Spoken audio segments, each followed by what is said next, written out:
Welcome back, everyone, to the last and final set of the playoffs. It's Gore, it's Chelly one more time to Sherpa you through this one as we get to watch the Ferrymen take on the Leviathans, the first seed, and I believe the third seed coming into this tournament with the Warriors, who were the second seed.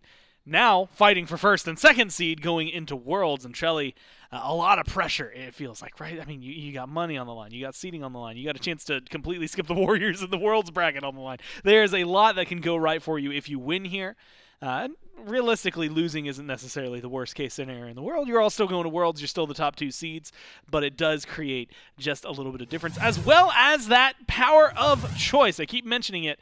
But in a few weeks, we're going to be going into the SCC for Europe and North America. We're going to be getting 2 champions from Europe, 2 champions from NA. They are going to be playing up against the Kings, the Ravens, the Gladiators, and the Hounds. Those 8 teams will get dwindled down to 4. And the 4 teams we've chosen today, with whoever gets first here, will have a chance to choose whoever they want out of the 4 that qualify from that group stage just the week prior to Worlds. So a lot of SMITE still to be had, and a lot of power for these teams to be fighting for, but we're up there in that top bracket, Ferrymen and Leviathans, as they take each other on. Yep, this is going to be not only the match that we've all been waiting for, but one that's very, hard to predict, right? Both of these teams have been so dominant throughout the regular season, throughout leading up to playoffs. They have so many, overlapping god picks. They have so many different ways that they like to play the game.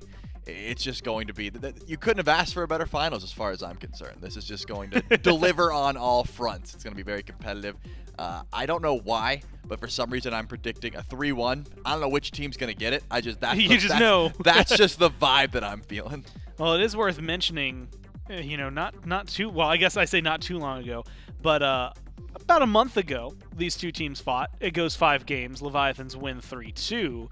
And so there's definitely some precedent, maybe some pressure there, but it goes 5. They were the only loss that the Ferrymen had throughout that phase, and so we'll have to figure out how exactly this one's going to shake down. And who knows better how it might go out than the carries who are standing by ready for an interview. That's right. I've got both CycloneSpin and PandaCat here with me for the pregame interview. And I kind of want to open things out for just kind of general vibes and how you guys are feeling. Cyclone missed out on the chance to go to Worlds last year with the team. Now you get to jump back with the boys. How's the team feeling and how are you feeling right now? We're feeling pretty good. Making Worlds is great. Obviously, we want to get first, but yeah. Yeah. And PandaCat, for you, now jumping with a new team to come up to Worlds this time, now with the Leviathans around your squad, how are you kind of feeling coming up into this event? I feel terrible. You feel terrible? Yeah, I'm just disappointed. Well, for y'all's matchup specifically, being in the same division, you got to play against each other a couple of times over the course of the phase, and now no 1-1 between the two of y'all. So Panda, how are you kind of feeling going into this match, knowing that your series at the moment is tied, but maybe you can come out with a win on top? You always got to feel great when you're done playing against the crutch pressure players. No Zanamis today, hopefully. No Oleron. No, I'm excited. Yeah, these guys are obviously really good. Every time we play against them, it's a good series, and yeah, I'm just excited to play against that. And for you, Cyclone, again, 1-1 between the two of y'all in record now coming into this event. Potentially the last time you guys will face off until what would be, I believe, Grand Finals of Worlds to be the next potential time you could even see. Knowing that this could be the last time, you want to go out on a big win here. Yeah, they're a really good team. I can't wait to play them. Also, I can't wait to see them in the finals as well at Worlds. Yeah. For the finals. So any final words you have between each other before you go into this matchup? Lots of soul around today. What do you got to say about that one? Only pressure. Only pressure. Sol Oleron, only pressure for the 2 carries out here. Guys, I'll let you get back with your team. Thanks for coming out for the interview. We'll throw it back to the desk. Thank you. That's all you need to hear. Only pressure. That's going to be coming through. It is really interesting to think, Chelly, though, right? So, month ago, October 13th, mine and Katie's 9-year anniversary. Beside the point. But congratulations. Yeah, thank you. Yeah, just a month late, not like I've been waiting the whole time just bro. to say it, but okay. 3-2 between these 2 teams. You go back a few weeks, the beginning of the phase, week 1, it's a 3-0, Ferrymen win that. So it's tied 1-1, but it is 5-3 in terms of maps in favor of the Ferrymen. And so this is the last time that we could see them, as J-Mac mentions, until finals, if they make it there. So there's some pressure, on seeding, right, doing well in this tournament. I've never met a team that doesn't really, you could ask Aror and Cyclone and a lot of those guys in the Ferryman booth, like, hey, do you care about the prize pool? Do you care about the seeding? do you care about any of this auxiliary stuff that you get for winning? And they'll just say, yeah, I mean, that stuff's nice, but like, I just want to win. And that's every single time. Every time I've asked them about any of that, even when it comes to Worlds, you could ask them stuff. They just say, you know what? I just want to win. And that is the mentality that team seems to have. You have some energy, though. I feel like this Leviathans team as well. I mean, you rewind this back a year ago. They catch the Kings, who became world champions, in this exact kind of moment right before going to Worlds. That's where they ended up getting second seed and ultimately choosing their demise. So for them, maybe a chance to kind of redeem themselves in a similar scenario. Yeah, maybe right that wrong. And as you said, that's the competitor mindset, right? Money's great, all that's great, but we're here to win, and then all that comes later. I do think that it's very possible, considering the confidence of what CycloneSpin said and how both of these teams have performed up until this point. This could be a World's Finals preview, Gore, and that's an absolutely big deal. Not to say that all these other teams that are going to be putting in the work during the season, you know, the next month and a half leading up to Worlds, can't just completely change the power rankings. But as of now, these are the two best teams in the world, and they may just give us that preview, because as J-Max said, and I love what CycloneSpin said as well, this could very well just be not only the last time we see them until Worlds, but a preview of our World Finals. And that gets the tingles Little going, tingle, right? yeah. Because it's starting to sink in, and I think for a lot of you at home, right? Like, this is still about a month and a half, maybe actually it's just slightly under 2 months until we are at Worlds, right? That's January 12th through 14th, so you want to make sure that you're either watching, whether it's here, wherever you're watching now, or in person. But for these teams, you know, they're not going to get to be seen, like, nothing in December. For many of the Pro League teams, we're going to have the SCC teams.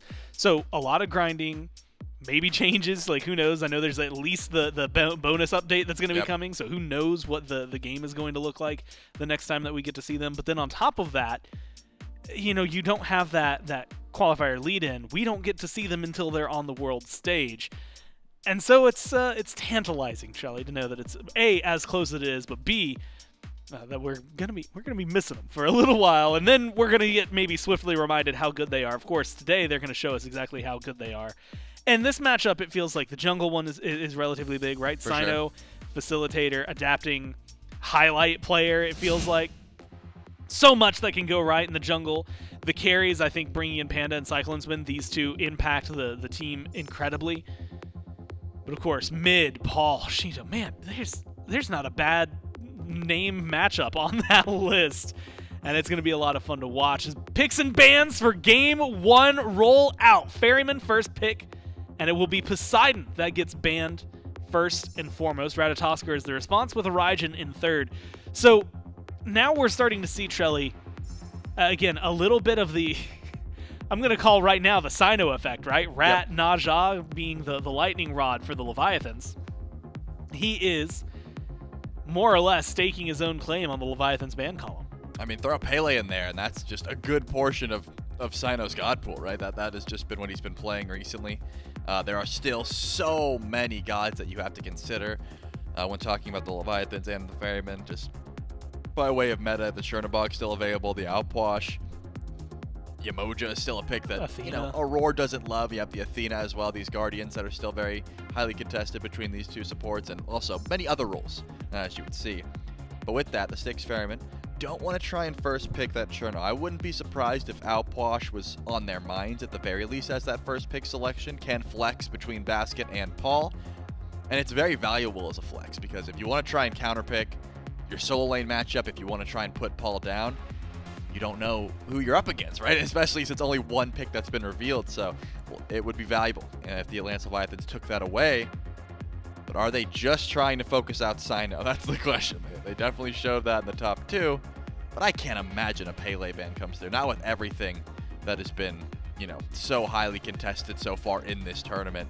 The Ferrymen don't scream to me a team that want to go to Maman that often, but I'm sure if it got through as well, that could be something they look towards. You know, we don't see it too often, and admittedly it is kind of trailed off the last few weeks.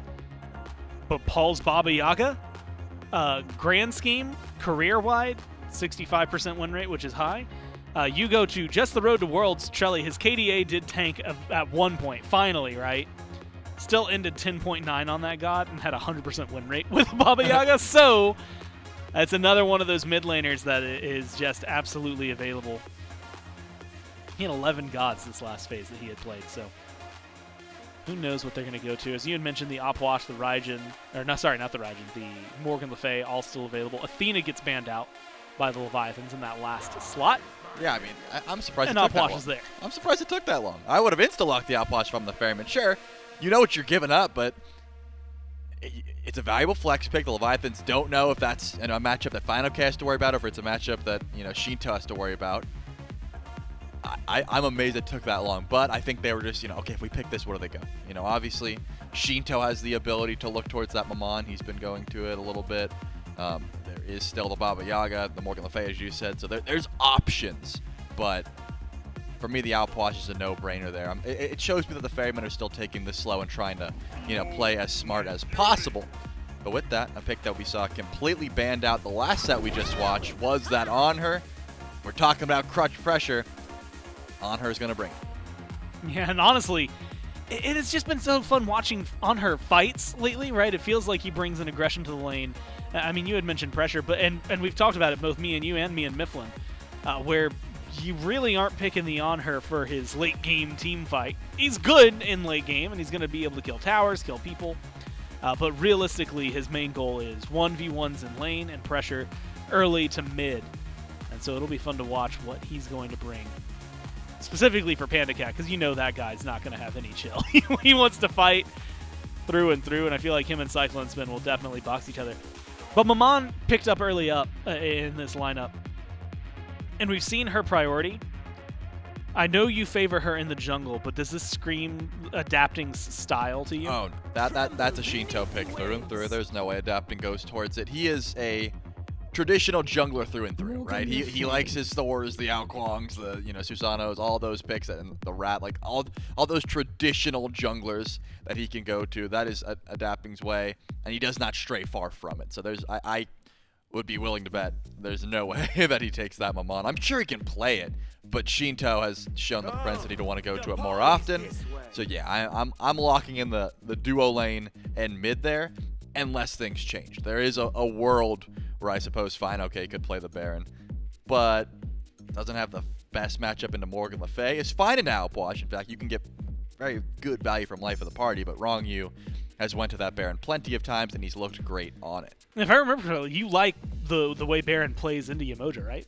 Yeah, exactly. The Riptide does not get you away from Life of the Party unless you're at the end. If you use Wrap It Up, step forward as much as possible, Riptide's not going to get you out. You better beat and Riptide, and then you still might not be lucky. You're still in a little bit of danger. And we've seen, you wall out the Baron, he'll just pull you against the wall until he has the opportunity. The vortex that is Life of the Party. But it does lean and showcase something the Leviathans had in a lot of their sets, which is relatively squishy compositions, right? In the sense that they don't have necessarily maybe a true warrior guardian. They're going for, maybe triple mages, carry and an assassin, things like that. Of course, we'll see where they end up going.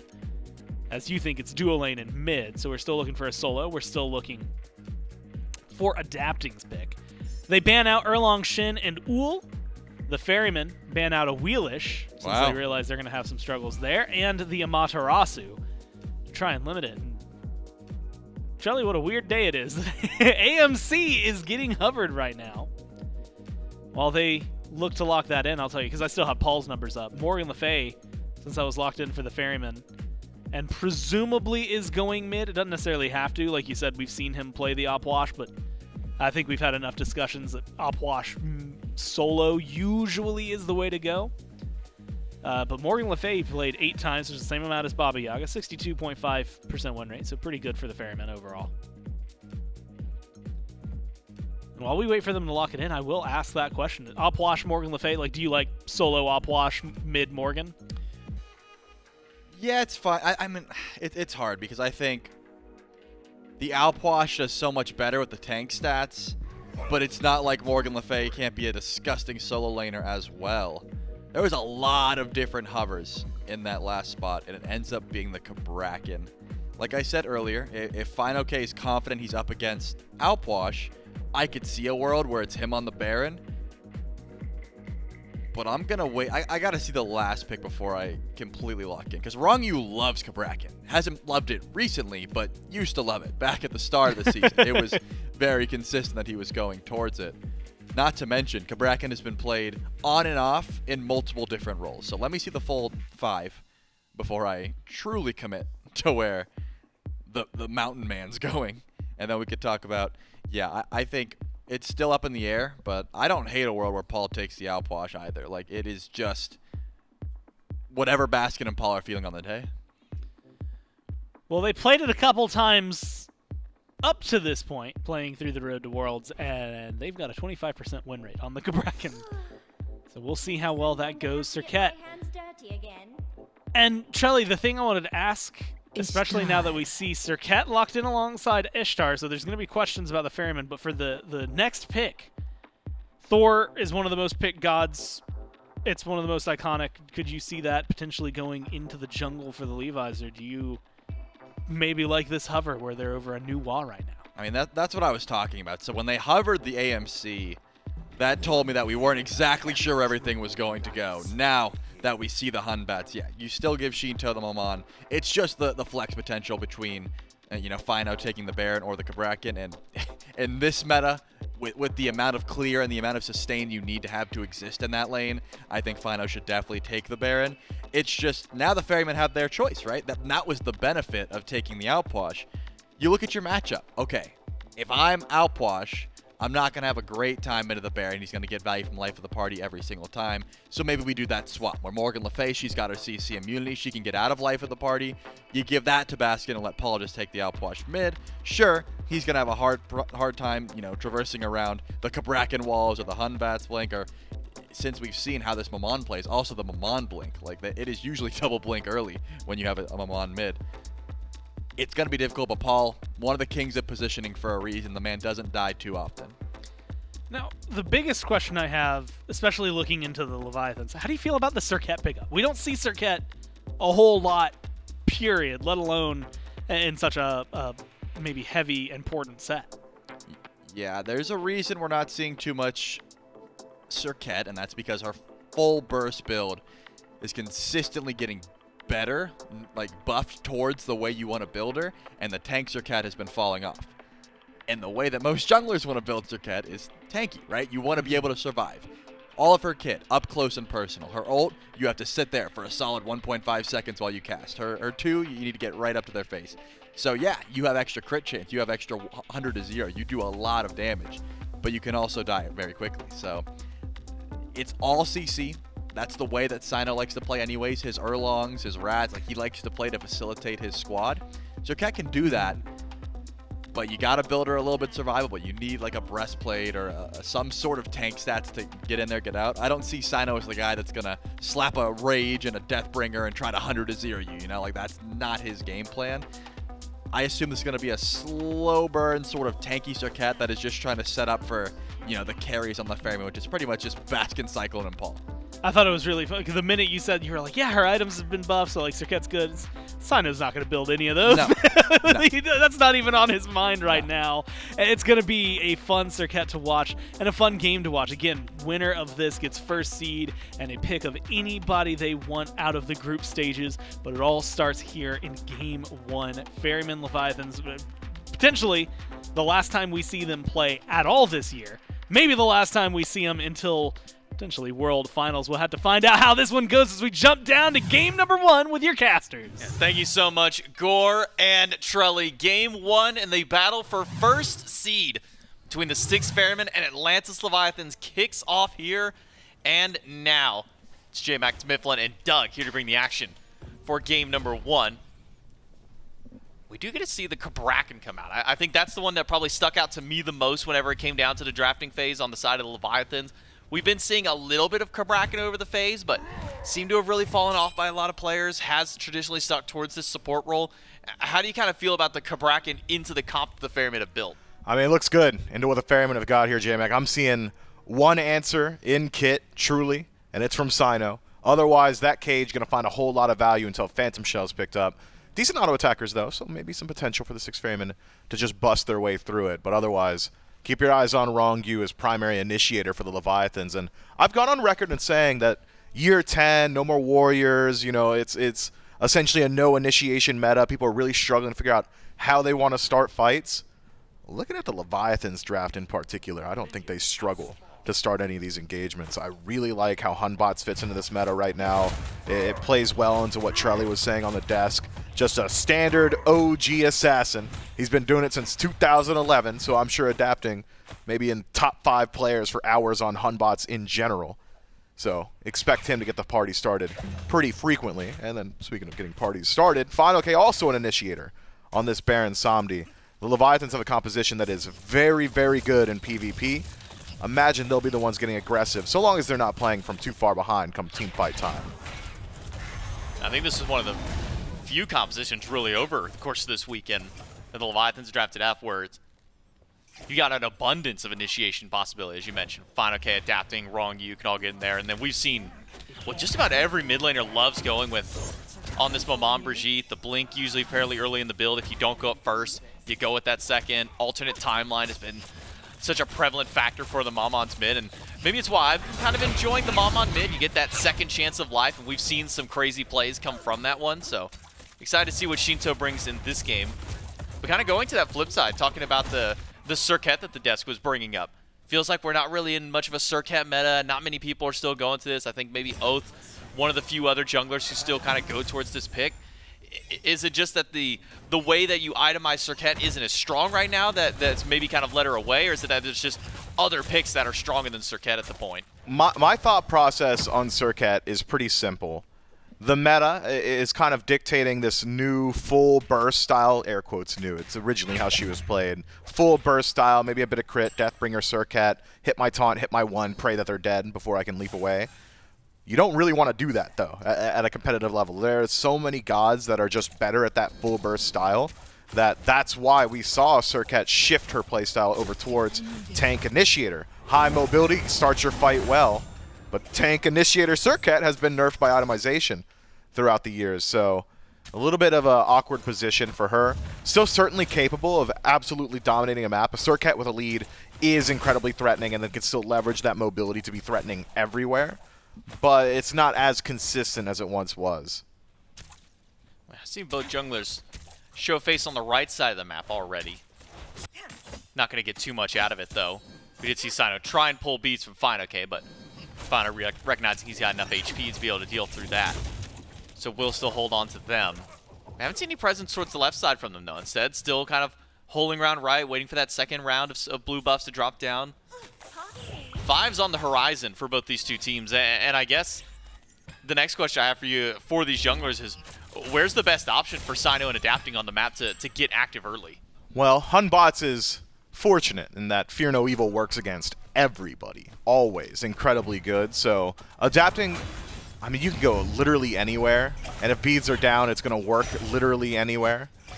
I think the question of where does Cyno go a little bit more interesting, as he's a bit more limited on that Serqet. Hold on. Aror. It's a tough spot. He's got no Omi. Use the beads. Curse on Q. Slowed down by the tremors.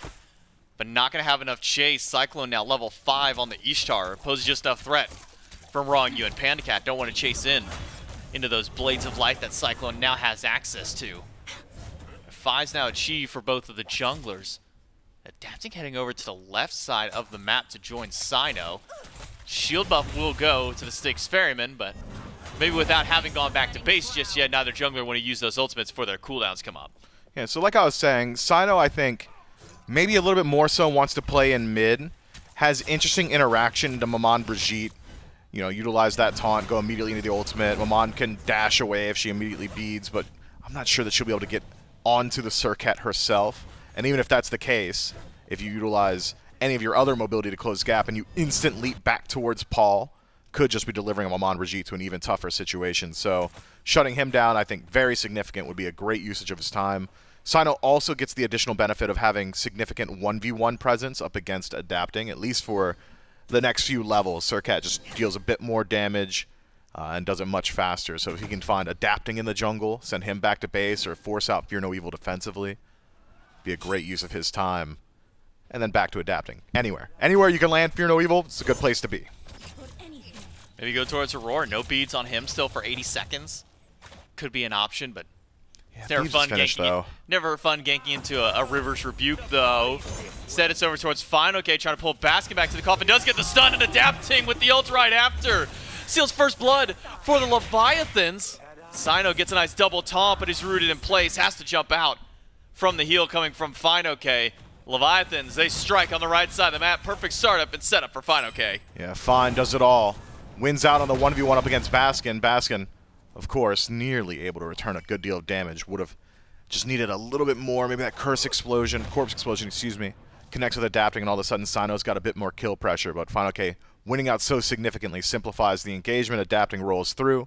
And Fear No Evil is just a good ability, man. I mean, drop it on the floor. Cyno even utilizing the CC immunity in his own ultimate onto adapting. Does not last long enough. Gets ticked by the Fear on the tail end and is forced to retreat, where he would have loved to chase out the rest of those kills, considering fineokay had nothing left in the tank. Unfortunate stuff for the Styx Ferrymen soul laner. It's the Leviathan striking first. Shield buff confirmed by the Ferryman. Ultimate expended by Ronngyu to try and take it away, but just a bit too early on the damage from that. But with that first blood, Leviathan's not really pulling ahead of the Styx Ferrymen in gold. Still nearly dead even, only a couple hundred between them, if even that.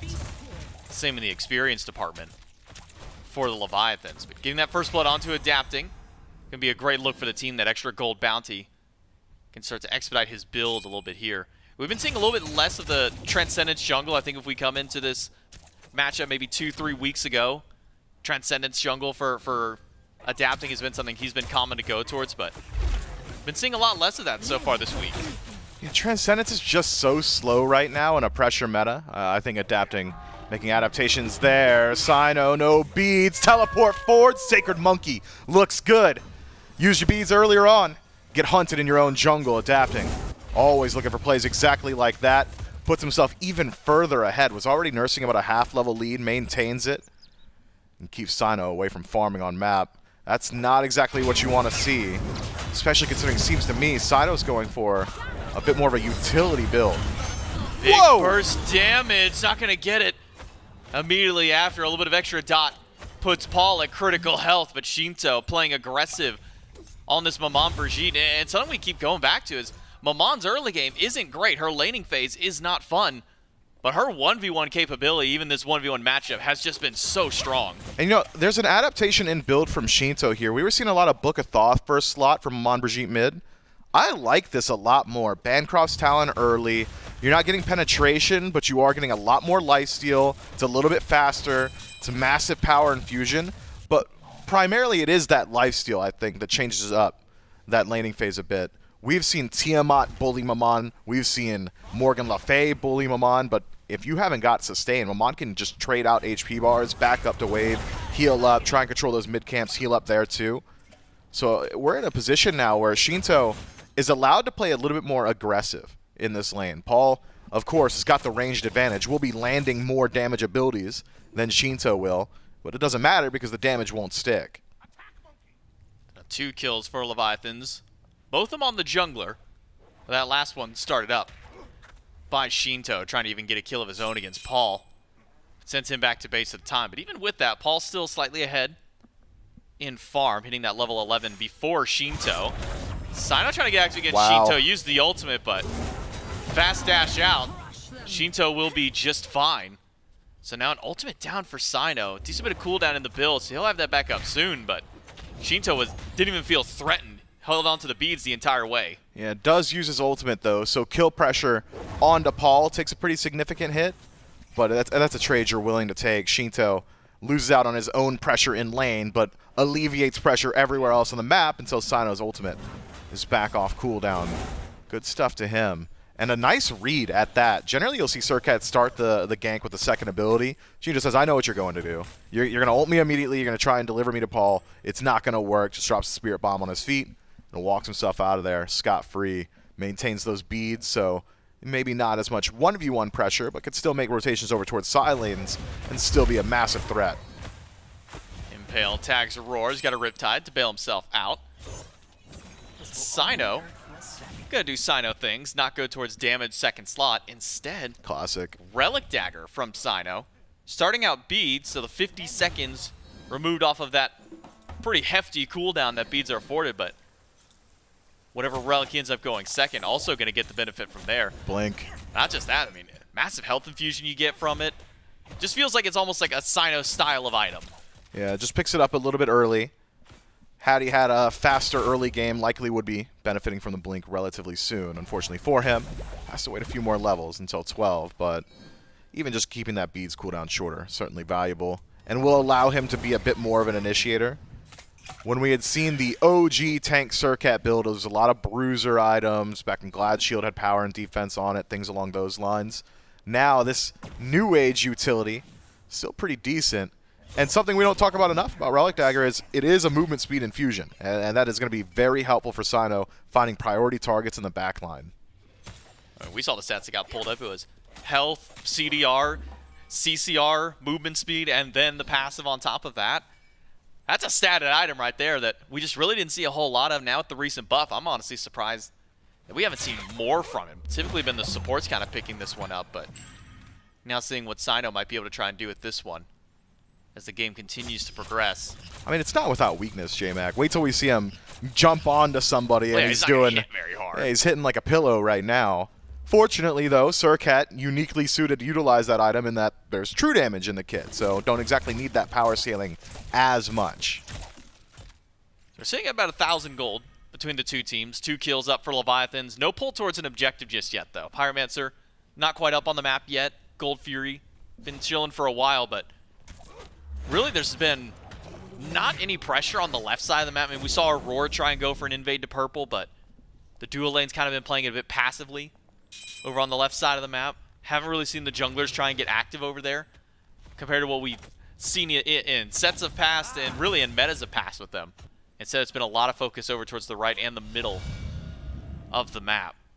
Cyno really trying to get active up against Sheento specifically, try and keep this Maman down, make it difficult, but Sheento, just being the map-aware player that he has and the game sense that he's gotten, has really been able to keep himself safe on this god. Has been.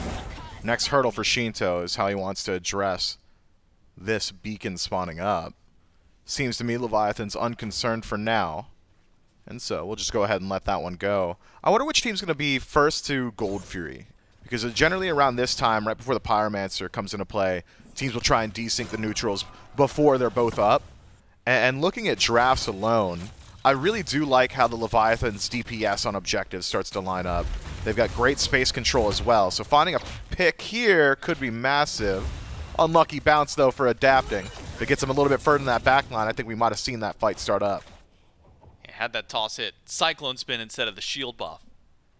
Might have seen that fight break out, but fortunate for the Styx Ferrymen. Don't need to worry about that. Don't got to deal with how they have to handle a fear no evil from adapting. Well, their answer has been beads across the board for them, all 5 players of the Ferrymen picking that up. The only one with them down at the moment is Baskin. Actually used it in that 1v1 up against fineokay. So it could open up an option if adapting wants to go to that side of the map. Still no physical defense picked up by Baskin, so adapting wouldn't be surprised to see him get involved over there, but I think as you mentioned, this is that perfect time of the game where Gold Fury is no longer something you have to really sneak. You can just go ahead and take that one. Yeah, especially the Leviathans with the burn potential of an Anhur and Maman Brigitte. So if one side's got to be more cautious about it, I'd say it's the Styx Ferrymen concerned. Ferrymen will have a good deal of objective burn a little bit later on, assuming CycloneSpin picks up some crit. The shotgun blast auto attack of Ishtar with crit, very strong. Fineokay uses the ultimate, still has beads. Use them up against Cyno, but that's adapting on the way. Fear no evil hits Cyno, gets the beads from the jungler, but adapting can keep chasing out onto Baskin, jumps over the corpses, but will still keep the pressure on. Fineokay wrapping in, and Sheento on the way. Blink there for the mid laner. He goes right into the tower line with it. Aegis used by Baskin, but Sheento gets one and adapting insane to the back line, takes down another one. 2 kills for the Leviathans. Might cost them a tower unless Ronngyu shows up and make sure that that one stays alive. Dual lane for Leviathans keeps the fort down in mid, while the rest of the team just farms up and right. Adapting just knows his limits perfectly, tanks up the tower, allows his teammates to get a little bit further in, finds the perfect bounce on a Cyno in the back, dodges out the taunt, and smashes his skull in overhand style. Adapting is looking amazing this week. We are back in prime. I've been saying all year, Man's just side questing. Old man's already finished up, you know, the primaries. He's got his rings. Seems to me he wants another one with the play he's been having. Great stuff to the Leviathans jungler. Nets him a little bit of a neutral objective on the map. Not the bigger of the two. At this point, you'd really prefer to have Gold Fury, but Runic Bomb in pocket will help you out with that. It's Leviathans. Where's their next option? Could be Gold Fury, but still alive and healthy on the side of the Ferrymen. And with Aror still maintaining his ultimate. Make it a bit tricky to try and go for the objective with this many players still up and moving around the map. The Leviathans, with their kills, push themselves up to now about 2,000 gold and will head towards gold. PandaCat gonna pull that one. Leviathan starting up the burn. Remember, Aurora's got ultimate, so does CycloneSpin. The rivers are up. The Gold Fury's being burned. The Ferrymen steal that one away. Cyclone and Aror get it done all their own. It's an ult from CycloneSpin to stun out adapting. He's pushed back, but he goes right back in. Fear no evil will just be his dying breath.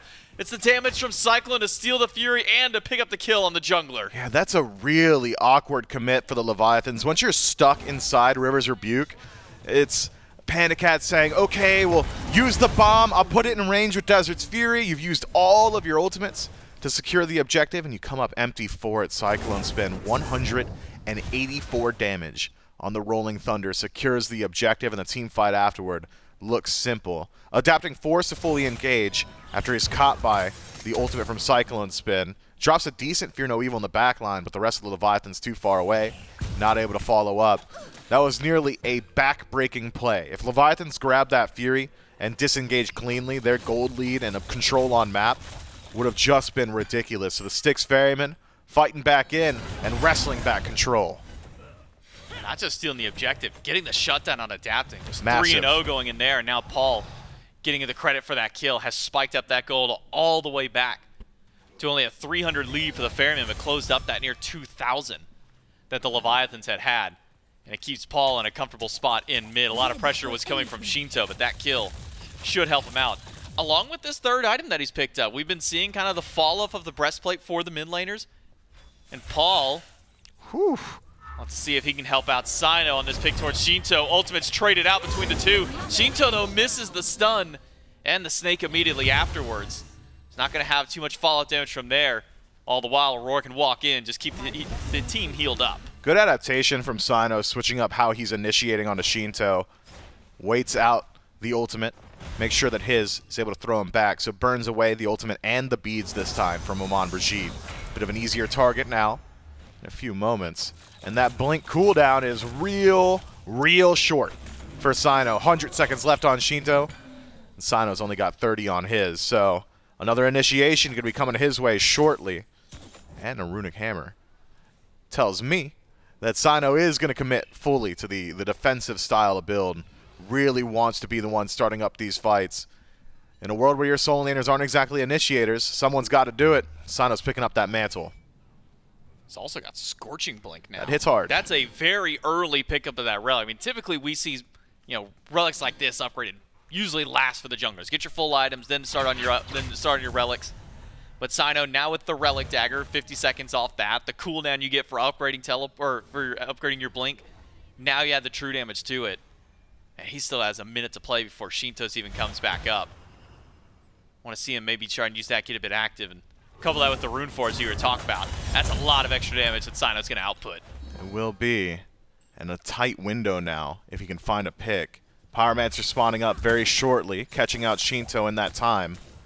Would be amazing for the Styx Ferrymen. It's whether or not Paul is going to have the range to follow up, something you had brought up briefly. It's not the breastplate anymore, instead Mantle of Discord. And look at how the damage is applied from the Leviathans. I'm seeing a lot of melee picks. Adapting Sheento, Ronngyu, if they want to stick to him, even fineokay to a certain extent with that ultimate pulling him back towards himself, could expose him to the passive of Mantle of Discord. CC immunity afforded to Paul as well. It's just a massive stun around him. Could be very disruptive. Group up around Pyromancer, Leviathans. First there to try and see if they can force any of the Ferrymen forward. Just a roar for the time. Using up some of that Omi, throwing out the bubbles, throwing out the Moonstrikes after. Just to see what damage, what CC he can get. Let's maybe see if a fight kick starts, but it's a dance around this Pyro, and now a dance inside the Fire Giant pit. Blink by Cyno. Gets the beads from adapting. A Riptide from Aror bumps him back, but no follow-up from there. Easy resource. Look at Cyno's blink. 60 seconds, that's back up. At 100 of that for adapting speeds. Yeah, adapting going to be really mitigated in his efficacy in the next few team fights. Or can still all in and just say, look, I'm going in with Fear No Evil. I'm probably not making it out alive. Let's make it work immediately. Those are the two avenues for the Leviathans jungler. Either passivity or a full-on commitment. Leviathans grouped up significantly around that Pyromancer, and it's burning fast, but Auror's nearby. We saw this win last time. Tries to go for the stun, but misses. Forces the hand of Leviathans to back away, but Paul in the ultimate, swinging away at fineokay's health bar, puts him at half of the Riptide from Aror, catches out fineokay, forces the Phantom Shell out. Ronngyu to the front of the fight, but Sheento trying to collapse in. Aror being pulled back to the coffin, and he'll be the first casualty of the fight, but the Pyro gets picked back up by the Ferrymen and stolen away by the Leviathans. Taunt from Cyno keeps Ronngyu away. And in the 5v4, the Leviathans will keep up their chase. PandaCat standing his ground, but taking a bit too much damage. Love that. fineokay pulls Aror in, and adapting keeps the entire team separated with Fear No Evil.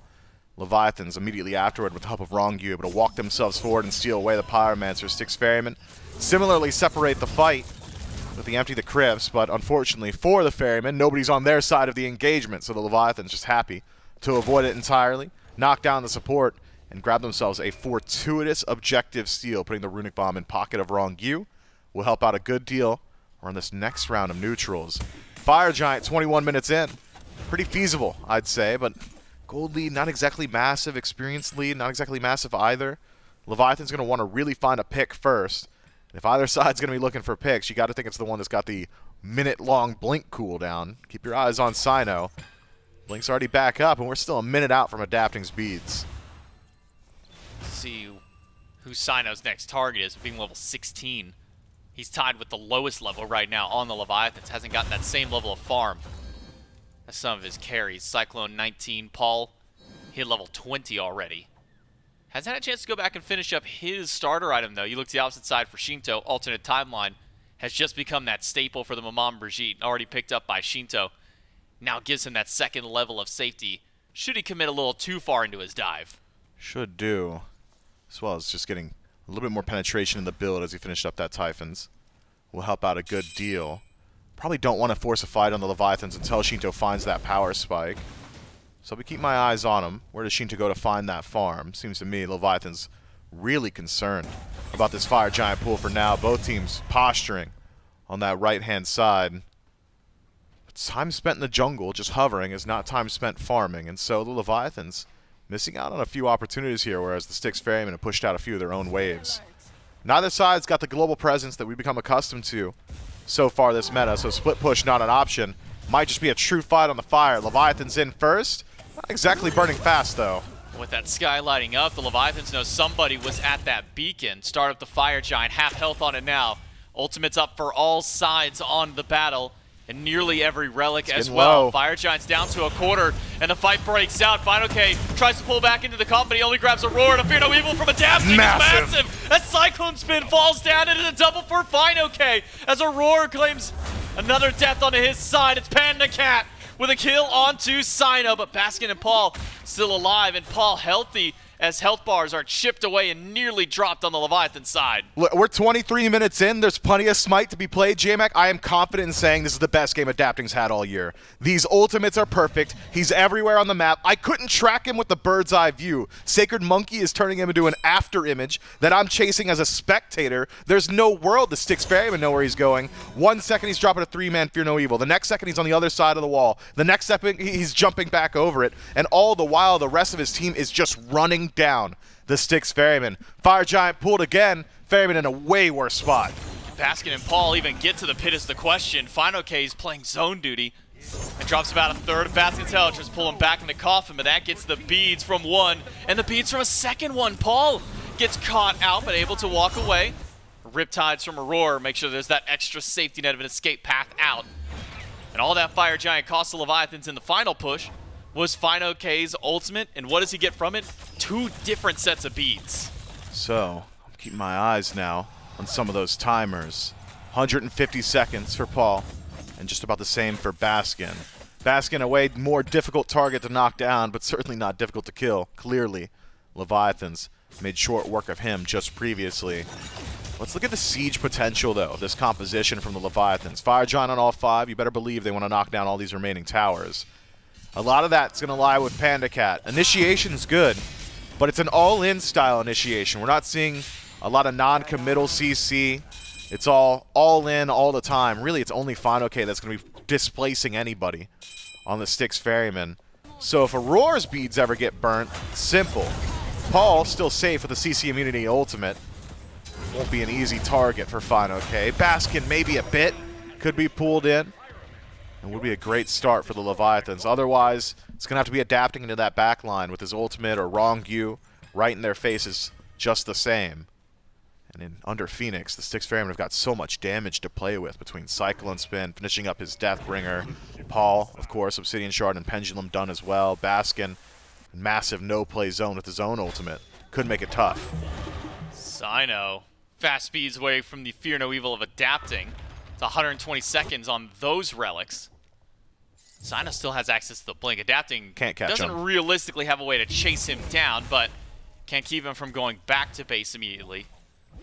Cyno just walks back through the jungle. The rest of the Leviathans grouping up over on left, but not really having that tower push capability just yet. Managed to get an Oni Fury during all of that one, so Oni Waves now pushing forward down the lane. Puts initiation in towards mid. Cyno gets some beads away from Sheento at the least, so that's another carry's relics on cooldown, but Styx Ferrymen, they're holding out on this defense. And they're doing a good job, but the Leviathans haven't commit to an offense just yet, have they? We've seen a 2-man push in mid, and fineokay and Sheento aren't exactly threatening the towers, and on left, it's just been poking and prodding. Finally on right, it's adapting, who breaks the seal. Tier 2 tower taken, opening the door in mid. Paul, bit scared there, goes in the ultimate immediately. 15 seconds on his beads, though, so not going to stand around the tower. Aror gets caught up in the walls from Ronngyu, but able to break through with the help of the team. Didn't have access to any means of escape elsewise, but Tier 2 tower in mid. The Leviathans will use up the last little bit of their time for Fire Giant, clear out the jungle, and start heading over towards left. You know, my heart goes out to Cyno, J-Mac. He's done a lot of really good work, starting off these fights, burning through multiple sets of beads this time before the engagement starts, finds Sheento. And that's ideal, taking the beads off of a short-range mage like that. But the rest of the Styx Ferrymen are struggling to find any form of initiation. And when I look at their draft, it becomes evident as to why. Aror could do it with Riptide, but that's not exactly guaranteed CC. Pretty difficult to land that one. Long-range stuns, not exactly guaranteed either. Baskin, inconsequential CC that isn't guaranteed unless fineokay is landing a heal. Paul, Sigil Mastery's okay, but that fear is also pretty difficult to land. So Cyno has to be the one to go in, burn the beads, and then make use of the burnt beads. Maybe in a true 5-on-5 engagement, once we're under a Phoenix or once you're in the Fire Giant pit, you could trust CycloneSpin to be the one burning some of those relics. His ultimate really good for that, but can't really be choosy with who he's ulting with it, right? It's just whoever's in front of him. So it's not even up to CycloneSpin to make use of Cyno's good work. A lot of it cut out for the Styx Ferrymen's jungler. And so far, the Leviathan's response to it has been okay, well, Sheento's beads are down. Let's wait. Why take a fight? There's not really a whole lot of rush to it. It's not as if the Leviathan's composition is going to fall off anytime soon. Exemplified perfectly by the last minute or so. 30 seconds left on Sheento's beads and nothing coming of it. Not just the beads, though. Alternate timeline coming back up, using that last fight before the previous Fire Giant was taken. Now about to come back off cooldown. Typically, we see maybe, at best, one use of this item, and then it's either game over for the guy who got alternate timeline or game over for the enemy team because they committed too much to try and go for those ones. But now we get another chance for Sheento to be able to utilize the item in this team fight. As the Fire Giant is spawning back in, just under a minute from it being enhanced. I don't imagine these two teams try and commit too hard before that Fire Giant does get buffed up. I don't know. There's really decent pick potential, I should say. Cyno really, really wants to get in there. Really, really wants to burn some of those beads. Because even with Relic Dagger, 50 seconds off your cooldowns doesn't work if you only use your cooldowns the once. So wants to get either his blink or beads on cooldown sooner rather than later instead. Has lined up in mid. And here's the thing. about Cyno hovering mid.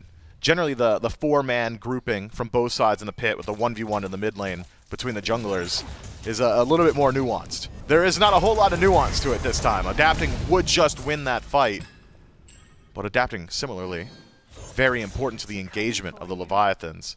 Fire Giant's up and enhanced now in 2 seconds. Neither side pulled it just yet. Finally, the Leviathans pull that trigger. The Styx Ferrymen have to walk in fast. Styx Ferrymen going in. Ronngyu cuts off one path, but it's immediately opened up by the Ferrymen. The Fire Giant's getting low. It might just be a coin toss. Let's listen to the Leviathans. They go for the fight. Can you guys help me? Yeah, I can beat. I can wait that, guys. That's my fire. Wait, maybe fire. Do fire. I'm gonna bomb. I can go here, guys. I'm ulting them. Do fire. Nice, fight. How about you? No, fight. I need this. Relax. I can't you guys. Kill Yemoja. Yemoja. What the heck is going on with her? I don't know. Nice, go left. I think we can enter left. Wave FG, guys. Let me heal, please. Able to pick up 2 and Fire Giant. A coin toss there by the Leviathans, but one that they win out on. And it's now the Ferrymen on the run. Too low. Baskin trying to zone. The Leviathans with the objective. Enhance attack and march down right. 30 seconds left at nearest respawn. No ultimate for Baskin. And CycloneSpin similarly without. The Leviathans healthy. And they're going to work through this bird quick. They still have 1 runic bomb if they want to go for more birds, or if they can find another pick, go for a fight. Ronngyu aiming for Paul, but stunned out by CycloneSpin. Not able to close in that gap. Heals from Fino, keeping the team alive. And middle Phoenix, an afterthought for Leviathans. They walk in, knock that one down in a matter of seconds. And now beeline over to the left side. And let's talk about that confirmation on objective. It's another massive ultimate from Adapting. Hits 4 with Fear No Evil. Commits to it immediately afterward. The communication from the Leviathans, incredibly good. fineokay, can you guys help me? The rest of the team, yeah, of course. We're going to make sure you get out of here alive. Jump onto Aror afterward. Find their pick and find the objective. 2 birds down now for the Styx Ferrymen. Only 1 remaining, and simple for the Leviathans to figure out where they're going to put that aggression. Grab the Primal Fury, maybe grab the Beacon, maybe you don't want to. Either way, head back to base, spend up your pockets, finish up all these power spikes, and get ready for what could be the last siege of Game 1 here. The Styx Ferrymen, I mean, it is not pretty. Only 1 kill so far this game. Paul's KD's looking good, 1-0-0, but the rest of the team's suffering. And I just gotta think it's that lack of initiation. And you're right, J-Mac. That chart, it tells a story. And that happened fast, because we were approaching near 20 minutes, fairly even in the game. Kills looking pretty modest. But it started to spiral against the Styx Ferrymen. 18,000 gold up, and still a very important 18K up against the Ferrymen, because no full build for Cyno just yet. Baskin's only on tier 2. Cyclone's on tier 2. And Aror still actually holding on to one of his at the moment, waiting to see what that last item will be from him. So lacking in the damage and the defenses on the side of the Ferrymen. As Leviathans only have 1 Phoenix left to go for. Have Adapting, split pushing over in mid, keeping those minions at bay. And making sure to get the fire minions pushed forward. The Ferrymen are going to have to go for a full-on defense and hope that nobody gets picked off. PandaCat's doing so much damage to his Phoenix. 3 autos, it's down to half. Down to half HP. Styx Ferrymen realize now they cannot allow the Leviathans in again if they want to maintain their bird. But it shouldn't be the focus of the Ferrymen. Play around the Titan, I'm thinking, unless you can keep poke up like that. fineokay dropped real low. Has sustain to play with, but it's not exactly easy to find. Every set of beads up for the Ferrymen on this defense.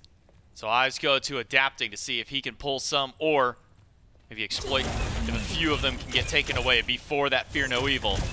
Minions pushing in mid, Adapting and Sheento wrapping to the fight. Left side Phoenix 1 hit away, and fineokay starts off the coffin, and Adapting with 3-man ultimate, locks 3 behind the wall of Ronngyu. Aror is low. Is he out? But Cyclone is the one down first. Baskin, the second casualty, and an alternate timeline from Sheento gives him second wind in the fight. It's Cyno, Paul, and Aror left to defend. Titan's low. The Titan's health is going fast. The Firemen are chipping away at it, and Leviathans with all 5. They can walk right back in. No ults available to them. Paul's got to put on a hell of a defense with damage, but fineokay has locked him down for the Leviathans to take game 1. Leviathans came to this one with a game plan and execute on it perfectly, adapting legacy game. Of course, fineokay finds a good deal of pressure in his lane. Everything that could have gone well absolutely did, barring one Gold Fury steal that the Styx Ferrymen find that essentially buys the rest of that game. I think that gets them maybe 6-7 more minutes, because if the Leviathans were allowed to push the lead that they were already starting to build at that 15 or so minute mark, I mean, this game would have ended 10 minutes faster. I mean, the one Gold Fury steal and then the death onto adapting, the only blemishes for the Leviathans in this game. The alternate timeline getting a lot of value from Sheento in that last fight gives him that second chance to keep pushing forward. I mean, the Leviathans just felt comfortable, got everything they wanted, and played it out perfectly. Game number 1 to the Leviathans here in the set. We'll see if the Ferrymen can bounce back in game 2 right after this.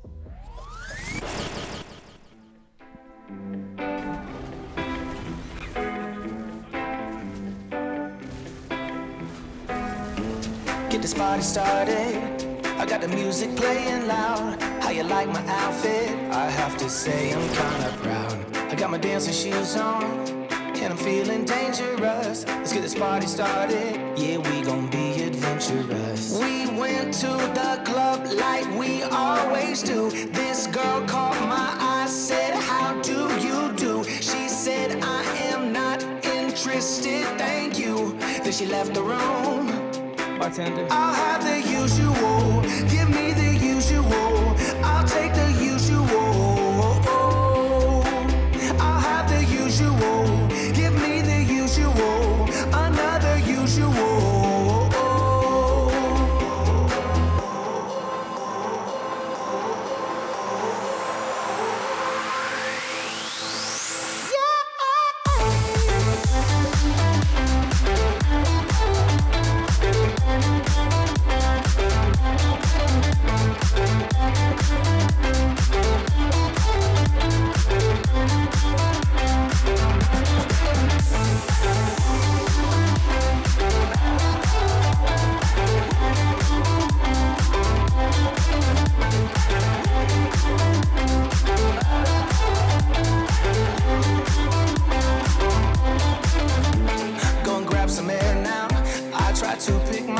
Up. Nothing's wrong with me yet, but maybe this bow tie was too much. I just have to be cool, looking like I'm Clint Eastwood. Ain't the bad or ugly, my mama said that I'm the good. We went to the club like we always do. This girl caught my eye, said, how do you do? She said, I am not interested, thank you.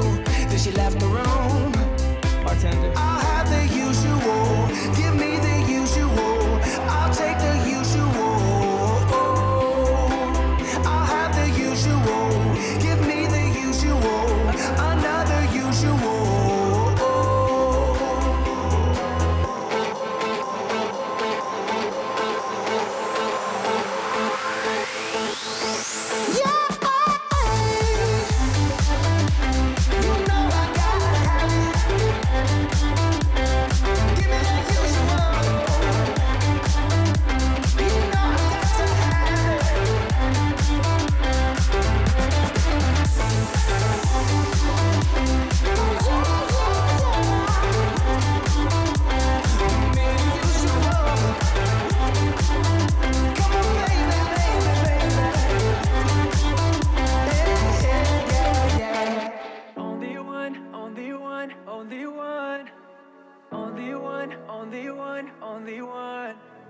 Patience, I'm running out of patience. There's gotta be somebody who can save me. Gotta be someone who feels the same. Cause I've been all by myself, got nobody else to help ease my mind. I feel so lonely, so goddamn lonely. Can't be the only one. No, I can't be the only one, only one, only one. Only one, only one, only one. I can't be the only one, only one, only one. Only one, only one, only one. Only one, only one, only one. Only one, only one, only one. I can't be the only one, only one. only one. Lonely, tired of always feeling so lonely, with nobody around to come and hold me. Gotta be someone who feels the same. Cause I've been all by myself, got nobody else to help ease my mind. I feel so lonely, so goddamn lonely. Can't be the only one. No, I can't be the only one, only one, only one. Only one, only one, only one. I can't be the only one, only one, only one. Only one, only one, only one. Only one, only one, only one. Only one, only one, only one. I can't be the only one, only one, only one. Only one, only one, only one. Cause I've been all by myself, got nobody else to help ease my mind.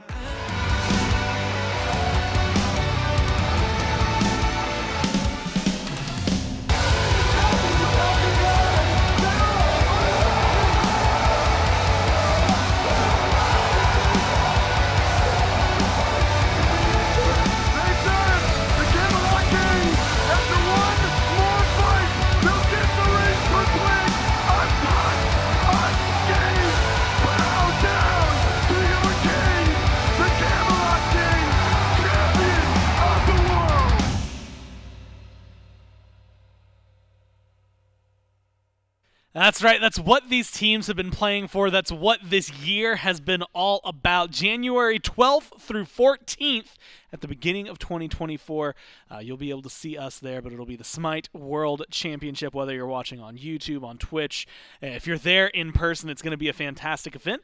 And doubled up, the good news is, and you can go at any point to shop.hyrostudios.com/SBL or to shop.smiteproleague.com, whichever one. It'll lead you to some fantastic merchandise, things like that you can pick up. In fact, if you do shop.hyrostudios.com/SWC, instead you'll get Worlds-specific merchandise, whether it's hats, joggers, hoodies, t-shirts, jerseys, etc. All of that will be there. Even that tote bag looks fantastic. So if you just want to rep the SWC as it is, or if you want to represent your favorite team, you can do all of that by going to shop.hyrostudios.com/SWC. Support them whether you are at home or in person. The team will feel the support. Of course, every year. This is very important for those of you who maybe don't have tickets. If you tweet in pictures, we usually do this. I'm going to go ahead and assume, there's no guarantee on it, but I'm going to assume you send us pictures for how you're watching at home, and of course we always want to see that. So make sure that you're repping your favorite team so we know who you're rooting for in the process. Of course, Chelly, you and I will be there, and who knows, we might be seeing these two face off against each other in the finals. It's the only way they could play against each other one more time. Otherwise, guaranteed we're at least going to see them again. But now, Leviathans 1-0 victory, and it's a pretty good one. Oh, yeah. You got to give shout-outs to Adapting. I tend to agree with what Mifflin said, something along the lines of this is the best game Adapting's played all year. He just was always in the right place, was always hitting these massive ultimates. You couldn't track where this Batz was if you tried. A lot of plays like that, where he was just able to follow the sacred monkey toss. I just want to see a highlight reel of Adapting at this point. It wasn't as if, fineokay looked great on the Baron. In fact, he pulled a lot of relics, which makes Adapting's job a lot easier. But this was just ridiculous, this sacred monkey toss here, where he's like, we got one. Can I get the other? Oh, you better believe I can get the other. They clean up the double kill, and he makes it out.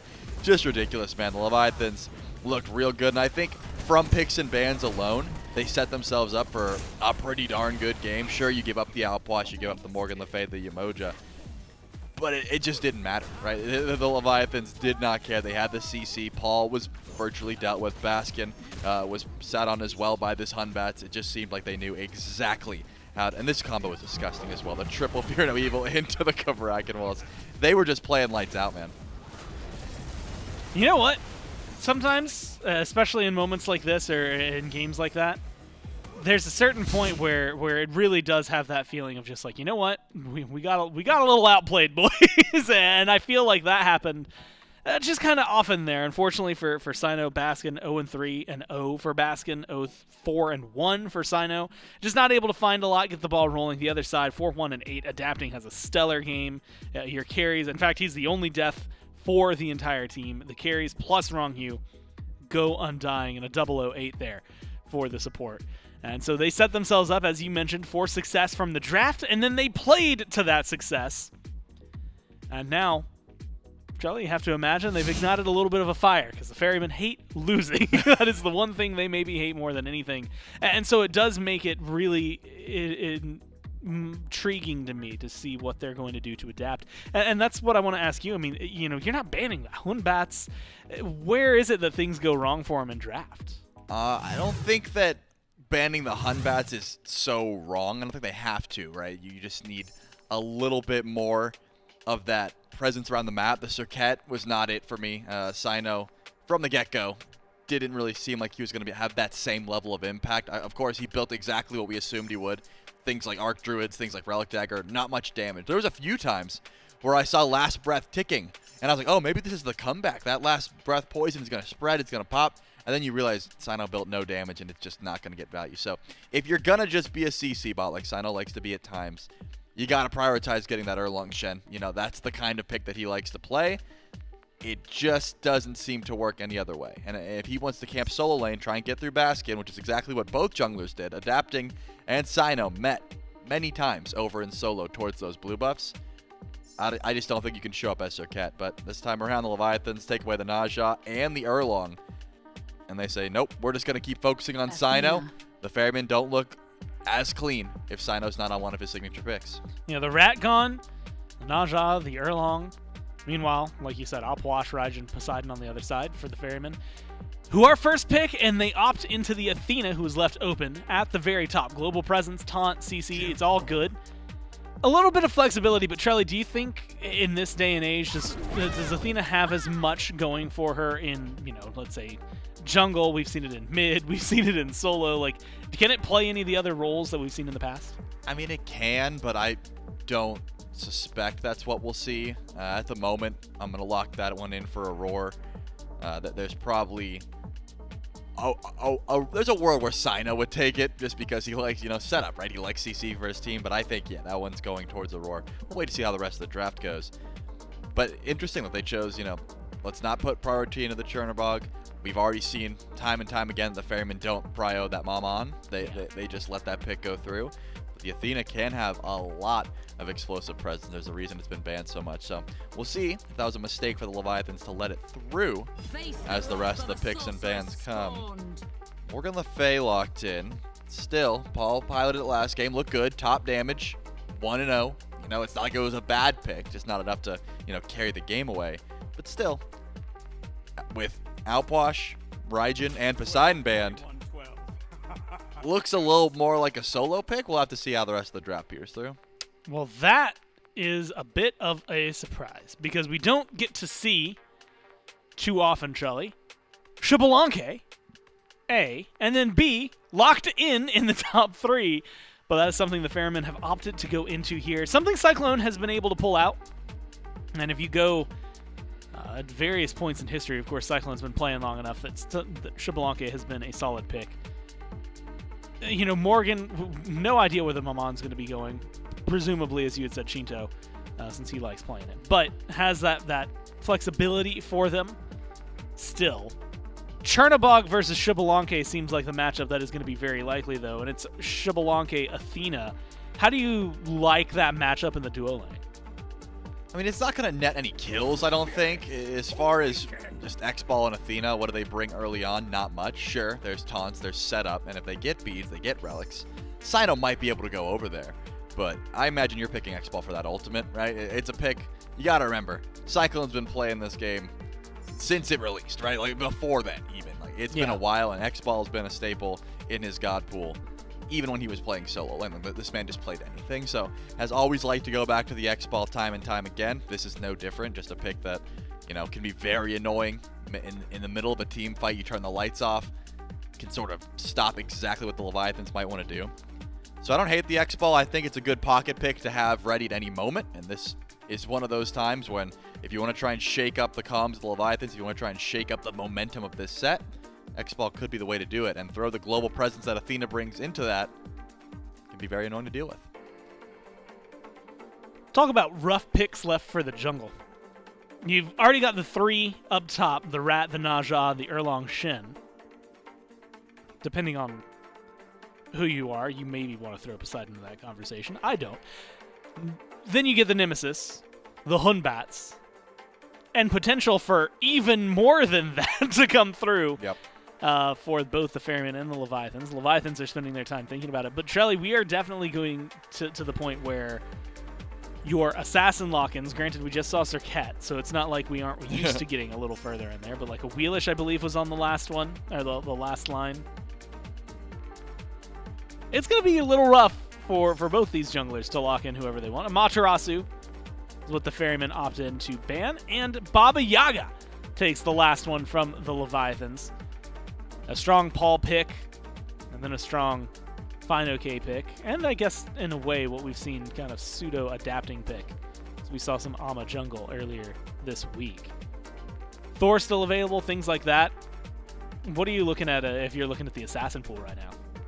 If I'm looking at the Leviathans, I mean, the Mercury is still something that adapting could go towards. He loves that pickup. You've got global presence with the Chernobog, so maybe you don't want to stack too much crit, though adapting has never really cared about stacking too much crit.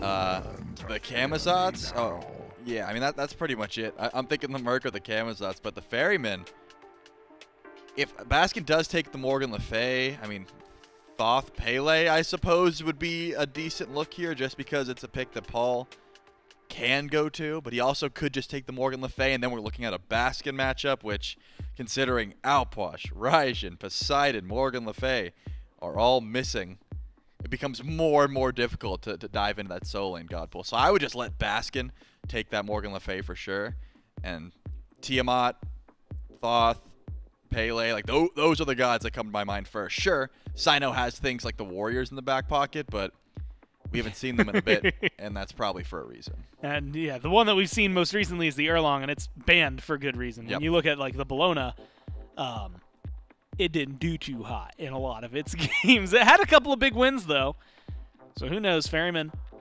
are willing to go out on a limb, and as they have gone on record, sometimes Cyno asks for something, and you don't think about it. Wow. And you just give it to him whenever he asks. The Serqet seems to be the run back. I'll take 50%. But you'll get 50%. Yeah, the Thoth locked in alongside it. He's been doing a great job, it feels like. I mean, you see a 43% win rate, so maybe not the best of jobs, but it feels like a lot of the damage that we've seen a Thoth put out. It's never been a doubt that he is looking good. It's just what you have around him. Do you like going back to the Serqet and the face of what the Leviathans already have locked in? Not full tank Serqet. Don't like it one bit, but something that Cyno is just going towards, right? If you have enough damage from Baskin, Paul, and Cyclone, which I can't lie, the Ferrymen had the best record this season, which means a good 90% of their matchups, they did have enough damage, and Cyno didn't have to carry, right? He just had to CC for his squad. Then that's probably why he's okay with going back to the Serqet. But last game, they didn't have enough damage, right? That you have to see if they can still dish out with the Thoth. You have to have Peel, which the Athena can have. You got to have Setup, which the Serqet and the Athena can have. And you got to have Dive. That's the issue there. I don't see too much Dive here. It's just, hopefully Thoth can handle it, right? He counts as your Dive because his range is so far. Besides that, it's just Cyno. You have no one else going to the backline because Baskin has consistently been going Beats Aegis. He doesn't get Blink. You have the ability to on Morgan Le Fay. Blink Dragon Fight is one of the best initiations you can ask for because it's so instant.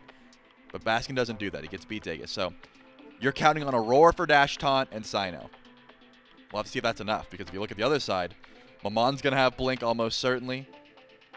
Wait, hold on. I didn't even realize. Is that just going to be Maman jungle finally? Do we see adapting pilot it? Yeah, I was so focused on the... I was thinking the same thing. Yeah, I was so focused on the Serqet Thoth. Yeah, it looks like adapting might finally take that Maman. So Charon, Chernobog as the long lane? Maman, you're thinking jungle? No, PandaCat's the only one that plays Marty. Literally the only one in the world that plays Marty. Yeah. Oh, and Sheento also has had a pretty nasty Chernobog in the right hand, so realistically, it could be devastating. So you're thinking Charon, Marty, and then the duo in mid would be the Cherno, Maman. Do you like Cherno, Maman in a 2v2 for the early game? Not to get aggressive and look for a first blood, but you're not really looking as a Chernobog mid to get that aggressive, right? You want the second, we've seen this so many times. Level 5. The second you get level 5, you put a point in your ult, you fly up, and you look towards duo lane. You say, are they like past the halfway point? If so, we're getting first blood. Like, I am going to kill them. If not, we're probably confirming like shield buff and a purple invade, which could be enough to just win that lane. So that's probably what Sheento plays for here. Just how do I get as much farm as possible to get level 5 and then just ruin duo lane, just ruin CycloneSpin's whole game. But, and I guess maybe the more important question, Maman instead of the Hunbats last time up against the Serqet, like, do you think adapting is going to be able to make it look admittedly as good as Sheento's made it look? I have not gotten the pleasure of seeing Adapt and play Maman. So either A, he's been cooking it up, which I'm sure he has, let's be honest. You don't, when Worlds placements are on the line, I doubt this is the first time he's played the character. But yeah, there's a reason that Sheento's been playing it, right? He's been liking it a lot. We'll have to see how Adapting can pilot it. He's one of the best jungles in the world for a reason, so I'm sure he'll be fine. And I'm excited to watch it. The Leviathans lead the set so far 1-0. We'll see how the Ferrymen answer back with the casters. Thank you so much, Gore and Trelly. Game 2. Now at the Ferrymen and the Leviathans. It's J-Mac, Mifflin, and Doug here one more time for that second game. And I want to go back maybe to the Serqet from Cyno. Saw a lot of struggles in game 1. It was really good for Cyno. Go in, blink, taunt, burn beads. But it was always that follow-up after, the fact that it was always Cyno going for that.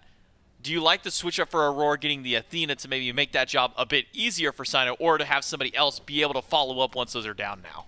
J-Mac, I am a simple, simple man. So simple. I've been described as simple by my therapists, by my doctors, by my teachers growing up. I'm a simple man. When I see Athena on one side, I like her to be the core of CC on her own. That question of, can you burn beads and make use of burnt beads? Yeah, Athena does that on her own. So having Cyno also helping out, likely will go that Relic Dagger build again. I really do like how the initiation of the Styx Ferrymen starts to play out once they're allowed to group up. The only issue I could see the Ferrymen running into is if Aror or Cyno are the ones that get focused out throughout the early game, and it's something Trelly had brought up really well on the desk, is Chernobog's ability to just bully duo. Just go up into the air, you're more than 50% up the lane, what are you going to do? You're probably just going to get slowed, killed, and maybe even lose out on some of your camps. So long as Aror is tanky enough to be allowed to initiate, and so long as Cyno is keeping at least a 1 to 2 level pace with adapting, where there was a point in game 1 where we saw that level lead start to stray towards that 3, maybe 3.5 level range, that's when things start to get really dicey. If you can stay within 1 to 2, be that facilitator, and trust that the Thoth is going to have the damage behind him, I really do like what the Ferrymen have got.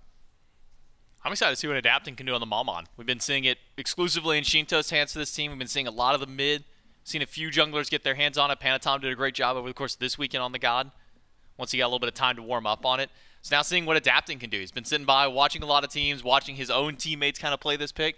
And I think more than anything, I'm curious to see what his build path on this jungle Maman is. We've been seeing a few different ones, but it's primarily been Doomorb in Depend, and then we get either something like a Magi's Cloak. But we've been seeing a lot of the Polynomicon out of the jungle. Haven't been the biggest fan of that one, so wonder what Adapting kind of goes to for his build path. We've seen Panatom doing the Polynomicon Magi's, and then we've seen everyone else doing something different. So long as Maman Brigitte has Spear of the Magus somewhere in the build, I am generally pretty okay with it. Polynomicon's not my favorite. Would love to see literally any other item, but otherwise I think just fine. Doomorb, of course, a jungle staple. Get that movement speed, get that power a little bit faster. Massive infusion of power early on. But I don't think you need to go too crazy. And it seems to me that Adapting will be going Doomorb in that first slot. Has picked up the Lost Artifact already. It's a fast start. It'll definitely help out. That does generally lead you towards Spear of Desolation in second, which does CDR slant you a little bit more towards late game. You got to wait on that starter upgrade.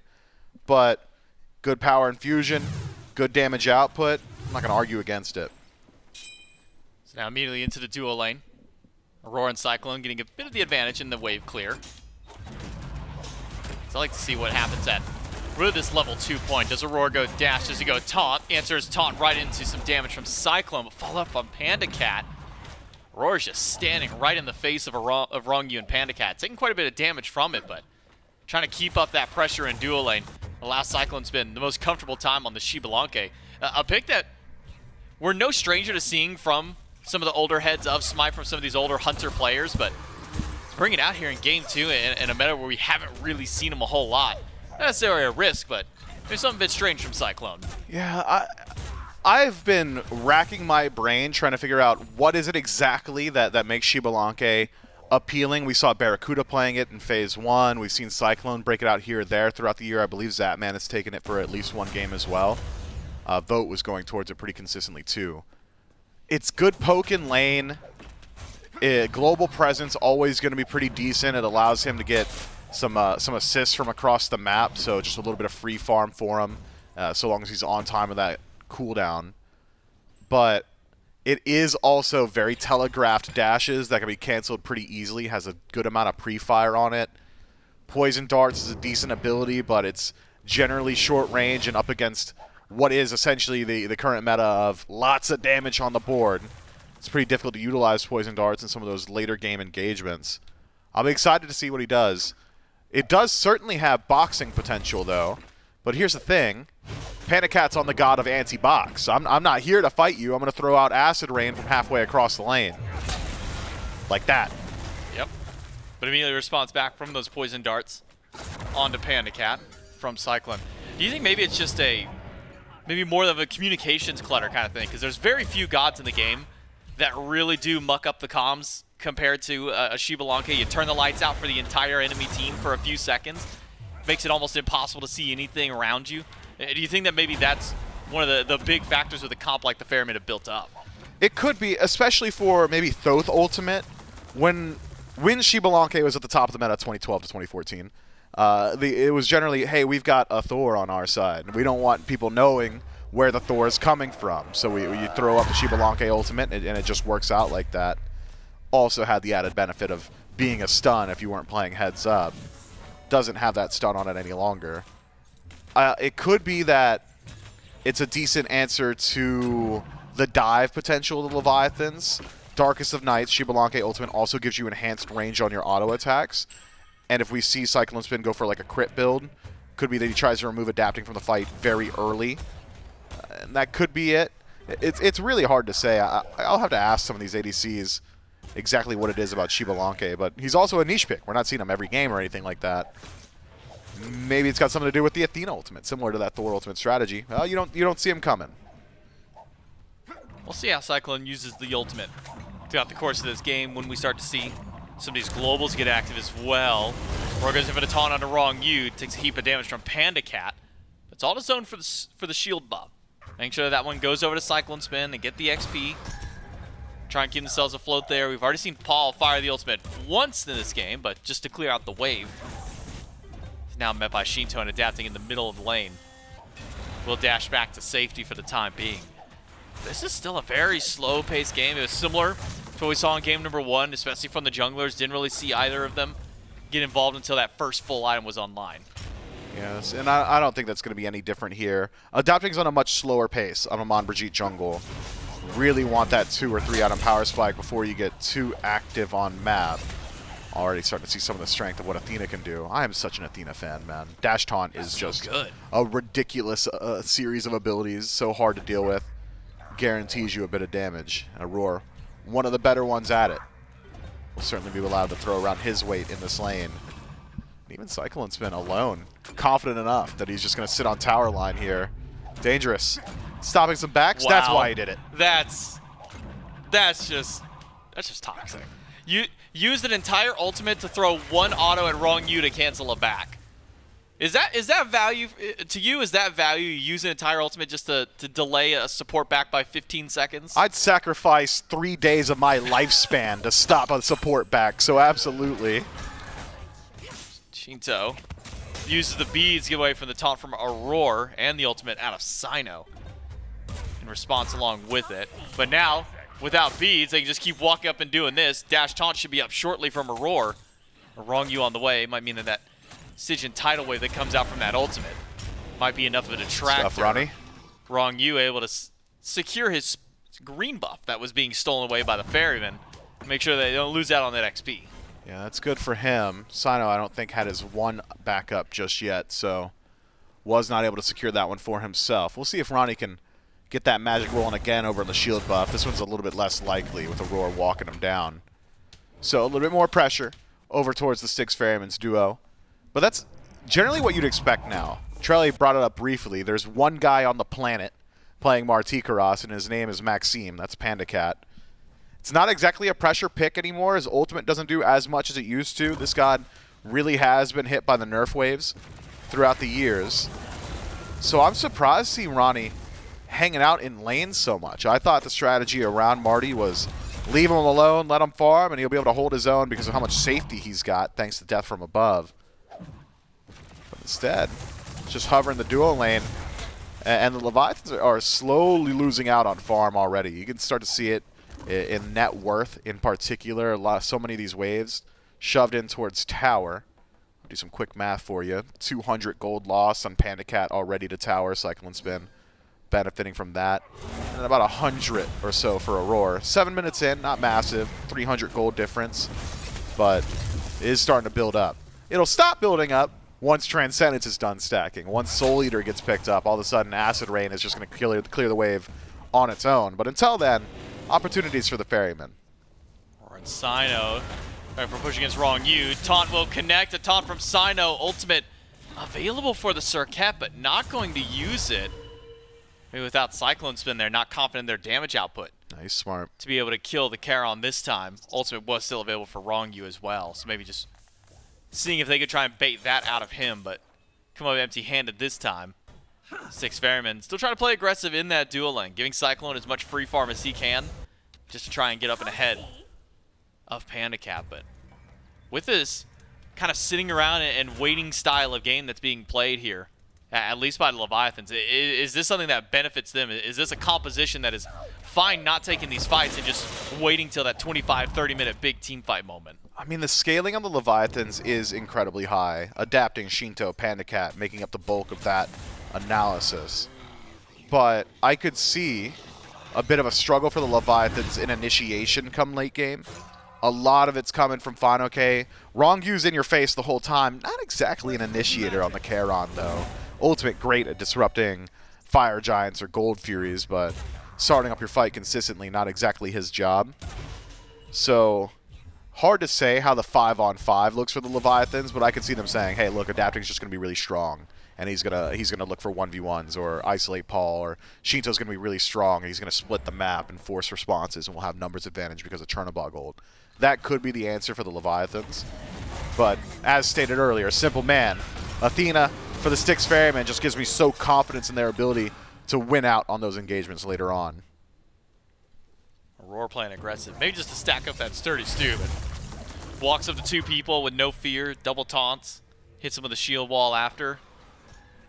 Good point out there by Doug. Adapting, not finishing up that Doom Orb, instead going down the pen tree immediately after, just holding on to only that Cursed Orb. Do you think this is beneficial for Adapting? Is there enough stats in just that tier 2 to warrant holding on to here, or would you have liked to have seen him maybe finish that up first? I mean, Cursed Orb is really good.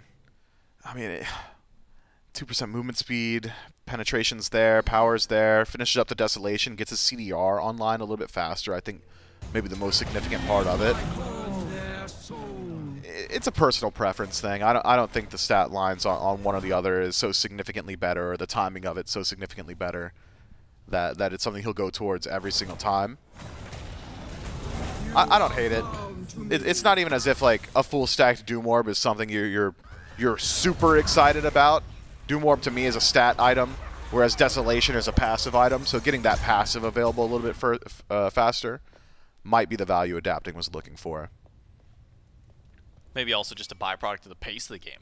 Haven't really seen any fighting outside of some potential purple buff invades or attempted invades or fights around these green buffs. Paul charging up ultimate, but he'll just keep canceling that one out. Keep putting a bit of fear to Leviathans when he's going to pull the ripcord on that one. Aror the taunt on Adapting.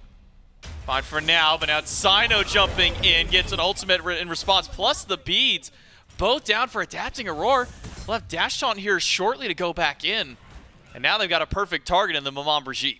Yeah, but Cyno's been dropped low too. So turnaround potential there for the Leviathans should the Styx Ferrymen decide to fully engage. Paul hovering mid tells me even if Aror did find what looked to be a potential 2 or 3 man taunt there, wouldn't have had the follow-up he needed, so thinks better of it. Both teams taking a very trepidatious pace here to game number 2. Don't want to be the reason either side starts to fall behind. Don't want to be the progenitor of that bleed out, so both sides a little bit conflict averse, risk adverse. Maybe the best way to word it. And again, it is difficult to say which side's going to have more of an advantage come late game. So I think all right pace for both sides. It's Aror. He loses out here. Thought Ronngyu would dash through, try and block out the dash. Instead, is it a turnaround? It's an ultimate from Cyclone in response, but Aror, he does get bailed out just barely. Under 100 HP, the tidal wave comes through, but it misses Aror and only tags Cyclone. A 4-man commitment from the Leviathans, not enough to kill the Athena with Cyno nearby. A dive onto CycloneSpin, not the wisest from the Leviathans, but that was thin margins for Aror to make it out. It was. Adapting was chasing out CycloneSpin, maybe trying to get in range to catch out the dunk from the ultimate. Adapting narrowly avoids the ultimate from Paul there as well. Not certain that would have even put him in kill threshold for Cyno, who has gone a little bit more damage early on. It's not an immediate relic dagger this time. Runeforged second slot, but still certainly not a whole lot of damage from him. That said, Adapting definitely prefers not to have been slammed by a Thoth ultimate, so happy to dodge it. But as I was saying, I wonder if Adapting, had he decided to just go to Aror immediately as opposed to chase out CycloneSpin, whether or not that would have been first blood. Hindsight's 20/20, and even now I'm feeling like 15-15. Can't exactly say one way or the other. End of the day, moot trade. The game remains at a complete stalemate. 0-0 on the kills, 13 in. Gold is double-digit difference between them. PandaCat no ultimate now. As Aror walked up, forced that one away from him. Still maintaining beads. As CycloneSpin. Man, every time we pan back to this dual lane, it is Cyclone at tier 1 tower. And there's just been no response from Adapting. The first chance that we see Adapting go over to that left side was to try and kill Aror. Comes up empty-handed.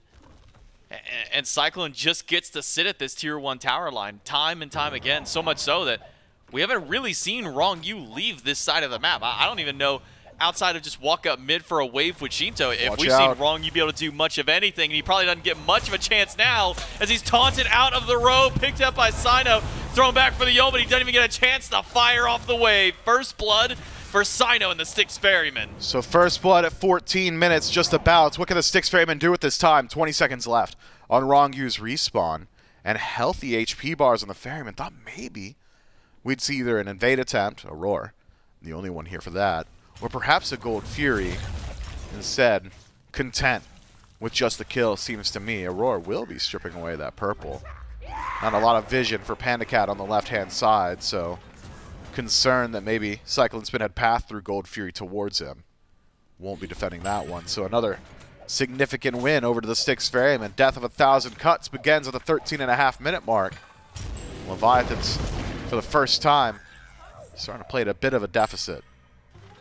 Now we see the Pyromancer pulled by Leviathans in response. Baskin's already here. Ultimate from Aror on top of Cyno. He jumps into the middle of 3, but immediately has to bail out. He may have just delivered Aror right to the backline. Cyno low, and instead it's turned on instead. It's the Leviathans getting a kill on the jungler. Baskin able to turn one back to Adapting, and a flying from Sheento.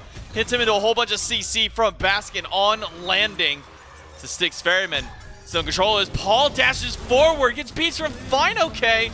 And Baskin's going to pop his own just to keep the pressure forward. But now the health bars are low on the Ferrymen. Taunt from Aror hits Sheento, but with Cyclone nearby, not sure how far Sheento wants to push forward. Sheento does just enough damage on the tail end of that fight to threaten the shell out of Aror. So strips away that defensive relic and puts a stopper to the Styx Ferrymen's aggression. CycloneSpin last on the scene. Absolutely stops any remnants of aggression that might have been in the sight of the Leviathans. And the fight fizzles towards the tail end. Styx Ferrymen grab themselves the first neutral objective of the game. Pyromancer over to them, and in the pocket of Cyno resides a runic bomb. Could help out a bit when you start to imagine siege on either mid or left. I don't imagine we see it start on the right side of the map. The only thing that could prevent that siege towards mid is the presence of Ronngyu, and Sheento have been doing a good job of keeping those minion waves out too, but generally that's where we see it go. Take away that most valuable tier 1 tower. If you can get rid of the mid tier 1, Gold Fury, Pyromancer both become a lot easier to secure or even take a fight afterward. But instead, it's a reset back to neutral. Everybody happy with how it started. Cyclone trades ultimates with PandaCat, who immediately cancels his ult as soon as he gets back at tier 1 tower line. And a 2-level difference between these hunters. Only that 1 assist on CycloneSpin. And the Pyromancer and now Gold Fury started by the Ferrymen, the Leviathans. I'm not sure if they even know that this is going on or if they just don't care at this point. The Styx Ferrymen get themselves another objective, this one of their own accord. Gold Fury to their name in a 2,000 gold lead over the Leviathans. It's so smart how CycloneSpin had used his ultimate just there, J-Mac. Ults early, then dashes into range of the ult. PandaCat only hears the dash, only sees CycloneSpin, and just assumes someone else has to be here. There's no way this monster is jumping on me alone, and immediately goes into the death from above. Without death from above, PandaCat is not a threat to steal Gold Fury. It is not safe enough to step up towards it, and the Styx Ferrymen and make an informed decision. That'd be an easy neutral objective to grab for themselves.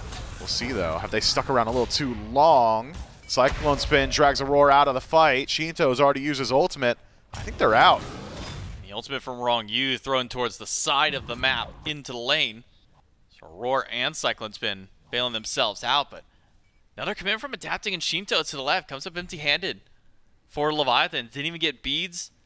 Only just got the 2 ultimates. Actually, not even the 2, just the 1 from Aror to fast bail out. So now we have a group up around the beacon for Leviathans on that second spawn. By the way, Paul level 18 on the Thoth, 3 full items deep in his build. We're going to see the damage numbers start to pop for him. There's all you need to see. 1 shot on a fineokay, about 15% of his health. And take a peek at the build, too. Goes Mirrodin in 3rd slot. When you have this much CC on your team, Paul realizes I could start off the fight with my ultimate every single time. Aror is going to start it with taunt. I'm going to hit whoever he's taunted, and I'm going to benefit from that passive immediately. So I like this itemization from Paul.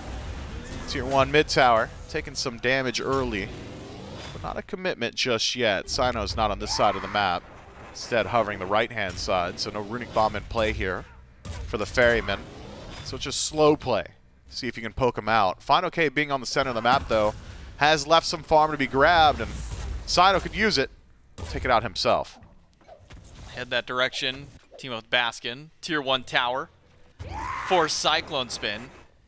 Continues to hold up that lead for the Ferrymen. Leviathans, even with a whole lot of nothing going on there, managed to break in a few hundred gold in their favor. Sheento to the left side of the map, but there's Darkest of Night from Cyclone to turn the lights out for a bit. Aegis used. It's a double commit under the tower, and Cyclone without that Aegis means he's an easy target for the combo of carries and Leviathans. But out to turn on to Ronngyu. Ultimate from Cyno.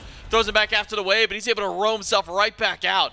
The Styx Ferrymen not able to get anything in the fight, but they're tasting from fineokay. Trying to turn this one back for the Leviathans. He'll pull in Aror, but Auror's still healthy in the fight. fineokay, no beads now as Baskin's made his way towards the mid lane. It's just the 1 pick for the Leviathans. Really smart play there. PandaCat forces the dash from Cyclone and says, someone please murder this guy. And Sheento's up to the task, jumps into the shadow. Makes it look simple, but it does leave you exposed in mid. fineokay, no beads now, taunted back in, but Aegis just perfect. Make sure to keep him alive, Paul. Fast dash away. fineokay is low. That ultimate fire maybe a bit sooner from Paul. Could have gotten that potential kill, but wanted the full charge and Adapting, I should say fineokay, able to get that Aegis weaved in just before the taunt duration. Pyromancer started by the Ferryman, but Sheento is nearby. Steal potential low, but not zero, and he does just that. Takes another objective. This time it's the Leviathans getting a Pyromancer. Leviathans have now evened up the game. 1 kill on left, a tier 1 tower, and a Pyromancer steal. Sheento clearly ecstatic in the player cams. And can you blame him? Man was surprised. That is low odds steal, especially with Paul hovering nearby.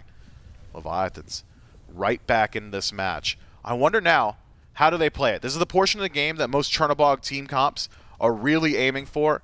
You can send Sheento over towards the left-hand side, have him pressure that tier 2 tower, while simultaneously keeping up threat around the Fire Giant itself. Speaking of, Fire Giant has been pulled here, down to about 80%. It's going slow. Paul should know. He sees the Ring of Fire. Cyno, CycloneSpin also nearby. But in a game of globals, both available on the left side of the map. No channeled ultimate from Aror just yet. Fire Giant dispersed as Leviathans give up the objective for the time. Still too many of the Ferrymen standing by. And with Sheento over on the left, all it would take would be a double global from both Sheento and Aror to make it a full 5v5 around the objective. The Leviathans showing that they are willing to pull it, even despite the fact that we're sitting 500 gold between the two teams here 21 minutes into the game. 4 kills total.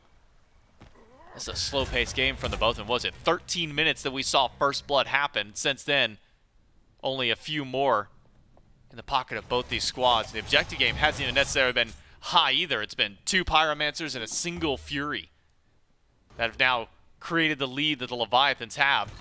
Maybe they had a Primal Fury to that. Sheento and Adapting walk up. They should be able to take this one together. No problem there, unless Aror can maybe show up in time. No way. Now he's spotted that it's happening. Sheento might have to give this one in. Taught back by Aror, and he'll take one for himself. They trade out objectives, a Pyro Steal for Sheento, and Aror takes one out from under him. Adapting's got to be ready with ultimate to prevent that from going down that way. CycloneSpin first in, dashes forward, but will not commit under the tower, and I cannot blame him. Big commitment in mid, though. Ronngyu now on the chopping block. That's Scorching Blink and Defender of Olympus. Styx Ferrymen, they grab the neutral objective, but that's a big commitment of cooldowns. Both their globals now off the map.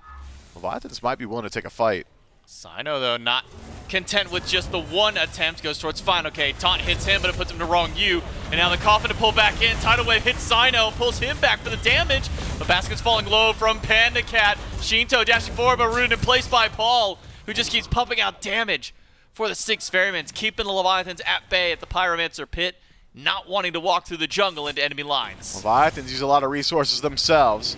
Every ultimate off the map for the Styx Ferrymen. Adapting, the only one holding onto his own, but it's Aror who finds Ronngyu, and he dies alone. Man, that is tough. Sheento just gets back to base a half second before he could have peeled out for his support. Instead, now it's a free pick for the Ferrymen. Blink by Adapting. Gets away from the CC from Baskin. Nice little heal from fineokay to get a little bit of extra chip damage in. But now it's the Fire Giant for the Ferrymen without Ronngyu. It'll be a 5 versus 4. Ultimate is back online for Cyno. Blink available too. He'll jump right to the back line towards PandaCat. He doesn't have his ult, but Cyno is dead the moment his ult finishes channeling. fineokay low, but he'll keeps him alive. It's Aror instead who pays the price, and Baskin trades out one, but the ult for PandaCat is doing big numbers to Baskin's health bar, but Baskin just keeps walking back forward, keeps poking and prodding at this Leviathans team. Leviathans only lose the one, but the one is a big part of their objective DPS, Adapting a major part of it. Fortunately for a double hunter composition, not exactly the keystone. So the Leviathans, if they can group up quickly, might be able to get some pressure on map. Fire Giant perhaps out of the question. Pyromancer, certainly the answer. CycloneSpin hasn't gone back to base just yet. He's going to need to soon. Down to half HP. Yeah, he is sticking around for a real long time. Paul's threat of ult for a steal, but too late. Leviathan's able to grab the Pyromancer after the team fight. Again, really only losing Adapting during all of that. So Leviathan's able to at least get one objective out of all of it. Not the Fire Giant that they were maybe hoping for, but at least able to pull something. Cyclone's build's a little bit different from what you're used to seeing. Death's Embrace. A lot of sustain there. He'll box forever. And plenty of auto attacks to throw out and AoE thanks to Odysseus Bow. So looking at the blink for Adapting, that'll probably be controlled by Odysseus passive. And every single time you find a taunt from Aror, that Chain Lightning going to start ripping through whoever Aror pulls back in. Interesting itemization from the Xbalanque. Plenty of power from Branching Bola, though, so even in sacrificing power to go Odysseus Bow, will be hitting just as hard, if not harder, than PandaCat, who's playing a non-standard hunter. More of a mage, really, than a hunter on the Martichoras. Both these teams struggling to find the guaranteed opening. And I gotta think, again, it's because of the Leviathan's inability to initiate. Sheento walks the dash. It's time to put in some damage. Just going to try and prevent Aror from maybe being able to group up with the team, if anything. Aror fairly speedy. Does get slowed down by Sheento. Just keeps chipping away slowly at the health bar, making sure that Aror can't just back and can't ult in front of him. Sets up for the Leviathans to go for the Fire Giant. Aror and Sheento on the opposite side of the map. This is going to be a 4 versus 4, and the Ferrymen have got to get in to stop this Fire Giant. Cyno's got Blink, he's got ultimate. Fire Giant falling low, but Paul going to cancel out his ultimate channel. The Ferrymen are just standing by. This Fire Giant might just get reset. Meanwhile, Sheento and Aror keep battling it out. The Ferrymen are having a breakout fight. Let's take a listen in with the team. I just one-shot them, guys. I just one-shot them. They're one. Marty. Kill Marty. Marty's one are here. Can I dash in? Dash in. Yeah, I'm killing him, guys. I'm with you. Come do fire. Nice! He's pushing left. He's pushing left. He gets it left. And now the Styx Ferrymen, they might just lose out on their left side Phoenix, but a big turnaround team fight for them. The Fire Giant might just go their way unless Ronngyu can get a steal, but he's sent back to base. The Styx Ferrymen get 3, fire for all 5.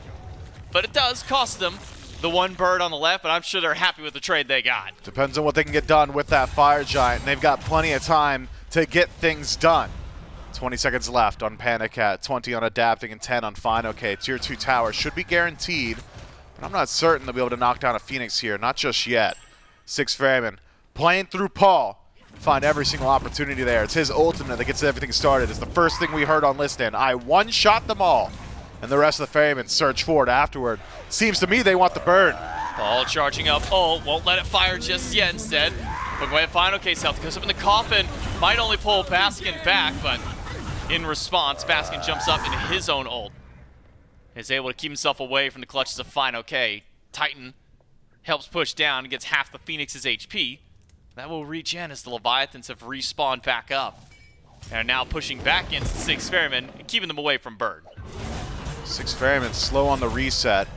Clock's ticking on the Fire Giant power play. You gotta knock down the remaining towers, I think, at least, for the Ferrymen to match presence of Sheento taking out the left side Bird. Even if the Leviathans can't reset that left side Phoenix, even if they can't knock it down again, it is permanently weakened now, so an exposed win condition for the Chaos side. It's up to the Ferrymen to make use of this Fire Giant to equalize the playing field, and 1,000 gold ain't it. 2,000 gold with the Primal Fury ain't it. Gotta expose all remaining Phoenixes, or at least knock one down. From willing to say the Ferrymen went out cleanly on that engagement. And with the clock ticking ever onward, those opportunities start to slip by slowly. 2 minutes left on the power play. And the Leviathans grouped and ready to defend, but there's no offense to defend again. Styx Ferrymen taking it real slow across the map. Cyclone pushing out minions on right. Pyromancer started for the Ferrymen, but the Leviathans are on the way. Pyromancer's got to be secured by Paul, but they'll reset it as soon as fineokay walks in. Ronngyu tries to take it, but not going to do so. Now puts a Runic Bomb in the pocket of Cyno. Aror, they just out of range of the taunt to Ronngyu. Backs away as soon as the dash finishes. It's a group up in mid for the Ferrymen to now deal with. Tier 1 or Tier 2 tower. Not much there to stand up against the Ferrymen. Firemen is starting to push up left. The Ferrymen grouping up in mid to go for this Phoenix. Meanwhile, Sheento had to go back to base. You can just see that threat that Paul keeps at any given moment, charging up that ult, canceling it every single time. It's almost the mind games like playing against the Mercury. Yeah, it's Paul charging the ultimate, sure, but you're really worried about Aror. Dash charged up might be the most threatening thing here on the map. That taunt gonna burn away beads, or perhaps a life. Aror pulled in and locked down, but the mid Phoenix is already gone. This is gone. Aror's ult channeled to Baskin, and he'll get just enough time to bail out. No dot damage to kill. And Sheento's already landed from his ultimate, so the Styx Ferrymen are out. They get their mid Phoenix. Now they have to go back and defend their left lane. Titan already been exposed to a wave of fire minions, and another one pouring down. The Leviathans might just be able to answer back and try and take this Primal Fury while the Ferrymen have to regroup. Bit of a fumble there from PandaCat. Need to utilize that death from above to shred away the defense from Aror. If he's going to stand still in front of the entirety of the Leviathans for that long, you got to punish him for it. The fact that he walks out alive, just ridiculous. Next time around, I'm sure PandaCat realizes that that shred, one of the major points of Martichoras' kit, needs to be utilized. Otherwise, Aror's going to do that on repeat. Dash, taunt, immediately back up, and start to retreat with the ultimate himself. Prime of Fury pulled out, but the Styx Ferrymen have already done everything I could have asked for on a first Fire Giant power play. Expose the base, get their Phoenix back up, only one more enhanced mini wave to deal with, and I'm sure CycloneSpin will go deal with it soon. Leviathans, they lose out on a lot of their pressure, but exactly what had worked well for the Leviathans previously on Fire Giant can do so again. Send Sheento over towards the left-hand side. Clearly Aror not able to stop that push on his own. And both of them having the global presence means that should Sheento be needed in a team fight, he'll be able to chase down Aror over towards it. Instead, though, it's Leviathans grouped up significantly. Sheento here with the rest of his team. Not a lot of vision in pocket. 0 vision in pocket for the Leviathans. Means the ward battle around the Fire Giant will likely just go to the Styx Ferrymen by default. I wonder. Haven't seen a lot from adapting this game either. The Maman Brigitte struggling to find those priority targets. Still waiting on that true 6 slot, but plenty of damage in build. Adapting, if he just connects with Paul, would just remove him from the map. Enhanced fire started by the Ferrymen. Leviathans pushing forward. An ultimate from Cyclone makes it tough to get in there. The Ferrymen will get the Fire Giant. Sheento up in the sky, crashes down with the rest of his team.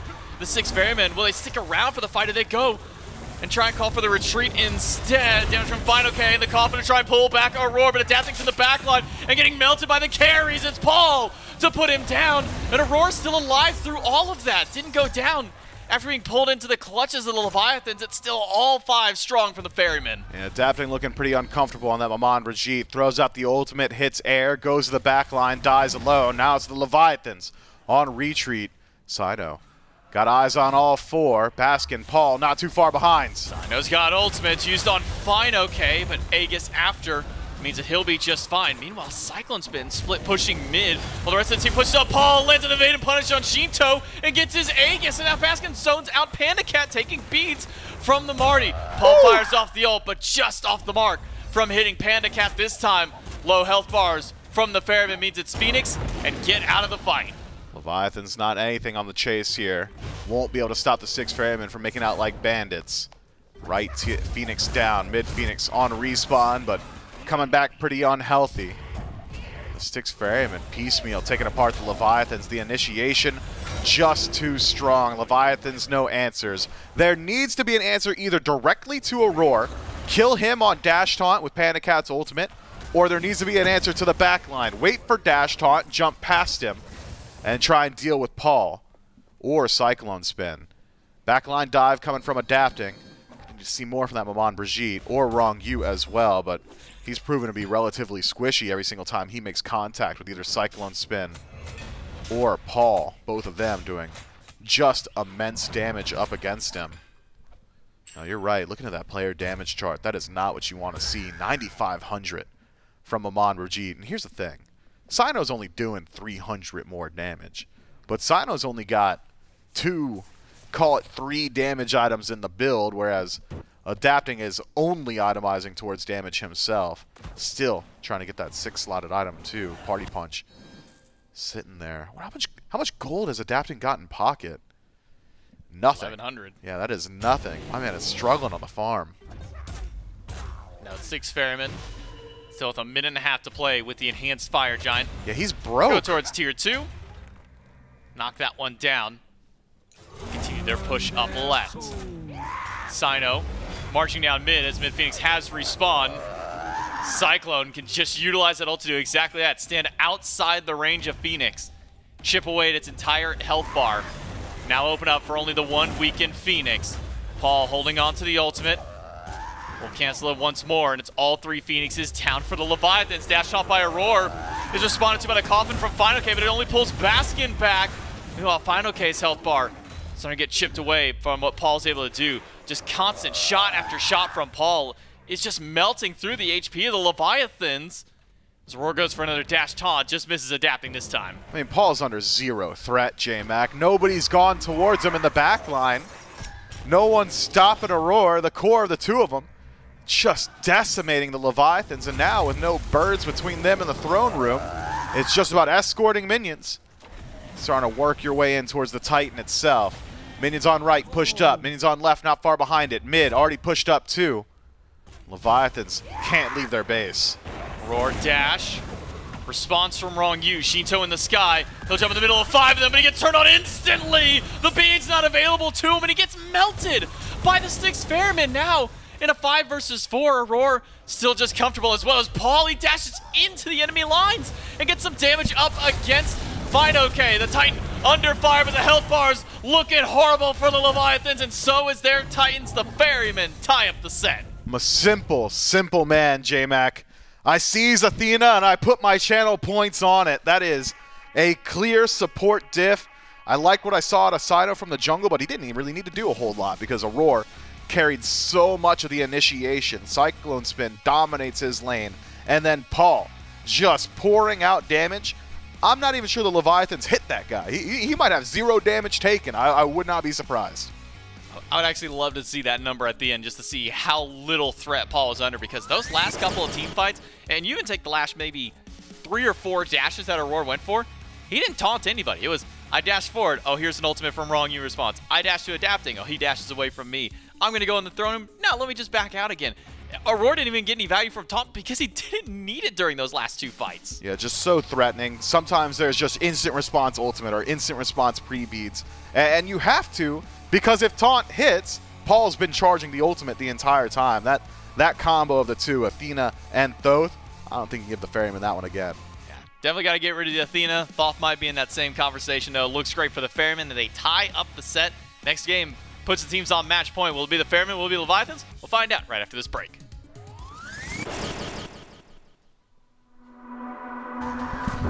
I promised I would wait for you, but I'm getting so impatient. Tell me that you're ready now. This room is big enough for 2, and I wanna do that something that will blow your mind. Do you know the things you do to me? Touch me and I'll make you understand.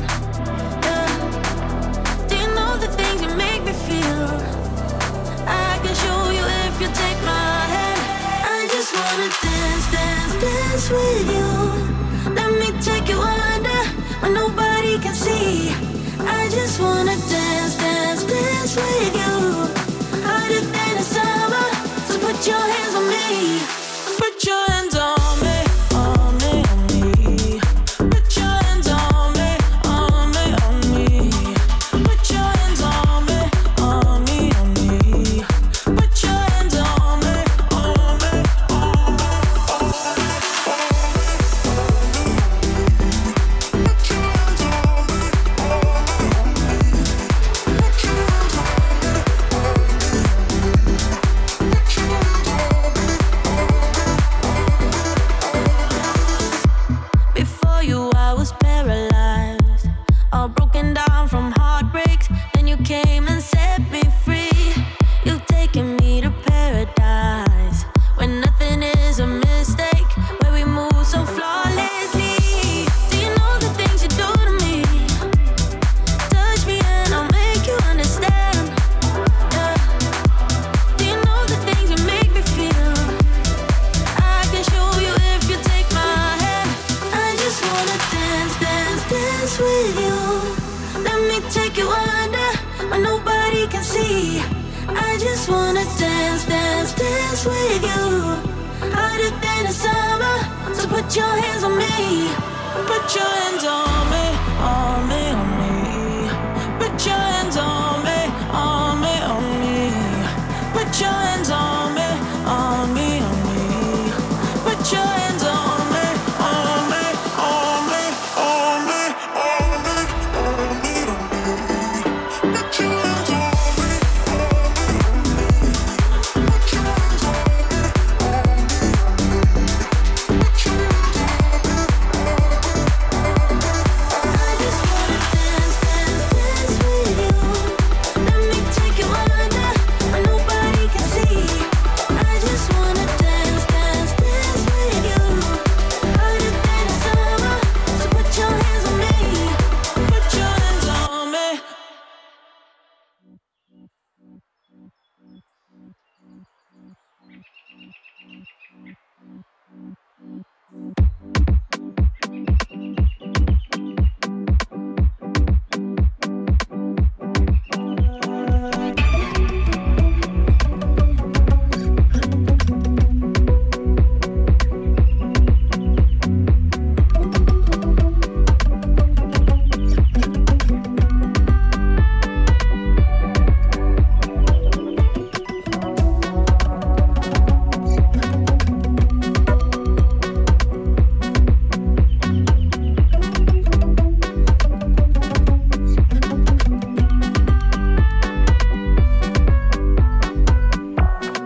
We gon' break up, then we make up. Act like we're gonna be friends.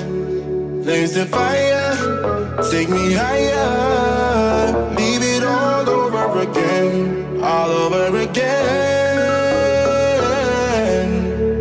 Leave it all over again, all over again. Leave it all over again. We gon' break up, then we make up. Act like we're gonna be friends. Blaze the fire, take me higher. Leave it all over again, all over again. Leave it all over again, all over again. Leave it all over again.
The fire, take me higher. Leave it all over again, all over again.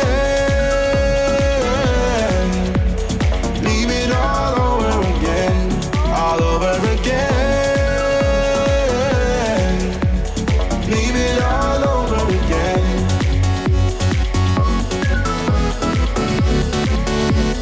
Leave it all over again.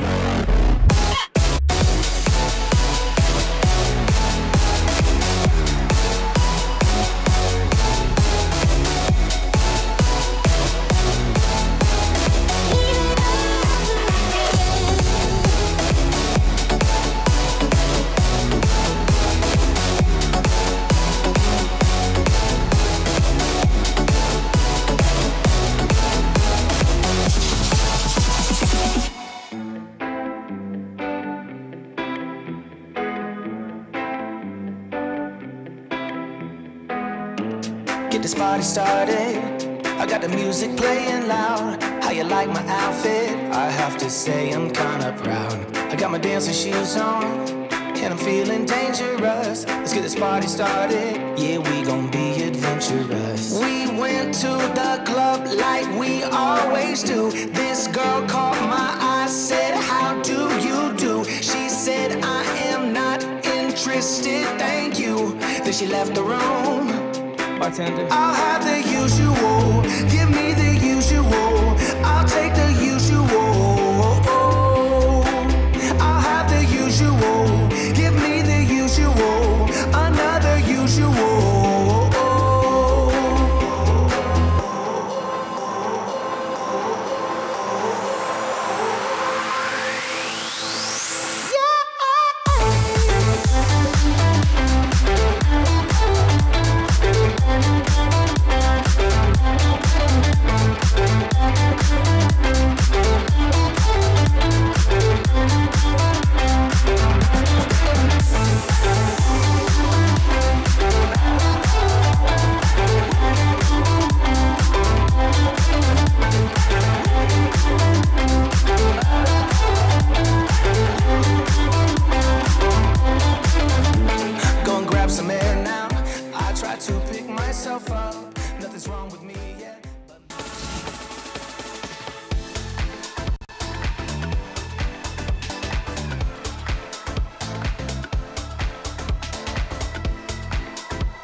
That's right. If you want to catch interviews, any games with the pros like battle sounds, things like that, then you can go to youtube.com/SmitePro, which is going to give you access to all of that kind of behind-the-scenes content. We also have things like the Meta Mondays, short-form videos where pros will tell you the kind of builds they're going, things like that we've snipped up. And of course, you can always go to youtube.com/SmiteVod, which is going to give you a replay of every game. And I can say this pretty much ever, all the way back to Season 1. They're all in playlists. So if there's a game that you're really curious about, like, man, I really wonder what was going on in the year 2013, like 10 years ago today, and a lead up to like the first SWC, things like that.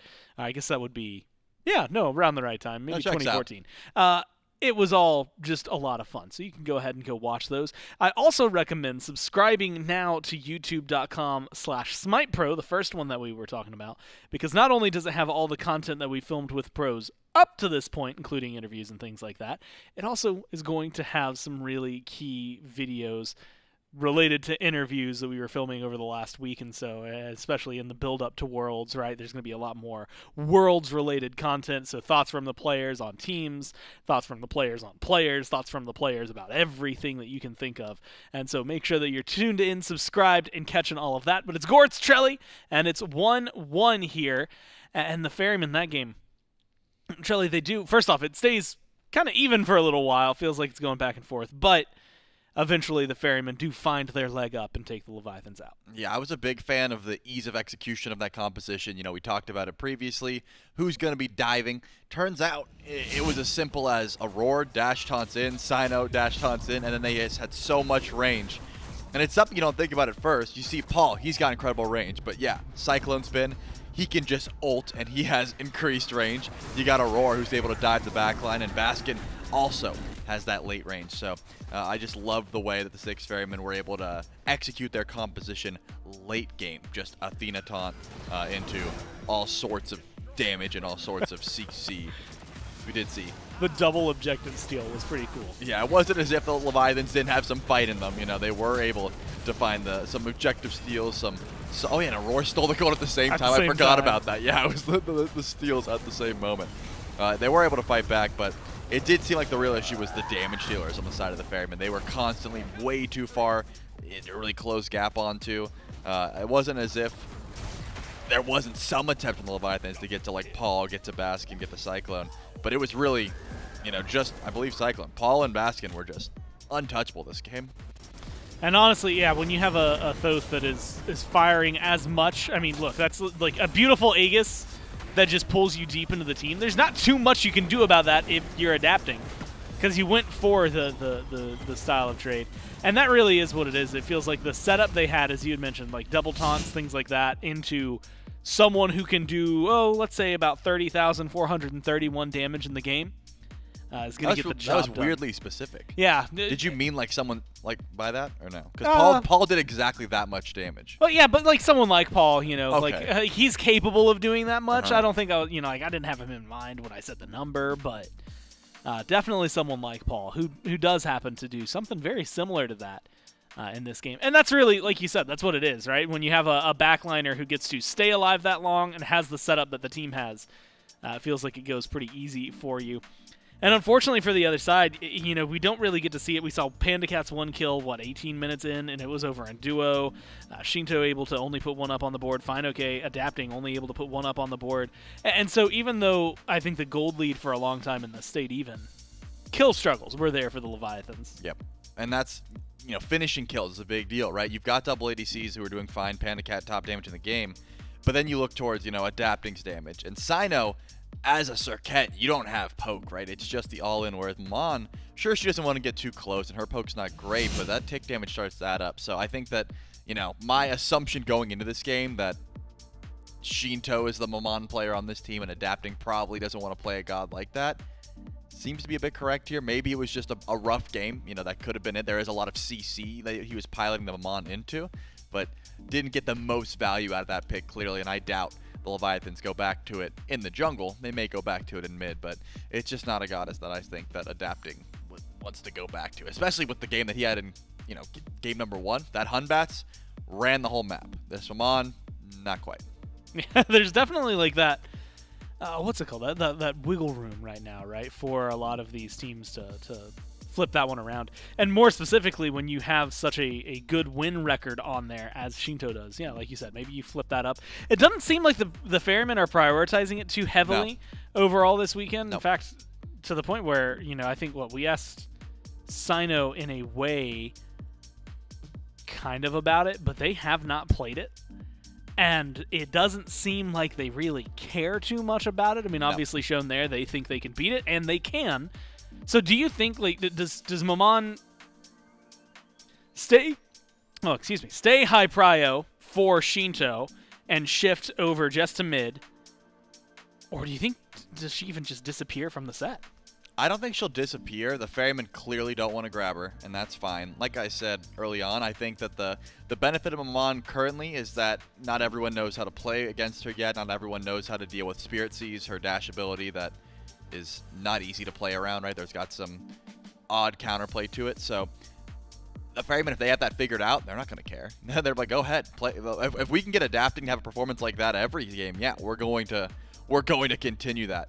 So I can see why the Ferrymen are not going to look towards that pick at all. And the Atlantis Leviathans, if they want it mid, yeah, sure, they can take it. It's not like Sheento has a bad game hardly ever, but it's just not something that the Ferrymen are going to look towards at all here. They've got their game plan. It's ban out solo laners, ban out the Raijin, the Poseidon, the Outwash, things like that.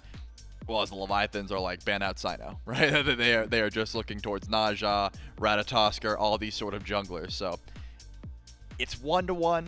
The Ferrymen got their game plan working this time around, so now it's up to the Leviathans to make some changes. Whether that is not to focus out Cyno or look for some different priority picks, I'm not sure.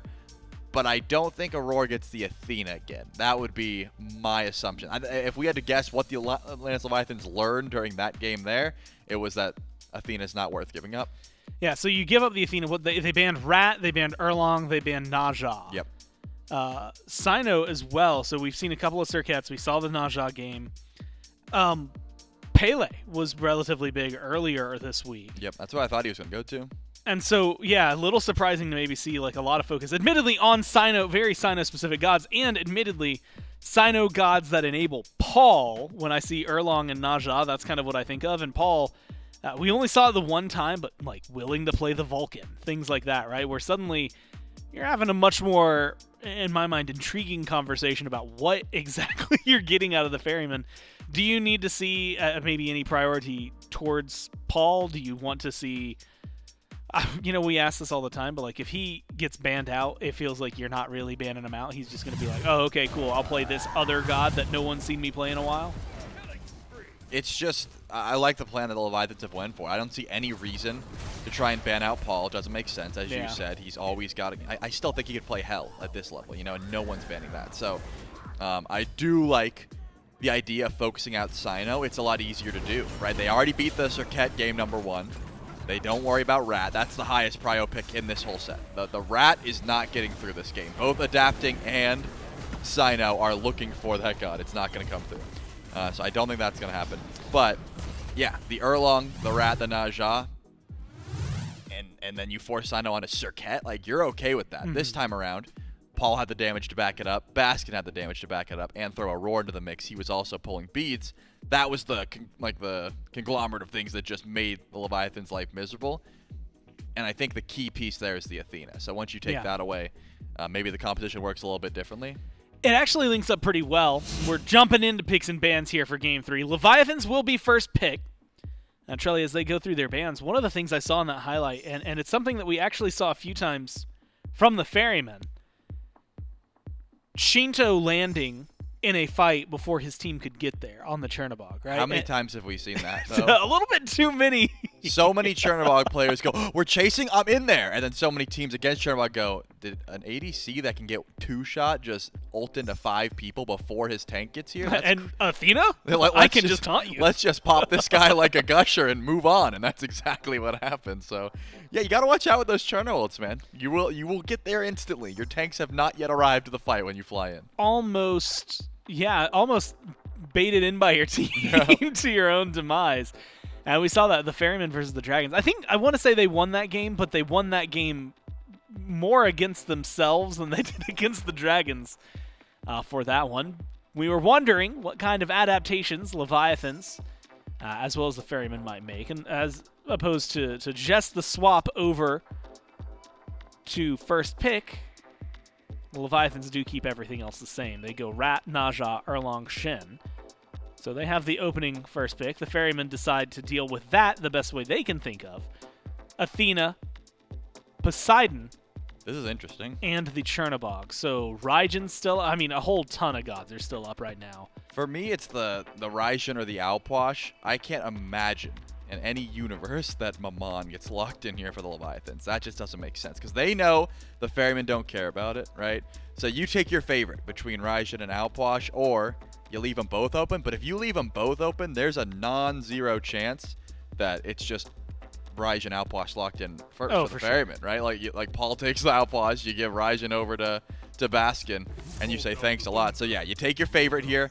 Leviathans have chosen the Raijin, and I'm gonna assume the Ferrymen take, you know, Alposh and blank. Whatever they value the most.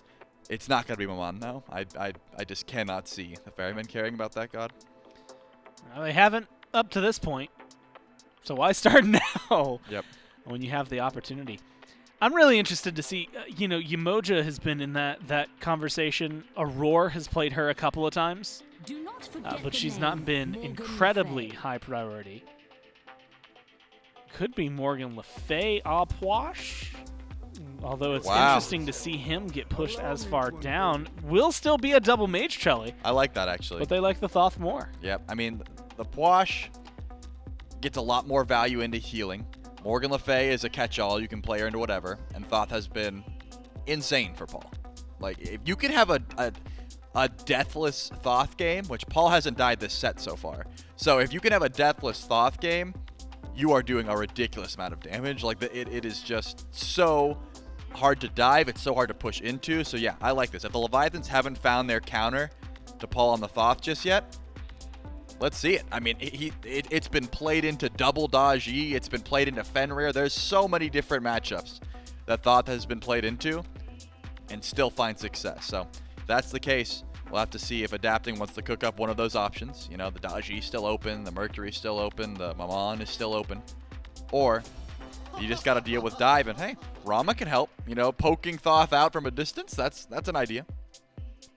Especially when we've seen, and actually, maybe even more credit to that point. You go back a few metas, it feels like we saw a lot of fights where Rom was getting locked in, and this is going to tell you how long ago it was. Vote was doing it. But Netroid, I think, did it best, where you would watch the Rom, and how did they start that fight? They started the fight with the snipes, half health a carry, and then say, all right, good luck, try stepping up to us. It's not a bad look. Thoth doesn't have much self-sustain, so I can see the idea. Thoth doesn't love the Cabrakan either. So they are working on that dive, that all-in potential. But this is probably going to be... the Ganesh doesn't look great here. The Cabrakan doesn't care about it, right? You can pop your one and still stun the Ohm. So it doesn't scream to me. Time for Aurora's pick. I mean, this would be the slot Nemesis. to grab the Aurora pick, but yeah, they're not going to go towards it. Instead, we get to see the Nemesis. Definitely a god on the rise, thanks to those Erendite buffs, thanks to just Nemesis buffs in general. But I'm wondering if it would got banned. I'm wondering if the Leviathans would have even had the Nemesis on the radar. It's one of those picks that Cyno could have gone to, but I don't know if they were that worried about it. They'll just grab it now and let Aurora take his pick a little bit later on. I'm also going to be holding out for Cyclone. But Charlie, you know, when it comes down to it, when it comes to like, man, I wonder if Blank has this god in their pocket, or if they have something they can go to after this, and are all banned. The Ferrymen feel like they are the epitome of, yeah, we got another one, right? Like they all five seem to just have something else they'll go to.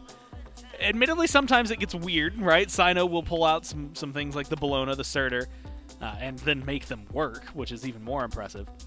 But they definitely have that. But yeah, the Nemesis buffs make that one interesting. Camazotz and Hunbats banned by the Ferrymen, which are things we've been seeing Adapting play pretty often so far this weekend. Of course, with the Ratatoskr already gone, you know, you still have like wheelish picks, things like that. Maman still on the board. The other side, it's Danzaburo, who, again, good buffs recently. Haven't seen him a ton, but have seen him a bit. Xbalanque, which is what we just saw CycloneSpin on. And instead, a Maui gets locked in here for the Ferrymen, which is, again, if we're looking at parallels, last year, Leviathans go 5 games in the finals of playoffs up against the Kings, who ended up then kind of picking up Maui and making him pretty much their run through Worlds. How do you like Maui into what the Leviathans have? It's not the pick that I thought Aror was going to go to, but it was definitely... Auror's pick was questionable here, right? I called out the Ganesh. It doesn't look great, so I was like, what does Aror go to? That's his usual go-to, right? He loves the Ganesh in that slot. Set and Kuang, tremendous dive. Definitely set in the mid lane. You send Raijin over to solo, I would assume, but there is always the opportunity to change it up. I just can't imagine you don't put Sheento on the hard carry, and that's the set, right? Like that. Oh, for sure. Yeah, you want fineokay, who has played set in the past, but you want fineokay just on the Raijin, and then you let adapting run through with the Kuang. He said, you know what? I had some trouble with the last magical jungler. Let's go to a different magical jungler. And the Styx Ferrymen answer back with, we don't want to deal with that stealth. We're going to get some eyes in the sky, and that's exactly what Heimdallr can provide. But very specifically, it's from one magical jungler to another one that adapting has carried on pretty consistently. In the Kuang is a threat. There's one I like a lot better, and it's this one. And so, like you said, you bring in the Heimdallr, which is going to help a little bit with some of that vision. You have things like the Nemesis for shredding through, specifically, I guess, the Raijin, who's going to be relatively tanky, Cabrakan, things like that, but also chasing down some of these picks. But it definitely does feel like set Kuang Cabrakan is going to run down in your face and maybe dive you a little better than what the Ferrymen have locked in.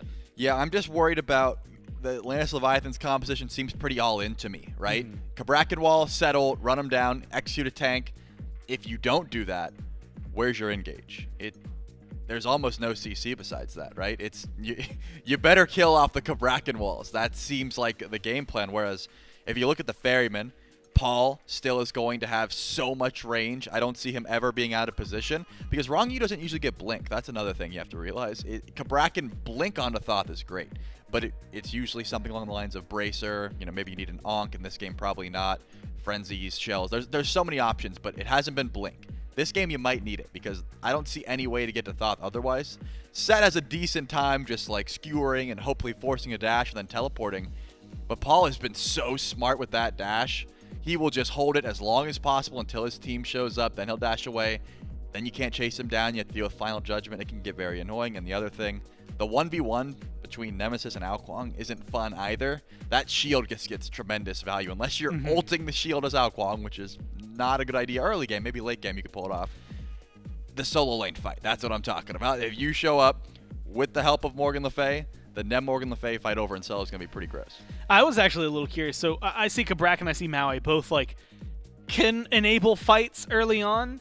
But then I think of clear, like Rom, right, able to shoot the astral arrows through the wave, clear a little quicker, but then you've got Heimdallr who's got the cleave autos. Do you see duo pressure being pretty high for both these squads? I mean, it looks like it. Maui's going to help out with the clear, but I don't see too much kill potential unless Cabrakan just pops off. Well, somebody is going to put their best foot forward here and go to set point. We'll have to find out who as we jump down to Game 3 with the casters. That's right. Will it be the Leviathans or the Ferrymen pulling ahead and going to match point here in Game number 3? We'll have to get through that game to find out. It's J-Mac, Mifflin, and Doug here for Game number 3. Couple returning points of the roster, at least for the Leviathans, going back for Ronngyu on the Cabrakan this time. And then adapting, going to an old favorite of his, the Kuang in the jungle. Not the magical jungle that we've been used to seeing, but one that, at least for adapting, has been a hard carry for him over the course of his career. Yeah, it does have a lot of late game hyper carry potential, but that's not just adapting here for this Leviathans draft. Sheento's also got it out of set in mid. Initiation not lacking. I like how Taiko drums and Cabrakan in conjunction with each other are going to work for the front line of the Leviathans. And then you've got PandaCat to start things off from range as well. Should just be able to poke out up against that Thoth. And you might be wondering, J-Mac, why is Mifflin talking about the late game already? We're not even into the 1 second mark.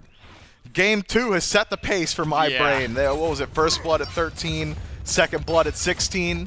I'm thinking Styx Ferrymen and Leviathans both have got compositions this time around that could do exactly that once more. Maybe the most interesting pick on map. Toss up between the Kuang, Nemesis, and Maui. Nemesis a little bit less, so we've seen more of her as of recent. I wonder. It's going to be slow, though, isn't it? It feels like it would be, just given the nature of how Game 2 went between these teams.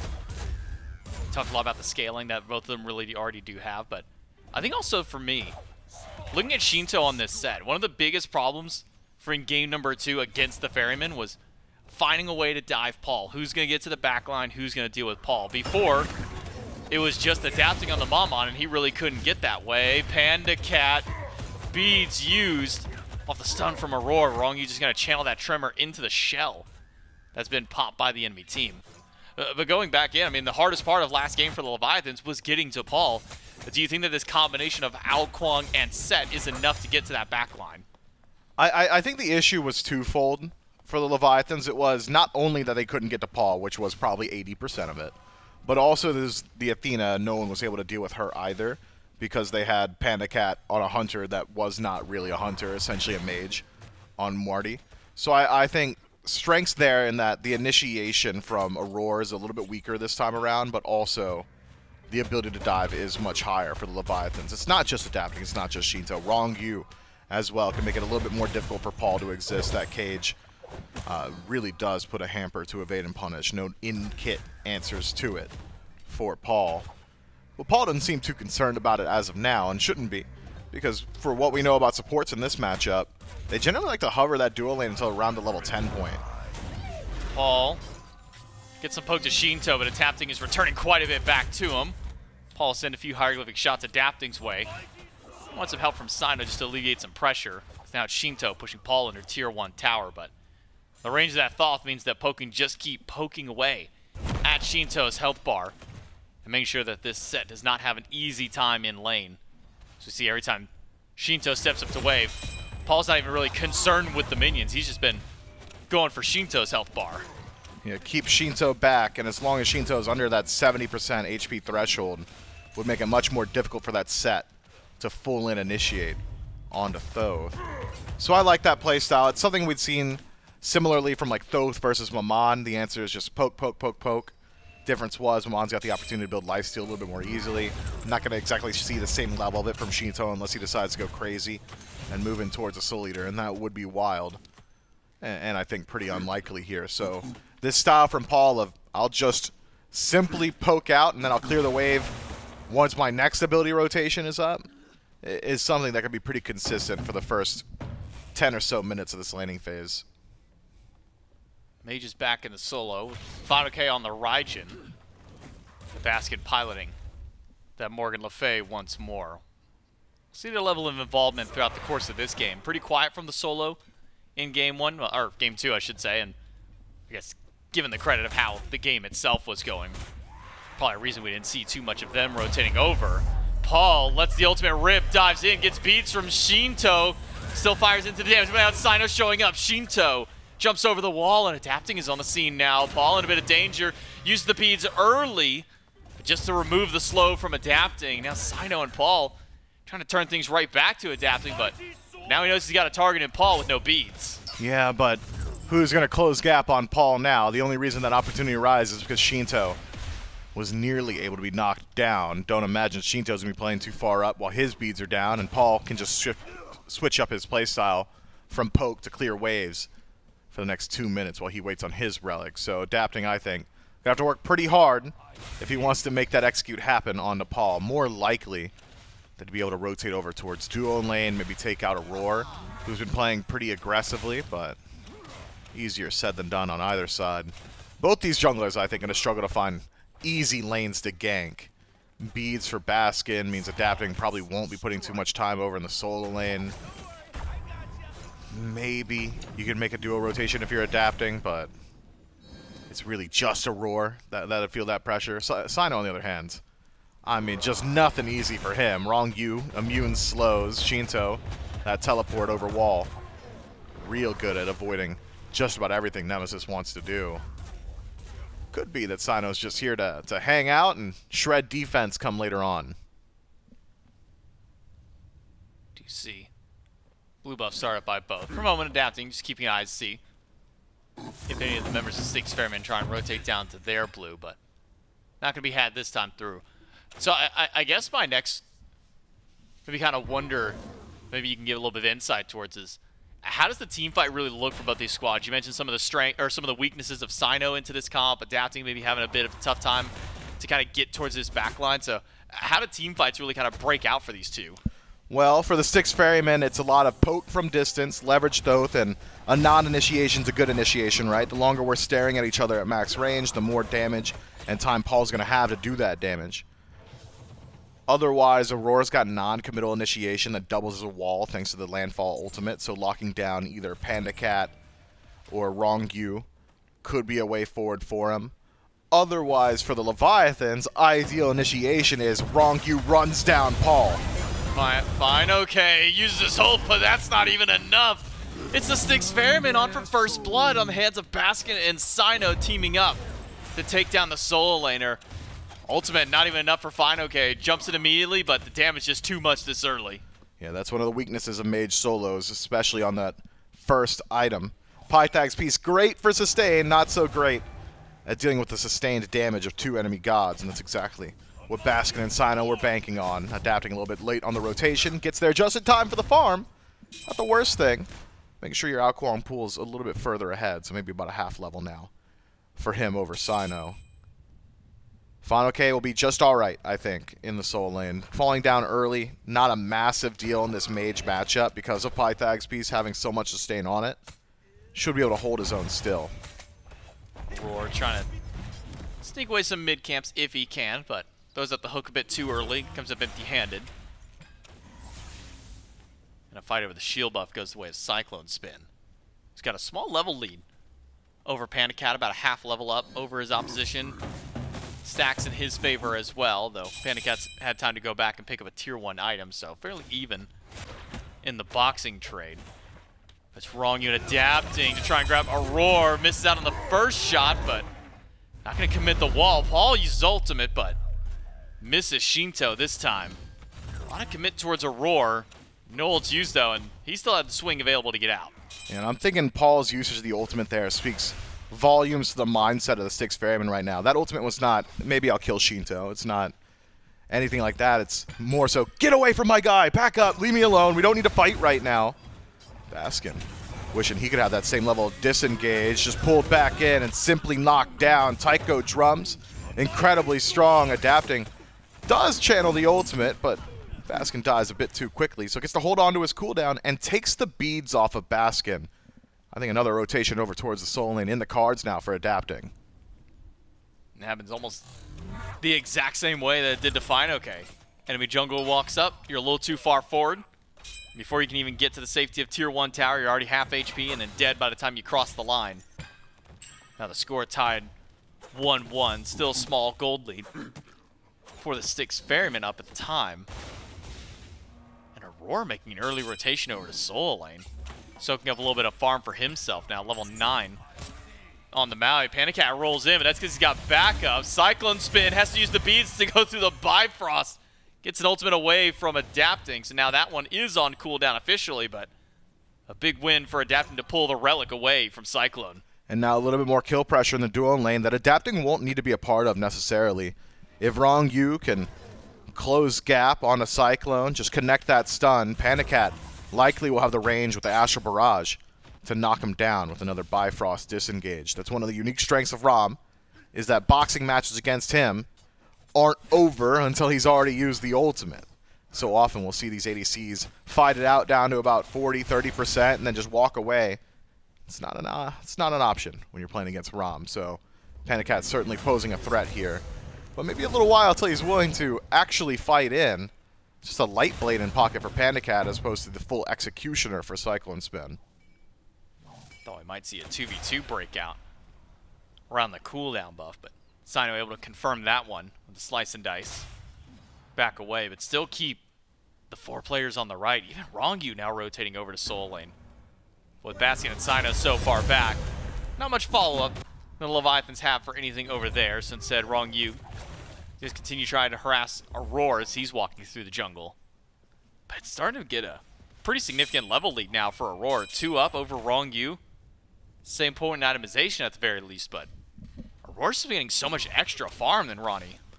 Yeah, Ronngyu spent a lot of time in the jungle, whereas Aror has wasted no time collecting farm when his laners have fallen down. Maybe that entire wave or so that he'd taken away from Baskin, helping him out a good deal. Ronnie does close it up to a 1-level lead in favor of Aror, but still significant, especially considering generally when support's ahead, someone else on the team is suffering. Guess you could say it's Paul, about a half-level down as well in mid, but that might just be because Sheento is playing Set, and Set's so good at exactly this, just controlling those mid camps. That burst potential, the mobility afforded to him on this assassin allows him to lean into some of his early career tendencies of being a map-dominant farmer. If we're being mean, or nice rather, if we're being mean, it's farm goblin. I think that's what his previous teammates have described him as, but a style that has suited him well and continues to do so now. Aror's second item. We've been seeing this pop up a little bit more as of recent. Talisman of Energy. This time second, we've seen it kind of bounce between when you pick this one up, but coupling it with the War Flag. Just feels like this is a massive go button style of item that you couple along with that one. The amount of movement speed and attack speed you gain from doubling those up. It just sometimes like feels like it's so oppressive, especially on sieges. Yeah, you're going to have a really hard time walking away from Aror, but it's not exactly what Maui's about. Cyno, initiation on left, will win this trade. Adapting, learning early that Nemesis does not feel good to fight as an Kuang. Good ultimate from CycloneSpin might be setting him up. Ronngyu lands back down, not as good, but Aror misses the swing. Gotta try and pull Ronngyu back. A little bit further in, Cyno gonna dash in, needs the second one. Landfall from Aror, pulls Ronngyu back, and now he's blocked off. The island is in the way, and Cyno picks up the kill, but Sheento has dove in. He's used the Kingslayer already, but he's taking half his health just walking up to the team fight. It's the Styx Ferrymen with another pick. Yeah, big skewer whiff there from Sheento. Lose out on so much of that damage potential. The Styx Ferrymen were considering a disengage. One Sheento had teleported in, but once Skewer's down, they realize we're all still full HP. They can stick around and look for more on map. Gold Fury burning fast, and not a single Leviathan in range. Styx Ferrymen take the first neutral objective, as well as the kill lead in one fell swoop, 12.5 minutes in. And net themselves a pretty significant lead. All the while, preparing for this in mid. Sheento rooted out. Paul charged at that ultimate, but cancelled it right away. Instead, now it's towards the beacon. With Sheento a bit low, no chance he steps up to try and defend this one. So Styx Ferrymen will cap the first beacon over a minute after it spawned. With how much fighting happened over on left, Gold Fury spawning in, took a little bit longer for anybody to head that direction, be able to cap up that objective. But now 1,500 gold lead up for the Styx Ferrymen after one kill, one objective. But not much to do on map now. Pyromancer's up. But the Ferrymen really are reliant, I think, on CycloneSpin's DPS to actually look towards these neutrals. Cyno's build, decent at dealing with objectives, but certainly not the standard that we're used to seeing. Erendite in second slot, recently buffed, now has 7% movement speed on it all the time, plus 50 some odd power. Helps out a little bit in burst potential, but maybe not as much auto attack as you're used to seeing from a Nemesis. Might restrict his ability to effectively deal with the Pyromancer. We'll have to see whether or not that opportunity even arises, considering fighting on the right side of the map might just favor the Leviathans with Raijin there. Taiko Drums, just such an oppressive teamfight tool. Itemization difference, though, between these solo laners. Baskin, eyes for damage. Typhon's Fang finished up in that third slot, whereas fineokay wants to be a little bit more of a facilitator, have that poke online a bit more often, too. 20% CDR afforded to him by the Breastplate of Valor and some defense. Won't be as much of a threat to the front line or even the back line of the Ferryman as Baskin is, but will certainly be allowed to be involved in the fight for a good deal longer. Roar stepping forward, does miss the hook. fineokay with a Thunder Crash in around Pyromancer. The Styx Ferrymen mount their group up. Be a full 10-man swing over around the objective. PandaCat just now showing up. Adapting in the mid lane, keeping eyes on Paul and everyone else. as the Pyromancer just gets bounced back and forth between the two teams. And Paul charging up ultimate. Styx Ferrymen, they're just buying time, waiting for an opportunity to maybe swing forward or land a pull. Aror does grab one, but not going to be able to pull PandaCat any further or any closer towards his team. The Pyromancer jumps down to half, and Ronngyu continues to walk forward, but a whole lot of poking and prodding, a whole lot of nothing being accomplished so far. Landfall misses from Aror, gets the pull on a fineokay, and it's an immediate response to the Taiko drums. Aror caught out of position, but can swing away. Paul rips an ultimate right through Ronngyu, and fineokay. Sheento is low, but the wall from Ronngyu, she keeps him alive. Baskin takes one, but Cyno goes down in response. Baskin with the double, and Paul with one more. PandaCat stands his ground, but it's a ground that's shaking out from beneath him. The Leviathan ends up back away. PandaCat collapsed on by Paul, and as soon as the Aegis fades away, Cyclone puts him in the dirt. Man, that fight starts well for the Leviathans. A blink out of the landfall for Ronngyu to reposition, but blinks a little bit too far and creates an opening for the Styx Ferrymen to walk forward without worrying about the support. From there, the Leviathans taken apart one by one. Wall peel from Ronngyu nearly makes Sheento a scarce target, but Baskin over the wall takes him out with the ultimate, and from there the Ferrymen continue their siege onward, and the Leviathans had nothing left in the tank to fight back. Sheento isolated, dealt with. PandaCat left alone in the backline, buys time with relics, uses both of them, but dies nonetheless, and the Styx Ferrymen take the neutral objective on the way out, icing on their cake. Look at the Leviathans. Relics across the board, only one still available, and it's beads for Sheento.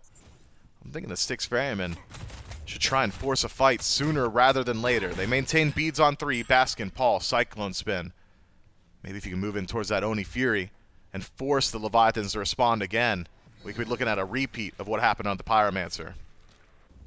3,000 gold lead for the Ferrymen after that fight, getting the Pyromancer, getting a few picks, and setting up their opening for Fury, but not going towards it just yet. Cyno and Aror lurking in the area, getting some wards down just to spot out if a Leviathan's rotation comes through.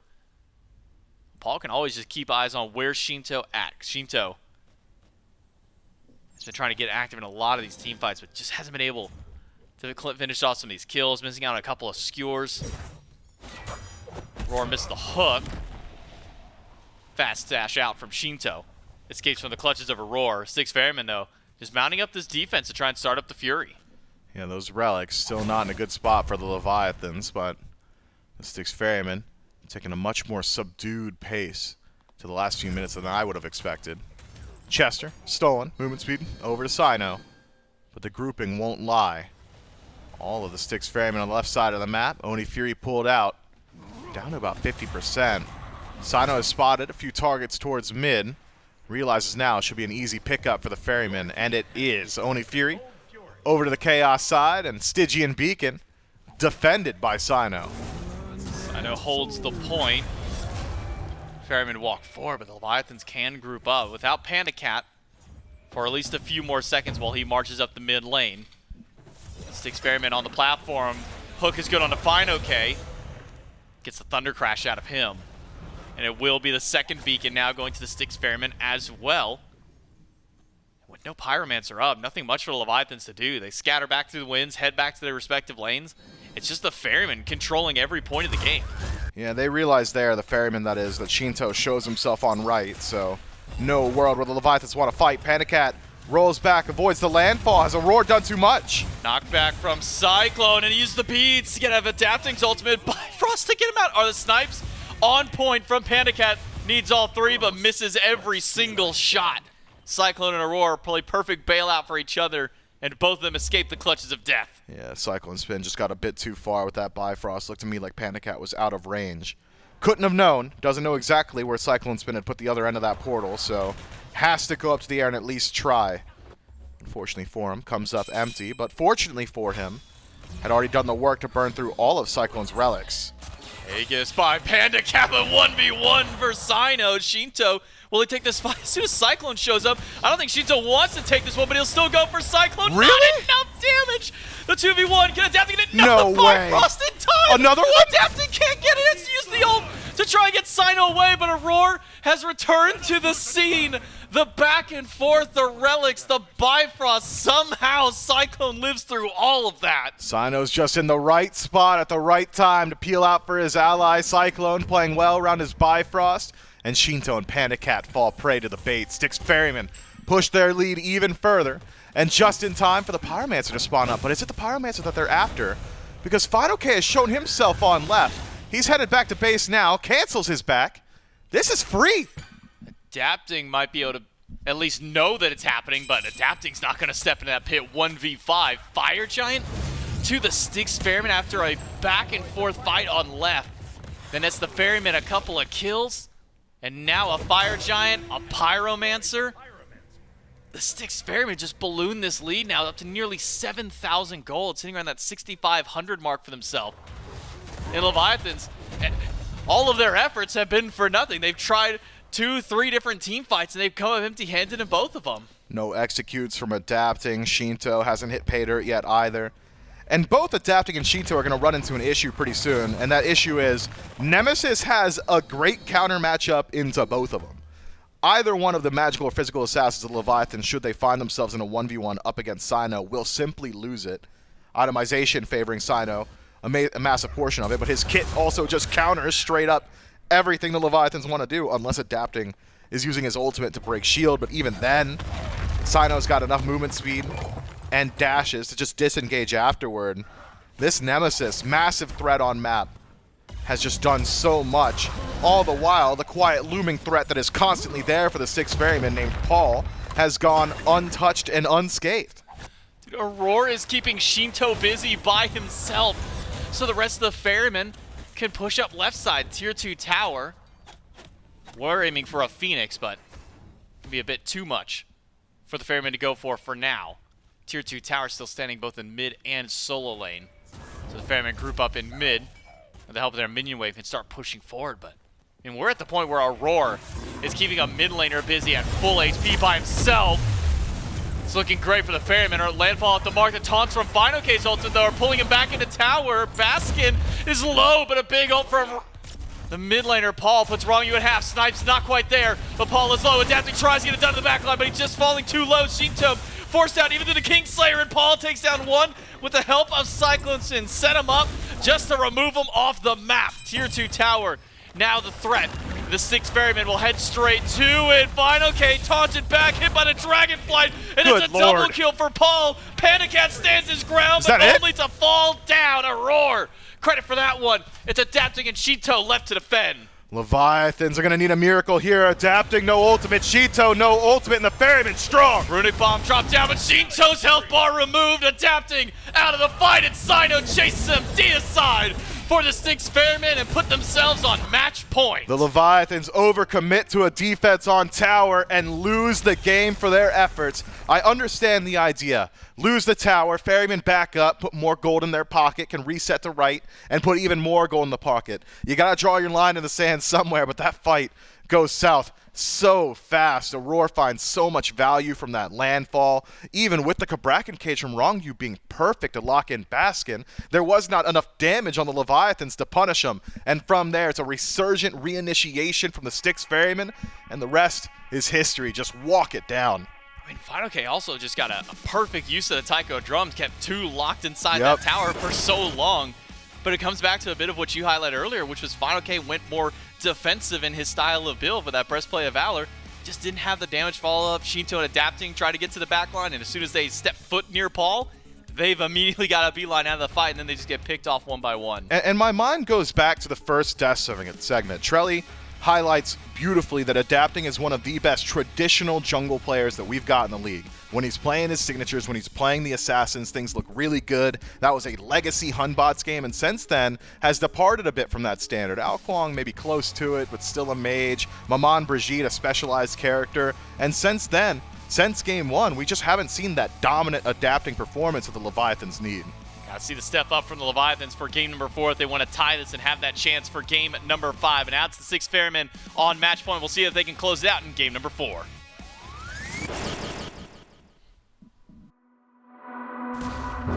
I promised I would wait for you, but I'm getting so impatient.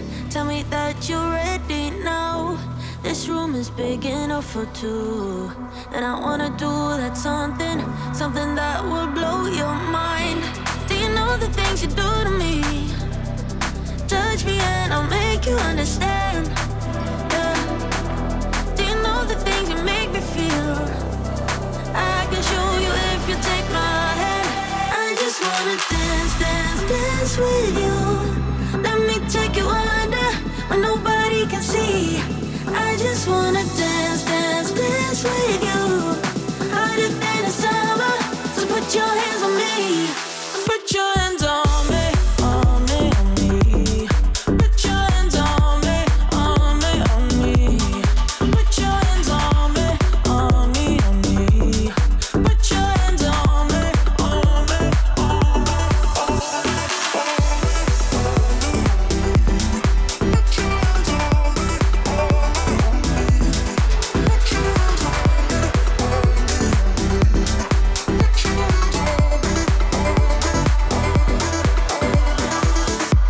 Before you, I was paralyzed, all broken down from heartbreaks. Then you came and set me free. You've taken me to paradise, where nothing is a mistake, where we move so flawlessly. Do you know the things you do to me? Touch me and I'll make you understand. Yeah. Do you know the things you make me feel? I can show you if you take my hand. I just wanna dance, dance, dance with you. Let me take you under where nobody can see. I just wanna dance, dance, dance with you. Harder than a summer, so put your hands on me. Put your hands on me, on me, on me. Put your hands on me, on me, on me.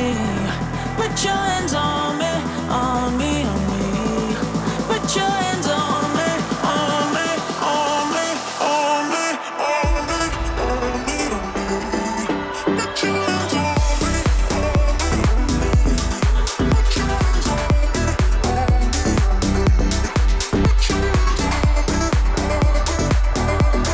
I just wanna dance, dance, dance with you. Let me take you under where nobody can see.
me closer, but don't waste your time.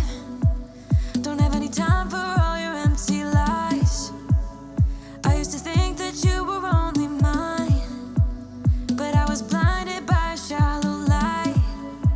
I'll call your friends, I'll let them know that I'm so done with the tragic boys. Tonight I'll get into my zone. I'll dance until the tears are gone. No time for bad love, bad love, bad love. I'm dancing all these tears away.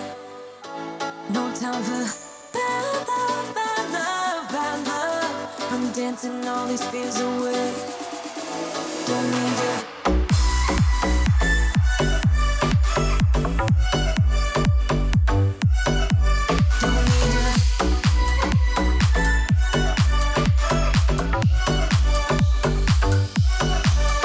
Leaving you just made me realize all the things I used to sacrifice just to please you, just to call.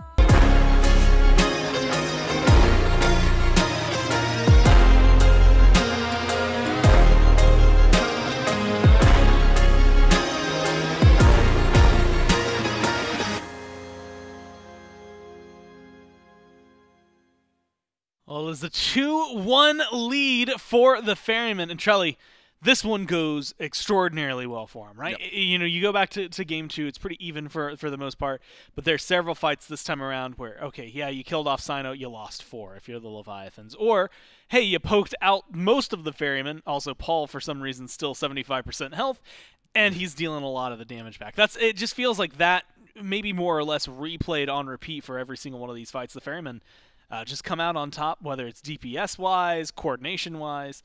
They really spearhead through the Leviathans this time. Well, the Ferrymen's composition worked in a multitude of ways, whereas the Atlantis Leviathans had one singular goal. It was dive. You have Paul, who is this easy-to-kill Thoth, you would hope, and you've got a Set, you've got a Cabrakan wall, you've got a Dapping who can blink to the back line. All of that needs to happen all at once, and if you don't win the fight off that play, if you don't win the fight off that dive, there wasn't much else engaged, right? Look at the CC on the side of the Leviathans. It is Ronngyu and a cloud of dust. Like, hopefully fineokay comes in and hits Taiko drums, but up until that point, we didn't even get to see much of fineokay because this game ended a lot quicker, right? Before the Solanders got to rotate out too often.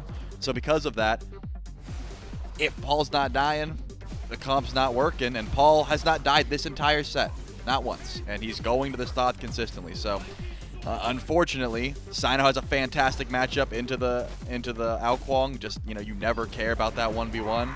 Paul's consistently peppering damage from a distance. Yeah, and that's the thing. Anytime someone closes gap, he just dashes away. There was no fear. I know. I was mentioning to you, I think it actually is this fight. Yep. Watch where adapting. He's so he farming. goes off to the right. He starts the green buff. He's farming as we speak. And I said, in this moment, he's farming for next game, bro, because this game's over. And what happens? They get almost wiped right now. Yeah, 2 more kills. And he's still behind them, if you're wondering. There's only 2 people in front of him. He was coming down mid. And it's just little moments like that, right? Where, you know, you're 1-2-1, and you only get up the 7k damage, almost 8k damage, which admittedly, it's not too terribly far behind. I mean, 5,000 separating you and Cyno. But realistically, when you see everyone hitting, you know, 5 digits over on the right-hand side of the screen on the Ferryman outside of Aror, that tends to go and show that they are not only just dealing a lot of damage, but they're doing it pretty safe when you then also correlate that to the death column and how low it is for everybody on the Ferryman. So, team comp that just goes right, plays well, and plays clean. Which also means to me that there's got to be a bigger shift, I think, for the Leviathans in the draft. Yeah, that's the big difference maker. I think they have to completely shift the mindset. It doesn't have to be an all-in composition. They beat Paul in game 1. They did not have to kill him. He was 1-0. Like it doesn't have to be full dive. They just need consistent CC. It can't all be on Ronngyu. Whether that be the Hunbats, that is probably not going to get through again, but that was a great look for adapting, or some form of CC in the jungle. I think that could be a big switch up because, sure, like I said, the Raijin provides a bit, but it just was not enough to consistently dive here. I don't think they're going to go back to a composition like this. Whether or not they completely shift the mindset is one thing, but I think more CC, more consistent CC, and probably more of a physical jungler would be in the Leviathan's future. Well, unsurprising. Actually, Jelly, I'm going to let you guess. Just pulled it up real fast. How many deaths do you think Paul has like across the event? Across this event? Yeah, this event. Let's see. They 3-1 twice, I believe. It's single digits for sure, almost certainly. I can, you know what? Thumbs up. It is absolutely single digits. Let's go with 6 deaths total. You are danced right Was it around 5? it. It's 5. 5 deaths total. I will give a shout out because I sorted just by KDA. Haddix is second with only 4 deaths actually. But how many games did Haddix play? Yeah, Paul now has 1 more game Okay. played. And so there's going to be a little bit of a threat there. Yeah, Haddix with the least amount of deaths, but Paul with the highest KDA is 6.7 right now. And if he keeps getting kills and not dying in this set, that KDA is going to keep looking real good as time goes on. It's just something Paul brings. But it feels that way for the Ferrymen, right? Because it's not just Paul who's not dying often. I mean, you're seeing, Cyno with 1 to 2 deaths, Baskin with 1 death, Cyclone, Aror both not dying. Like, the team as a whole was very successful in surviving throughout that last engagement. Yep. And it is worth mentioning, Picks and Bans, Game 4, up at the top. Winner of this is going to be first seed at Worlds. Now, the convenience is that the Leviathans, in this case, if they end up losing, would be second seed. So loser is going to be on the opposite side of the bracket, which means the only way for these two teams to meet again is they'd both have to win their quarterfinals, they'd both have to win their semis, they'd both have to make it to the World's Finals. And of course, winner gets choice from the group stages of a team to play in quarters, very similar to how last year worked. Leviathans will get potentially first or second pick, depends on how this game goes for them. They need to prolong this set. Ferrymen, if they won this, would be first seed. Whoever's first, pick of 4 teams. Second gets pick of 3 teams. And then Warriors, since they were third, gets the pick of the last 2. And Dragons, as fourth, would just get the 4th seeded team, whatever that happens to be, to fill out our quarterfinals and give us that Worlds bracket that we can expect to see. What? Okay, no, they can still pick it in the second slot. I was so confused for a second. Bro, I was so confused for a second if they didn't pick Rat.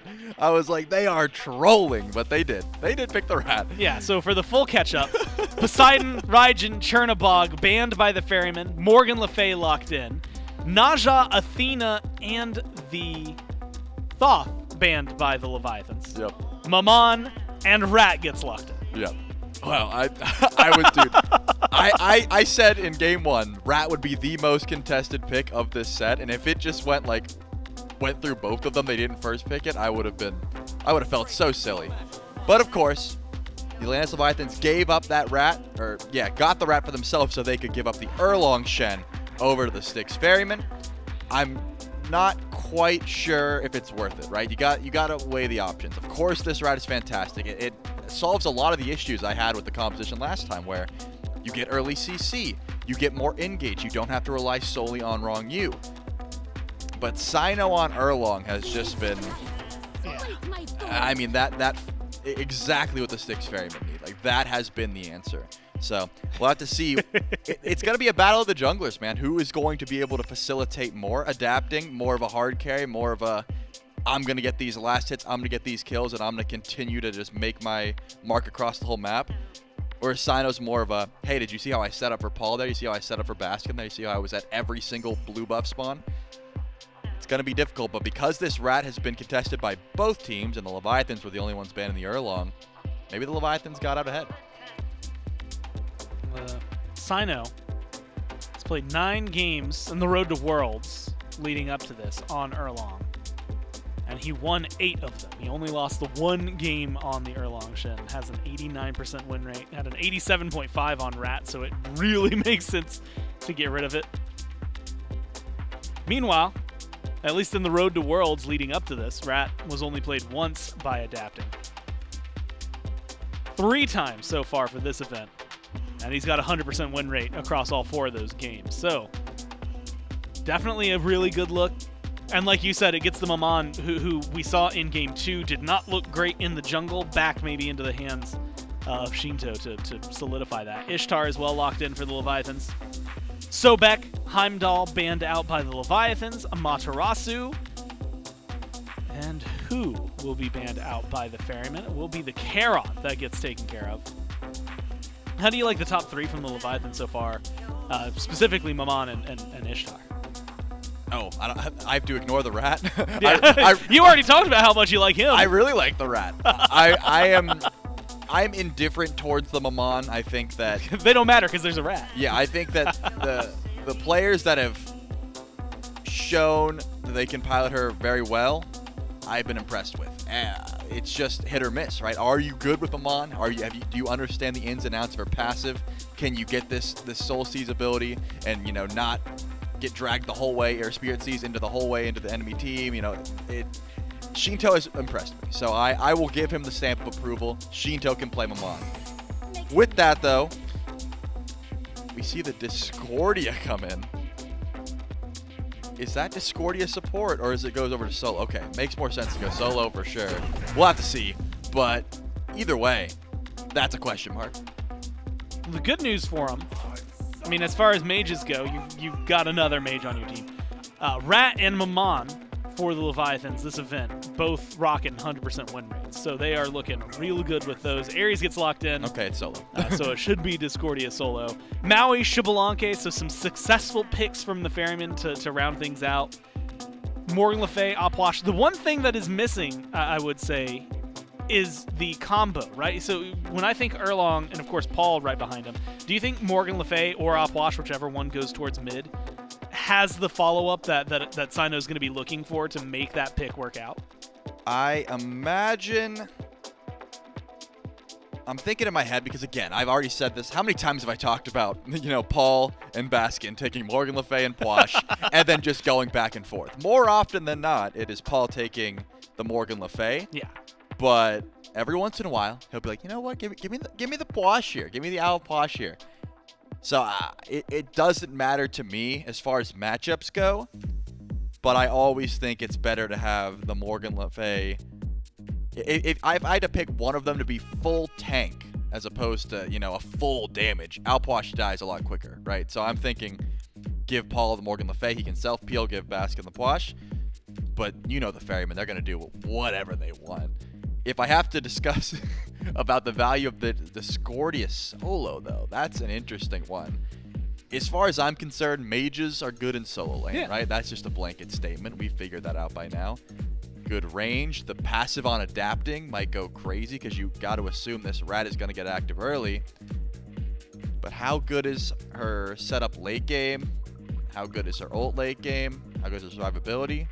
Those are answers that we know too with full damage Discordia, right? Insane. You group up for Strife, you get the golden apple to your head, that's gonna hurt. I have not seen how good she does with the tank build, so I'm excited to figure that one out. But the passive on adapting, that sounds good. I'm actually really interested in seeing it as well because, coming into this, we've seen and maybe had hints of, the Poseidon, right, and what he was going to be able to do. But I would still say I'm pleasantly surprised by how successful in solo Poseidon was compared to what we've kind of known as, the staples over there, the Puch, your Raijin, your Morgan Le Fays. And so maybe Discordia is one of those, right, where it comes out of nowhere.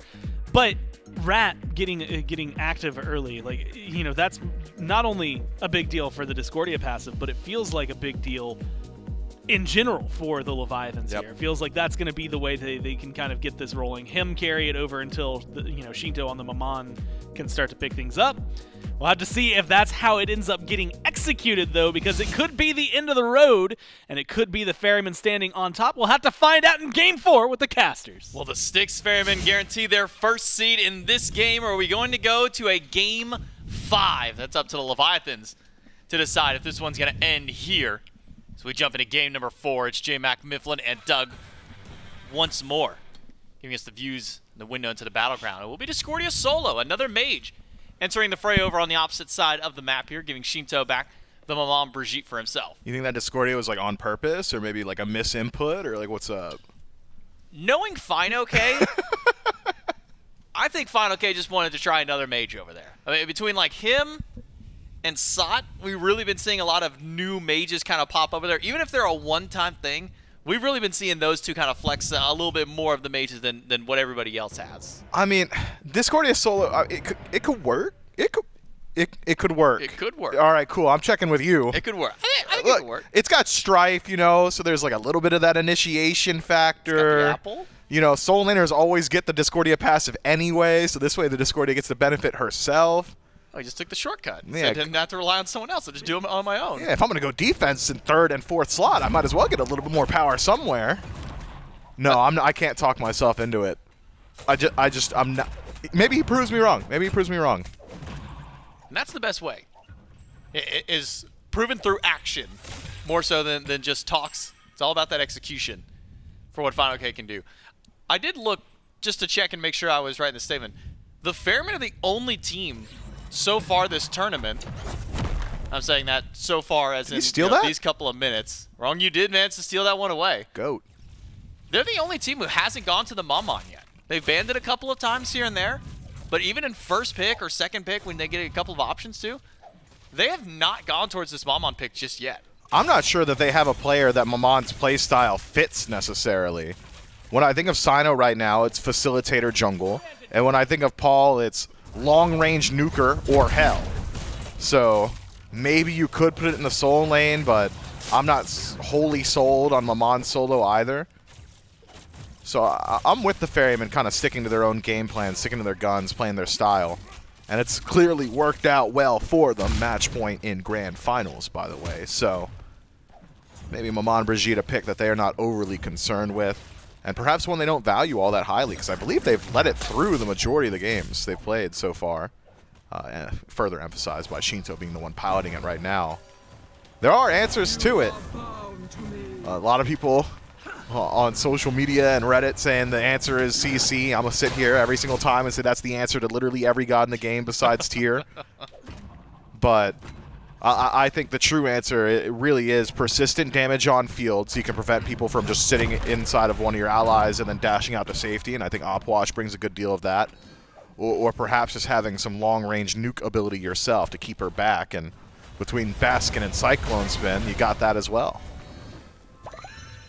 I think Des brings up a good point. And really discussing the two picks of the junglers. Cyno going back to the signature Erlong Shen that's worked, I believe he said 7 out of 8 times. Ronngyu pulled under tower, but only ends up taking one of those tower shots. He's tanky. One more. He could have gone down there. Maybe that bolster defense coming in handy. Give himself a little bit of extra help there, but again, talking about the jungler, Cyno only one loss on the Erlong Shen for the mini games he's been able to play it, adapting, only having gone to the Rat a few times so far this event, and including the Road to Worlds regular phase, but it's 100% win rate on the pick for him. So really now, a battle of probably the best that both these junglers have for this event. And only one of them gets to maintain that spotless record. Speed buff invaded by adapting on the left side, matched now on the right by the Styx Ferrymen taking away that blue buff. Keep your eyes on adapting, though. That is a crazy wraparound. Looped back. CycloneSpin just now aware of it, but the stun misses. And that might just be the end of the fight. Adapting, going to try and pull the purple buff away, but Aror pulls it back in, gets the beads from the Rat. The PandaCat's nowhere to be found. He's just farming up in the lane. The 2v2. Purple buff does get stolen away by Adapting and Ronngyu, but that was a costly steal for Adapting. No more beads for 2.5 minutes. Worse still, though, for the Styx Ferrymen duo lane, zoned away from 3 of their melee minions. Only able to get farm from the archers there all the while. Sure, PandaCat not rotating to the fight, but got the solo wave, so should be a pretty significant advantage over for him so far as farm is concerned. And Ishtar certainly more capable of fighting back into this Xbalanque than what we had seen from Martichoras previously, so putting PandaCat in a good position. A great start for the Leviathans. I wonder why Adapting used beads there. Maybe he had misread the situation, just got pulled in by one of Maui's 3 or 4 pools and said, I think it's the one. I don't want to be stuck here. Uses the beads, but it was the passive. So it doesn't really help him out a whole lot there. Regardless, losing the beads this early on a god like Rat, not exactly a massive deal. Generally, Rat's going blink in that slot anyway. Still will have the global presence, still will have CC immunity in kit thanks to that ultimate. So I don't imagine he slows down his game too much. Adapting fishing for maybe Paul, maybe Baskin, but both of them too far away from him at that moment. So just use the ultimate, dunk in. Make sure those mid camps go the way of the Leviathans. Maybe the biggest point on that little team fight, as you mentioned, losing out an entire wave for CycloneSpin, or nearly a whole wave there. And now 2 purple buffs that CycloneSpin denied. Just hit level 5 off the last minion of that wave, while PandaCat might just be hitting 6 off this first one. So the 1-level lead already, maybe now force the hand of Cyno to rotate over. Shield buff is his priority, but Rongngyu's been on point of being there for steals. Cyno just goes ahead and gives up that shield buff to guarantee that CycloneSpin's able to pick up his next one. Yeah, you don't want to see Cyno get hit by chain there. Would be very detrimental, would not allow him to disengage, and then PandaCat already finishing up that Devourer's Gauntlets, got damage behind him. Cyclone's going to have to head back to base soon. Can I see gold in pocket, Doug, real quick? Just wondering how far CycloneSpin is away from finishing up his item. Not far at all, just needs to finish up this wave and head back to base, but could be an opportunity for a duo gang. Ronngyu closes that gap, but not quite able to connect with CycloneSpin there. So we'll be back to base here. It should be finished stacking item, but if he has to defend this purple buff, won't have a whole lot of damage to play with. Fortunately for him, the duo of the Leviathans, unconcerned, will let that one go. All the while, though, even further delays his back, so we'll likely miss some farm to tower here. That's where Aror comes in. Lands the hook on PandaCat. Might be able to hold this wave out of tower long enough. A lot of mobility afforded to CycloneSpin on the Xbalanque. That dash gets him considerable distance. Aror take a little bit of damage from that one, but make sure that Cyclone misses out on nothing in that wave and can try and get some of those stacks started up on the Devourer's Gauntlet. I think every so often when we tune into this solo, and I'll be keeping my eyes on what fineokay is doing with this Discordia. Build path seems to at least be the same. Vamp Shroud, Pythags for the 2. I wonder if you even deviate from the norm.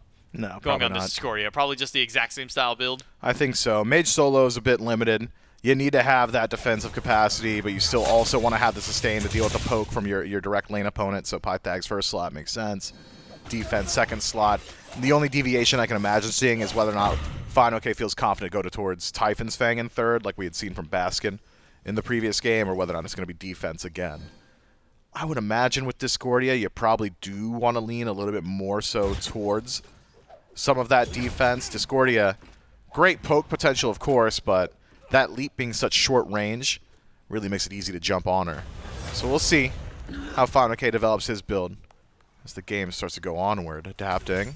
Contact with Aror, but it's about the farm, and he's taking it. His way back camp. Ronngyu still continue to zone out inside the jungle. CycloneSpin still a bit behind, with all those waves and those buffs denied from him.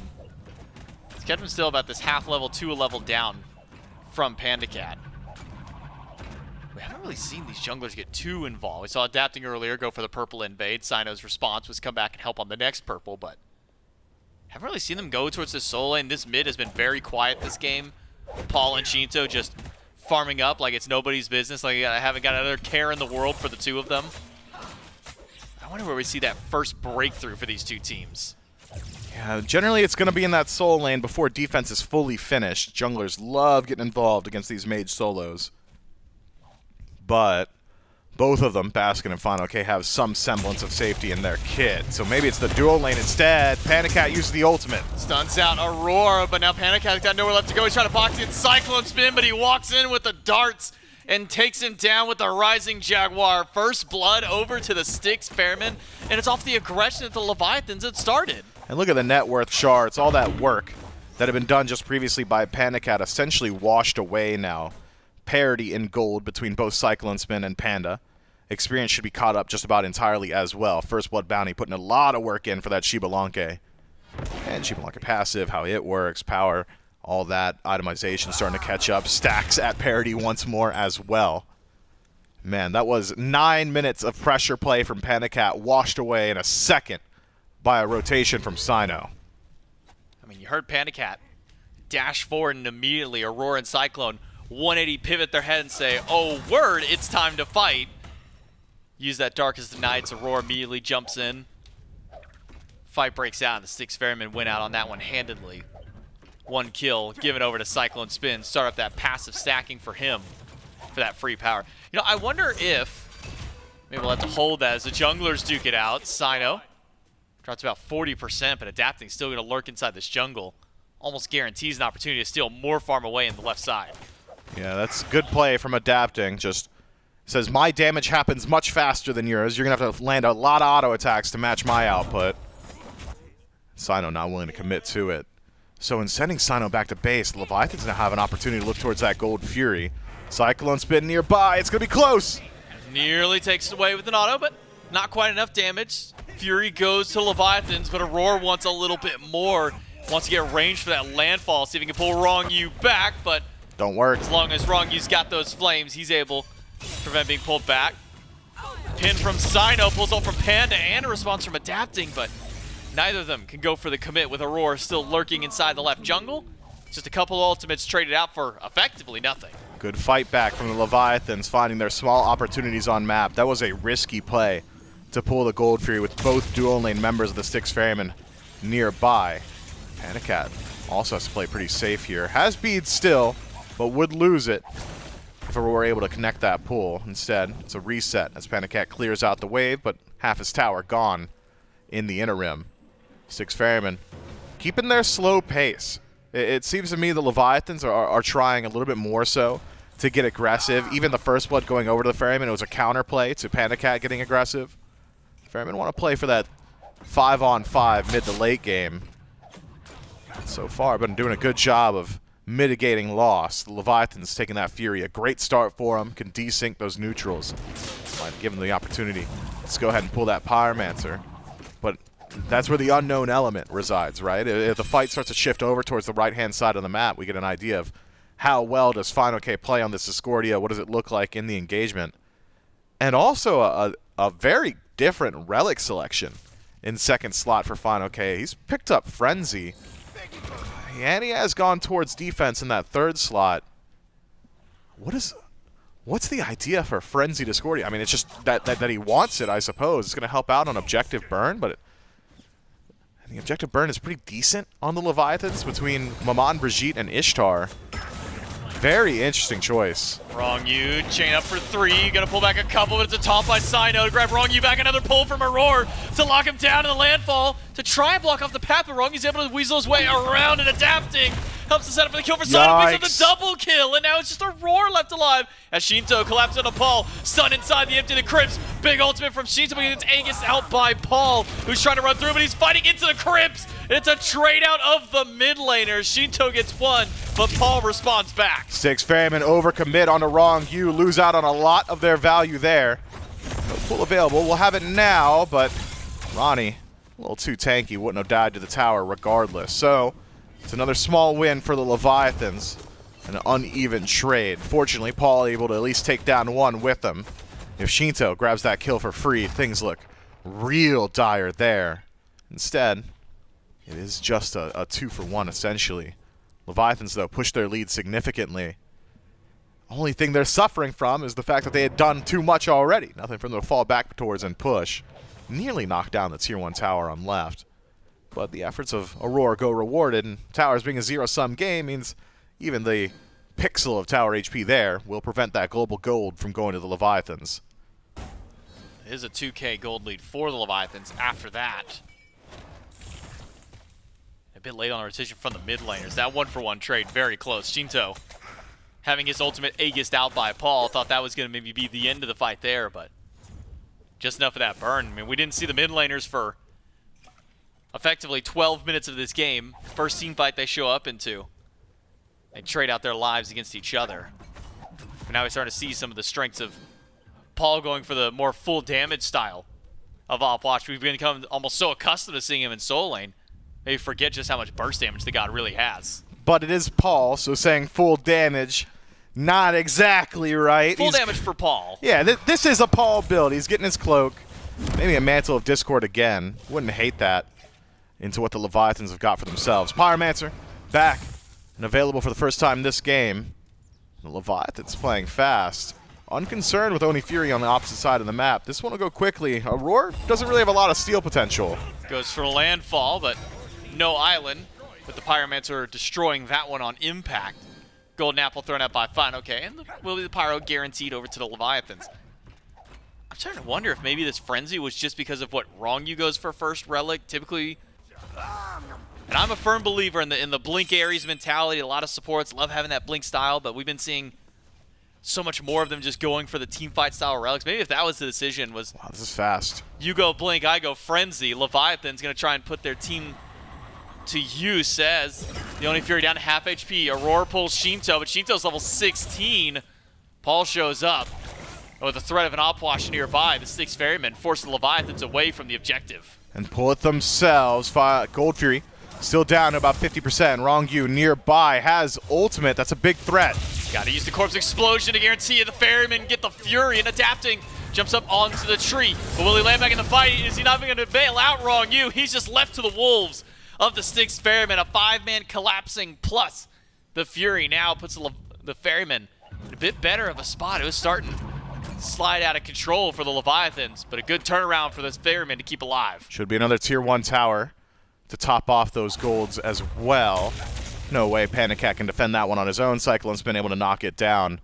That was a very interesting play from the Leviathans in that I like the idea to play fast, stick to the objective, but the reset into immediate full disengage gave so much time and space over to the Styx Ferrymen. They pull the objective, put themselves in a decent position, drop it low, and the Leviathans have to think to themselves, how do we initiate a fight easily? They haven't really got it. They don't have a dash taunt equivalent. It's either going to be no escape from Ronngyu, or it's going to be adapting's dunk, and besides that, that's really just it. PandaCat maybe, with the Sacred Swords, could get something started up. Speaking of starting things up, Leviathans, they love playing dangerous. Fire Giant pulled. They tried for the Fury, now they go for the Fire. Half HP, Baskin and Cyno. They committed? On the scene in the middle of all 5. Fire Giant down to a quarter HP, and he into the crisp by Paul. Landfall, the Wow. Styx Ferrymen steal it away. Cyno pull back, but he gets a heal before he goes down. The only casualty of the fight, as it's 176 damage from Baskin to steal the objective away. And it gets worse before it gets better. Tier 2 tower on left. I'm not sure if Cyclone's got the damage for it. Sheento's on the way. It would be worth it. Oh, he does. Oh, it would be. And he does. CycloneSpin grabs that one. Only thing that might punish him is if he lines up with PandaCat on the way out. Here's the thing. Faster now. Dash goes further. Thank you, Darkest of Nights. And I'm thinking CycloneSpin might just be out. It's Ronngyu falling in mid? No way. Tier 1 tower might be the threat. Cyclone pops Aegis. Paul knocks down Tier 1 tower. Sets Tier 2 in left. Tier 1 in mid. Charts. Fire Giant steal. Come on. And look at the jump up. We went from a near 3K lead for Leviathans, and in just a couple of minutes have jumped up to 1,200 for the Ferrymen. Levi's get a bit antsy on their neutral objectives. It happens on gold. Group up, pool, can't do it. We reset and got punished. This time they say, group up, pool, Fire Giant. We are not resetting. We will not be punished the same way. And unfortunately for him, it's even worse. Styx Ferrymen at a numbers disadvantage simply walk in and take the objective from him. Great stuff.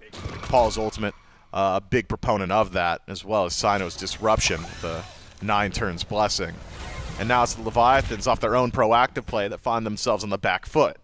CycloneSpin was allowed the entire time to push out left, knocks down Tier 1, Tier 2, grabs waves and catch up to PandaCat. And the rest of the team now benefiting from Fire Giant can knock down the Pyromancer with very little fight back, I'd assume, from the Leviathans. That would put a Runic Bomb in pocket and make it that much easier to grab the Gold Fury in about a minute when it respawns. The Styx Ferrymen are not so far ahead that they could just walk into the Tier 2s, and I think it's unlikely that we see that. So this Fire Giant's just about extending your lead, or creating a lead, I should say, for the Ferrymen. Maybe you can threaten Tier 2 in mid, maybe you rotate over towards right, take down a Tier 1. But you got to be ready. I want to see the Ferrymen at that Gold Fury. If the Leviathans get to grab it for free, I mean, this Fire Giant would essentially just be a moot trade. It's not going to clear out minions. Adapting pushed up straight out of Tier 1 towers. As it is the Tier 1 in left now for the Leviathans. But Ferrymen will go for the one in right lane. Take away the Bastion as Aror tanks up tower. The rest of the team to walk in. Sheento is going to grab an extra one for himself. Over in mid, while Adapting hasn't given up his push on the left side of the map. The Ferrymen give up their push on right. Head back just to sway the Leviathans from pushing further forward into these tier 2 towers, with the Gold Fury having vision for Leviathans. Should be able to know if the Ferrymen go for it, but it's a matter of if there will be enough people around to be able to stop. You got a couple players, one of those being PandaCat from the Leviathans on the opposite side of the map. The Ferrymen can just walk back and take this one. The Leviathans, even with the vision, they've got no control over this jungle. Yeah, Cyno's been doing so much work just trying to protect these tier 2s and will continue his job on the right-hand side. Here's the thing, though. Belt of Frenzy and an ADC generally will net you an objective, and it does. Tier 2 tower knocked down. And that's just it. I like that play from the Leviathans. I don't think there's a world where they take the fight in neutral territory against the Styx Ferrymen with Fire Giant, so instead split the map, expose a Phoenix. But this grouping maintaining by the Leviathans could be dangerous. Baskin's got no idea. No tower to go back to, stun off the mark. Baskin still has ultimate, uses it, but the damage from adapting stunks a bit too much. And the Styx Ferrymen lose out their soul laner as they go a bit cross-eyed from all of the movement across the map that the Leviathans have had. Yeah, Leviathan's just a constant threat of you. Are you ready to defend left? What about mid? What about left again? How about right? And right was the right answer for the Leviathans, knocking down the tier 2 and then maintaining presence. Knock down Baskin. Only downside for the Leviathans is all they're going to get for killing Baskin is stopping Baskin from hitting level 20 and upgrading his starter, as well as taking away those relics. So maybe next team fight a little bit into easier target in the soul laner of the Styx Ferrymen. Leviathans, though, will have advantage for a few seconds to set up vision around this Fire Giant, but dead even game, just about 1,000 gold, 21 minutes in, not exactly massive. Means that neither the Leviathans nor the Ferrymen going to be confident in their ability to just look at the objective itself. Evaluate burn. I think you much prefer what the Leviathans can do to the Fire Giant with just a moment left alone with it. When you look at confirmation on objective, that wholly belongs to the Styx Ferrymen thanks to Corpse Explosion from Paul. So a tale of two games. Styx Ferrymen would almost prefer that the Leviathans pull the Fire Giant themselves. Roar swings away from 5 of the Leviathans nearby, defending around this Fire Giant pit. Leviathans once more scatter a bit. PandaCat and Sheento heading back over towards mid. Paul was not even in the same zip code as the rest of the team. He's clearing out buffs. Over on the left side, head back to base, trying to hit that level 20 and get that alternate timeline online for himself now. Sheento's been 20 for a bit. Just hasn't had the golden hand to be able to finish up that starter yet. So, nice power spike for Paul, but an extra safety net for him on top of his relics and everything that the team has around him to stay alive in the fight. As it's the Leviathans pulling the Fire Giant once more. Paul spotted out. Call for the team to head back in. Darkest of Night used by Cyclone. And the Leviathans scatter to the wind. Darkest of Night, small commitment from the Styx Ferrymen. Not a massive part of their team fight, but certainly something they'd prefer to have once the fighting starts up. Aror on ward duty takes another in the pit. Won't be able to get much more than that. Leviathans playing it slower this time around. Adaptation from what had happened previously around that Gold Fury and Fire Giant. It's left a bad taste in their mouth that they've learned from. Pyromancer, probably where we see the fight start, but if there's no one here from the Leviathans, how much of a fight could it be? Pyromancer for the Ferrymen. And 2 runic bombs in pocket. Meanwhile, Cyno go ahead and cap up the third and final beacon of its first rotation. Send the Titans marching down. Group up, what we see from the Ferrymen. Leviathans have shown they're willing to pull these objectives, just haven't had the damage to burn through them. And are lacking a bit on the confirmation for the kill. Aror again steps up. Dodge a chain. For this ward, try to take it away, but he can walk right back up and take it. This is a man on a mission, and his one goal right now is to remove any ward possible inside that Fire Giant pit. And now, looking at the pockets of the Leviathans, there are no sentry wards in play for them, so the Styx Ferrymen will have vision control of the Fire Giant pit, barring some backs from the Leviathans. Seems to me Sheento finally starting to make his way back. Doesn't pick up a ward, though. It's just Ronngyu with the sentry. Oh, it does, excuse me. Pick up a sentry, there it is.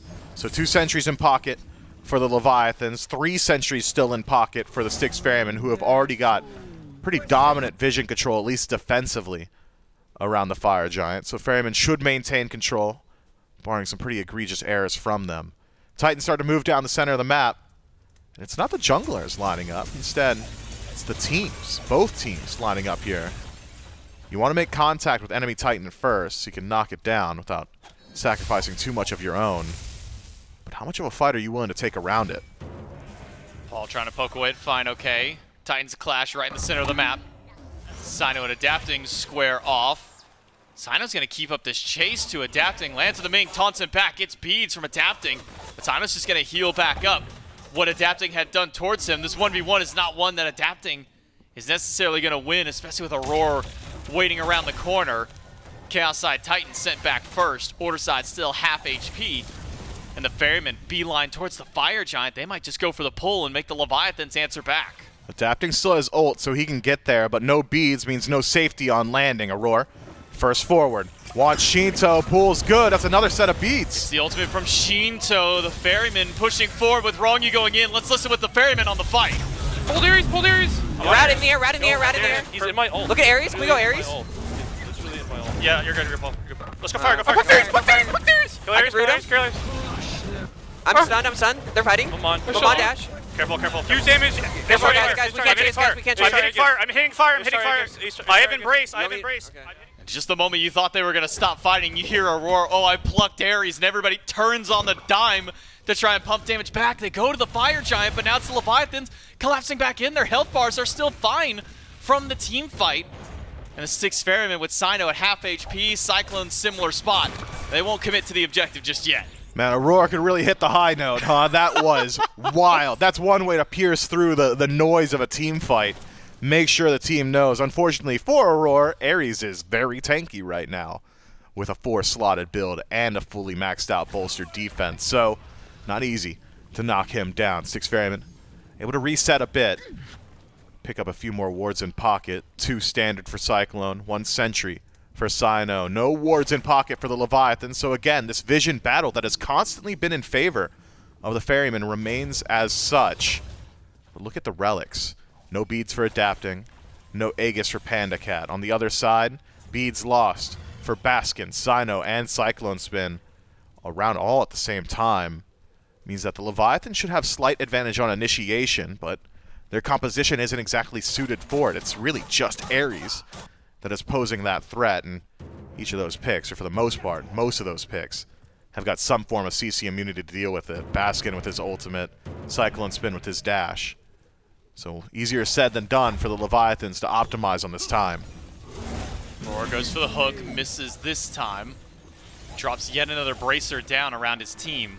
One behind them for escape, one around Pyro for fight. Baskin being zoned out by Fino, but it's Aror by himself, de-warding again. He just keeps getting spotted out by the Leviathans, and ultimate from PandaCat gets used. Miff, I just gotta say it, I've never seen someone this aggressive to use Eldritch Dagger's secondary part of the passive of ward vision like Aror has been doing. And look, I wish there were a wards killed stat so we could tell you just how much Auror's done. I'm willing to say it's a whole lot, and it's worthwhile in these thin margin fights where information is half of the battle. The Styx Ferrymen have dedicated a lot of their resources doing exactly that. Leviathan's maintaining defensive position, ever concerned about that Fire Giant pool. Instead, should maybe concern themselves with the Pyromancer. A 3rd Runic Bomb in pocket, that's 3,000 true damage now for the Styx Ferrymen to play with. Who's going to pick it up? It's Aror now. Two in pocket for him, 1 for CycloneSpin. Confirmation already belonged to the Styx Ferrymen because of Puch. But now with 3 bombs, they'd have had it anyway.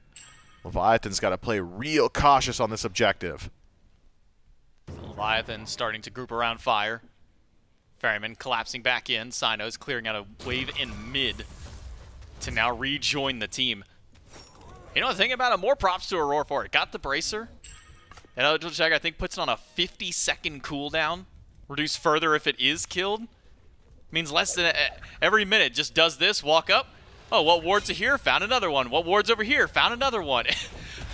But now it might just cost him his life. Leviathans try to take down Aror. Let's take a listen in with the Leviathans on the fight. Just do fire. Just pull the fire. He's looking. We caught the fire. We're gonna fight. We're gonna fight. Margan, poke me, guys. Sheento, don't play in the fire. Sheento, don't play in the fire.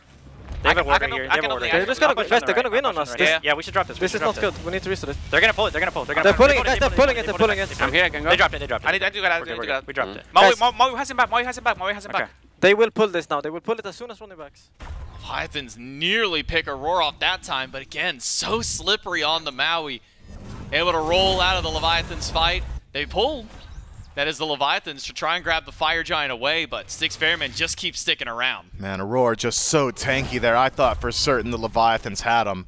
Once that chain connects, once all that damage is coming through from Sheento, but the rest of the Ferrymen were not too far behind Aror, and Aror clearly learned nothing from this, says, I'll be walking up once more to do the exact same. Punish me if you can. Leviathans weren't quite ready for it this time around. Reset from both teams. Relic roundup. Beads maintained for every single member of the Styx Ferrymen. Leviathans, on the other hand, similarly have their beads, but no Belt of Frenzy and no Blink for adapting. Means the Leviathan's not at full strength just yet. That is a landmine there. It is. Don't walk into that one. Leviathan's be able to clear it out pretty easily, given a little bit of space. But this is generally the pace of game that I think you could expect from this late game between these two teams. This knife's edge, this slight tightrope that they have to navigate, where one misplay, one misstep, one misinput could really be the difference maker for either side. You gotta commend Aror for his willingness to be this far forward as often as he is, always trying to find an opportunity. Is it at this point we now classify it as insanity from Aror, maybe insanity from the Leviathans for thinking they can stop him from doing this consistently every single time that bracer is up, every 50 seconds. It's Aror walk up, drop bracer, what wards can I see with my timer? And he's gotten at least one just about every time that he has done so. And Leviathans just didn't have enough damage the last time. Nearly got him, almost 20% or less HP. But it's just not enough against Aror, so tanky on this Maui. And once again, setting up around Fire Giant. As Aror, the lone front line, even Cyno's not with him. He's trying to go for a wraparound. Maybe to the backside of this team fight. He's got adapting. Spots out adapting. Gets the ult. Trades out ultimates with the Ratatosker, not willing to utilize his beads to escape this time. Now adapting without a major ultimate. Strike from fineokay. Gonna chip away slowly, but Paul on the Puch heals it up instantly. Aror's taking the most damage here, but adapting not having his ultimate means there's not a lot of chase down potential for the Leviathans, even should the Styx Ferrymen start to lose on the engagement. Should be able to disengage relatively safely, thanks to the magical Lua from Aror. Fire Giant still not pulled. Baskin fishing for poke. Neither side able to break this stalemate. I wonder if there's anywhere you could send Cyno or adapting to try and create some pressure on maps. Cyno seems to think his home's in the back line. He's met up with them again. Sheento blinks in, pre-beads to avoid the stun. He's made it out. Sheento commits the ultimate. Gets blink and ultimate away from the Maman for the cost of Cyno's beads this time. Did you see Paul? I did not. Paul connects damage onto Ronngyu as Rongyu's trying to line up his blink onto Cyno. If Paul's not there, Cyno's dead every single day of the week. So again, these narrow margins. All Ronngyu needs to do is get into range of Cyno, and that is a free pick because he had just used his beads previously. Unfortunately for him, the Styx Ferrymen always playing together, able to peel out again. And you got to talk about a bit of the weight of this set as well. First seed, stay on the side against the Jade Dragons in the quarterfinals, and whatever teams then qualify later on in groups. Loser of this one, you're on the same side as the Oni Warriors. A tough battle to get through semifinals into finals. The only time and the only chance we could see these two teams battle again would be grand finals at Worlds, just because of their nature. But does one get maybe the slightly easier path? Does one get the tough path going through the Warriors? Could come down to one dance around Fire Giant. Leviathans, Ronngyu comes up empty-handed with the ultimate. Wanted Cyno. That's a major team fight down for Leviathan. Styx Ferrymen continue to walk up at this Fire Giant, and Aror may just be getting a bit more aggressive as Baskin keeps up his poke around the wall. And Cyno's found fineokay. Taunt misses, stun from PandaCat, but it's just zoning from Baskin with these sigils over the wall. Auror's holding on to that ultimate, waiting for a perfect opportunity. The Leviathan's not going to give it over, and neither side able to break this stalemate.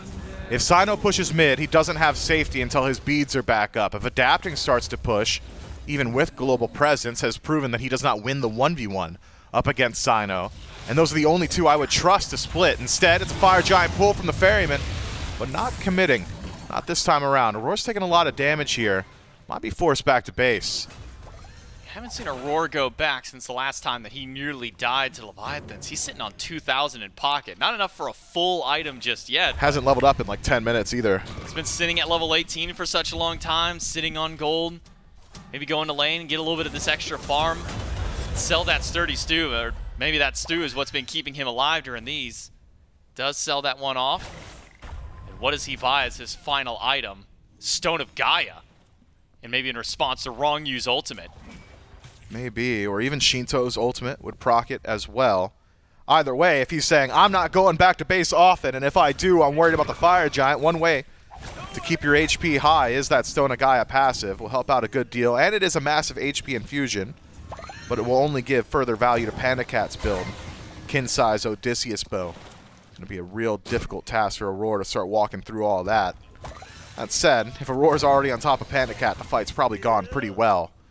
Fire Giant. It's been enhanced for a while now. Neither side quite capable of pulling it. What's the way in? If Cyno could go connect a taunt on a Sheento or catch out PandaCat, that would be phenomenal for the Styx Ferrymen. It would create space for Aror to then punish with the landfall. For the Leviathans, I think we need to see a bit more for Sheento in the back line. He's been playing like a standard mage as far as positioning is concerned. Throws out that second ability for max range. Has been chasing out Cyno when he shows up in the back line. But if Sheento could just find Paul or CycloneSpin, if he could just dash into him, I mean, that's maybe 50% of their HP on its own. Has a lot of burn to play with, a lot of burst as well, but won't be able to use it if he's playing this far back. Aror tries to stun Fino. Takes the gold Naplet. Cyno into the back line. Missed the taunt this time. It's beats out by fineokay. And Leviathans taking a bit of poke from Baskin and Paul. Aror, the only one not healthy, but the Stone of Gaia is going to keep him healed up. Fire Giant pulled by the Styx Ferrymen. Keep eyes on Sheento, on adapting. They still have their ultimates available. Aror is low. Ronngyu goes in. He's for the real pull, low. and he'll grab Aror back. And it's going to heal Aror, but the knock-up is there from adapting. And Aror is the first one down. Meanwhile, Sheento in the middle of 3 has got to get out of danger because the empty the crypt is there from Paul. Fire Giant down to 10% health. The Styx Ferrymen can't get that one back. The Leviathans grab fire, but Cyclone's taking Ronngyu. It's a 1-for-1 trade of supports, but the health bars are so low on the Levi's. The Ferrymen, and specifically Baskin, might just chase this until he can't go any further. Fire Giant over to the Leviathans. 1-for-1 trade. It's Aror down first. Caught out and dropped low. Commits to the Fire Giant and can't walk out of it. From there, Ronngyu pulls him back in, and the chain CC of the Leviathans knock him down. Ronngyu has to trade his life, but a trade worthwhile with enhanced Fire Giant on the rest of his team. And finally, the stalemate is broken. EFG gonna simplify these sieges. Only 2 tier 2 towers still standing for the Styx Ferrymen. And PandaCat gonna have to do a whole lot of work to knock down what remains of them. Styx Ferrymen, though, certainly not a slouch compositionally on base defense. Good luck working through the wall of damage that is Paul. The poke aficionado that is Baskin, and CycloneSpin as well. With his ranged auto attacks on Darkest of Night, it's gonna make it very, very difficult for the Leviathans to work their way forward.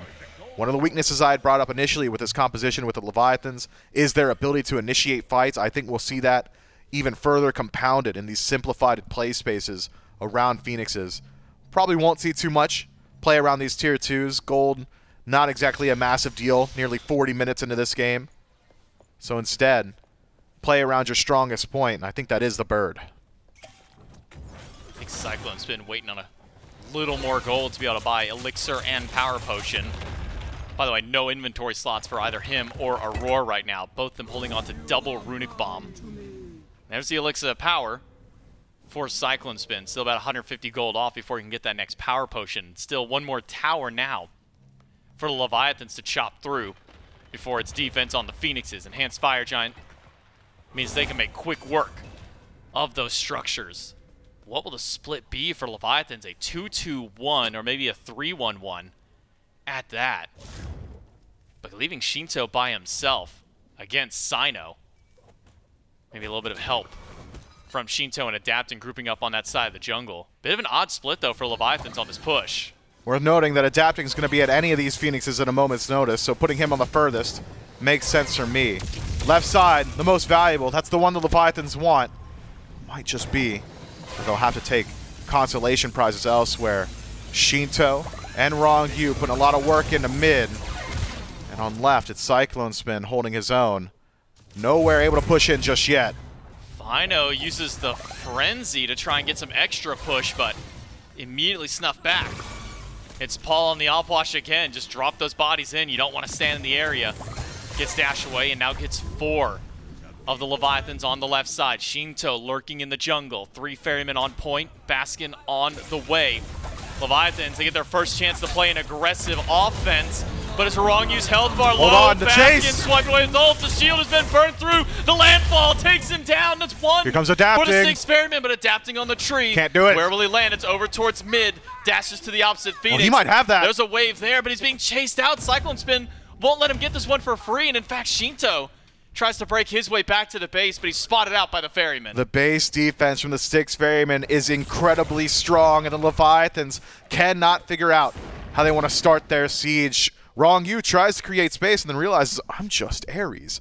Bolster defense is only doing so much. Chains are threatening, but no one can follow up, because the second they step into range to follow up, there's so much AoE damage on the Ferryman that they'll just lose out on the trade. So the Leviathans not quite able to break the base, not this time. Left side Phoenix dropped low, but having not killed it, will have time to fully regenerate. And so, thus ends the EFG. And it's right back to that neutral game again, J-Mac. We danced for 10 minutes, and the dance begins anew in just a moment now. Still 4 runic bombs in play currently for the Styx Ferrymen, 2 each per duo laner. Leviathans, I think, should be able to grab at least 1 for themselves here. Styx Ferrymen still trying their best to clear out some of those waves and create some space for their Phoenixes. I don't think adapting can commit to the left-hand side, but he's certainly showing a bit of presence there. Phoenix is at half. All he needs is a few seconds with full build at this point to try and take it, but maybe he's going for the wraparound play. He'll step on a ward if he goes towards Aror the Ferryman. Gets out Ronngyu. Ronngyu goes to the ultimate, but Aror responds with his own and trade it out. But adapting, he's not taking this down as quickly as he had hoped for, taking too much damage, in fact, so he won't even get the left side Phoenix yet.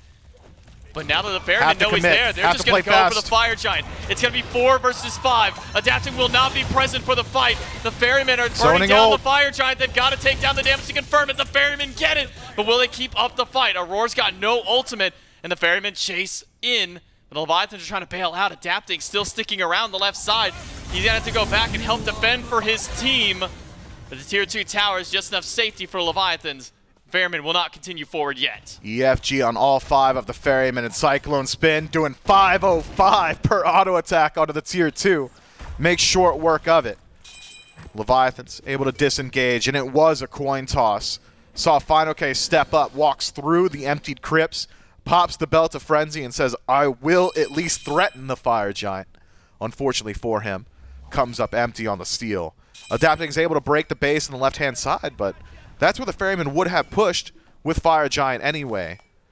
I wonder now, this grouping from the Leviathans is dangerous. They're stepping on a lot of wards on their way forward. Nobody's showing presence on the left-hand side either from the Styx Ferrymen, so those enhanced mini waves will start to push up. I wonder what is it that the Ferrymen are fishing for here? Are they concerned about a Leviathan's OG Mouse Esports play, trying to work through the Titan? Or is it that they're trying to find any individual member walking through the jungle? Only one they can make contact with here is Adapting, and Adapting should know now that someone's on the beacon. Where are the rest of the Leviathans going? Everybody else wrapping around through right jungle. Throwing down some ward coverage. I think Cyno worried about just the back door? The damage from the unruly magic.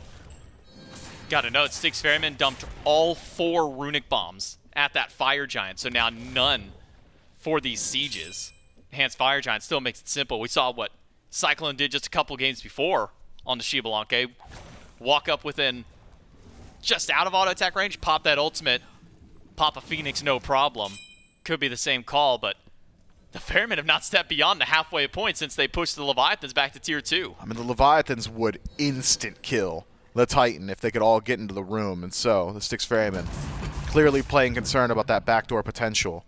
If their left side Phoenix were up, they could feel confident in their ability to push, but because it isn't, all the Leviathans need to do is get into the Titan room.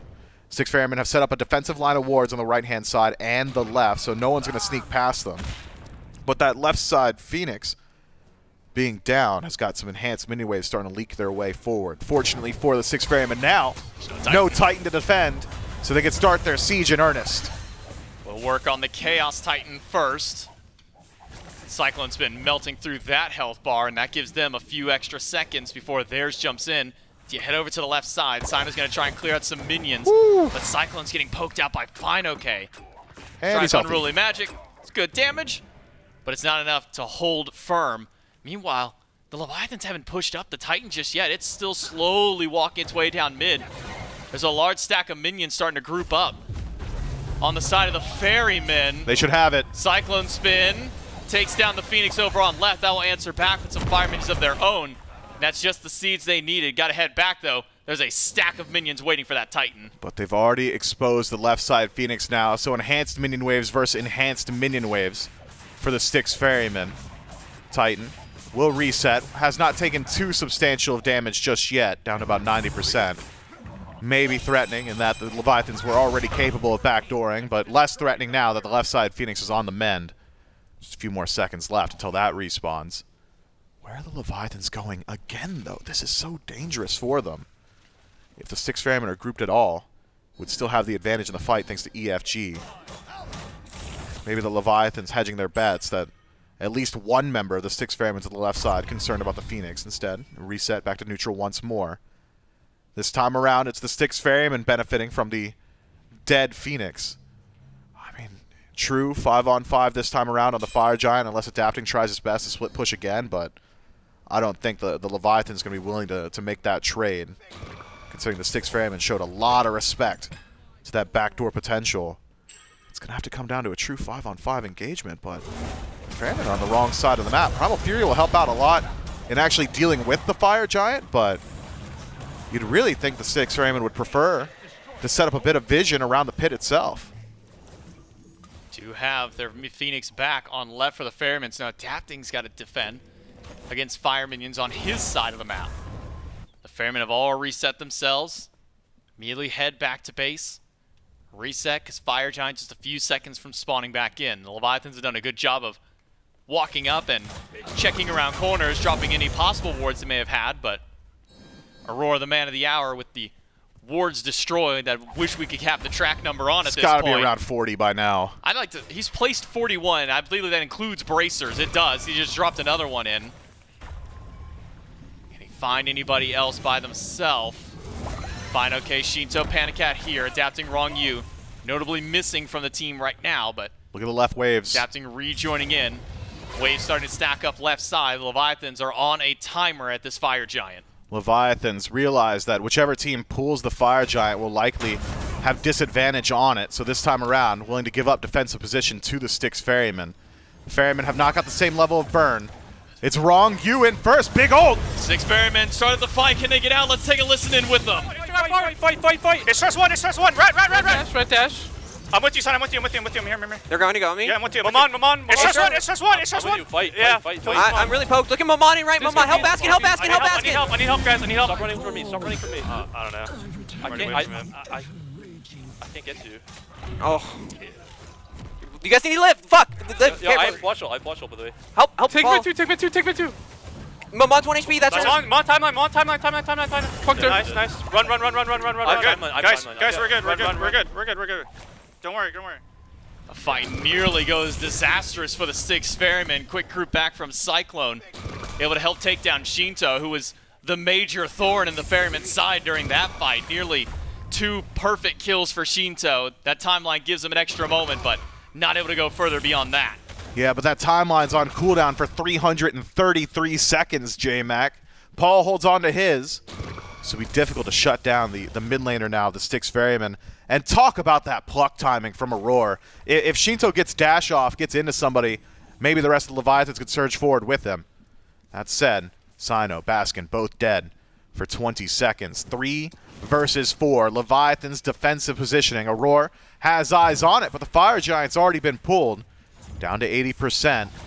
Confirmation still belongs to Paul, but he's nowhere near the pit. It's going quickly. The PandaCat's damage. Aror the only one there. Here comes adapting. Adapting in the sky. The lights have been shut off for the Leviathans, but Aror's health is looking a bit worse. Dive in by adapting on top of CycloneSpin. Gets the Aegis away from him, but the Fire Giant's going to go to the Leviathans once more. A second enhanced Fire Giant for the Chaos team.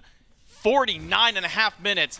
The left side Phoenix, though, danger. Minions are pushed in. Can Leviathans get there in time to save its life? They do.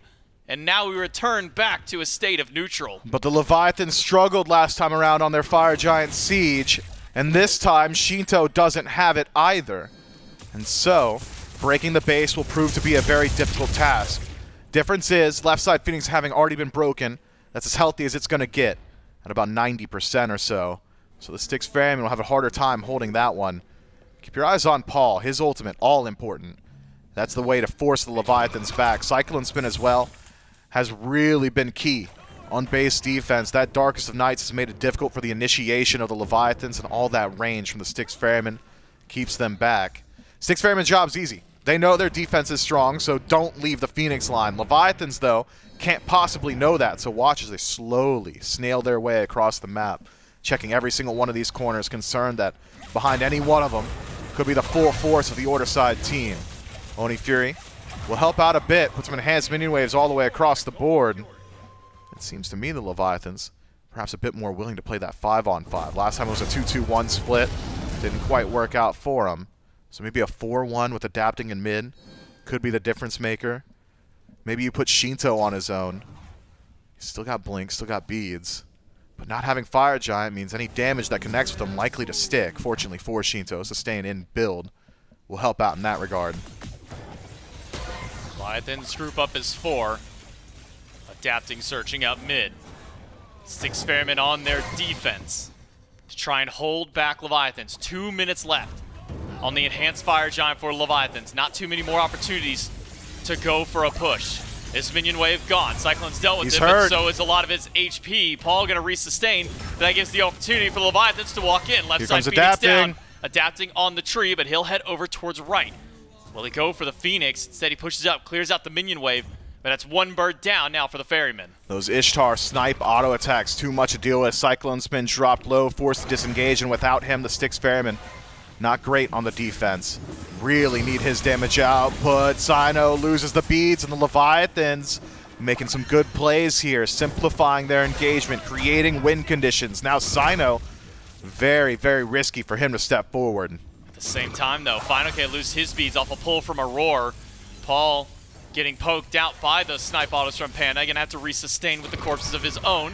Fortunate for him, able to do so easily, but Cyclone's low, landfall, missed everybody, Ronngyu, blink to the back line, he's got 2 chained up, but none pulled back. It's a tournament back on Ronngyu, and he is down. Paul gets the first kill, and Baskin nearly takes down Sheento. But the Ferrymen, they're not pushing out because it's PandaCat with a massive ultimate to stun out a few. And the Styx Ferrymen lick their wounds, they've got to go back to base. Cyno's by himself. Good blink. The blink gets him away from adapting. If adapting connects stun, that's Cyno's life. Regardless, Leviathans knock down the mid-Phoenix.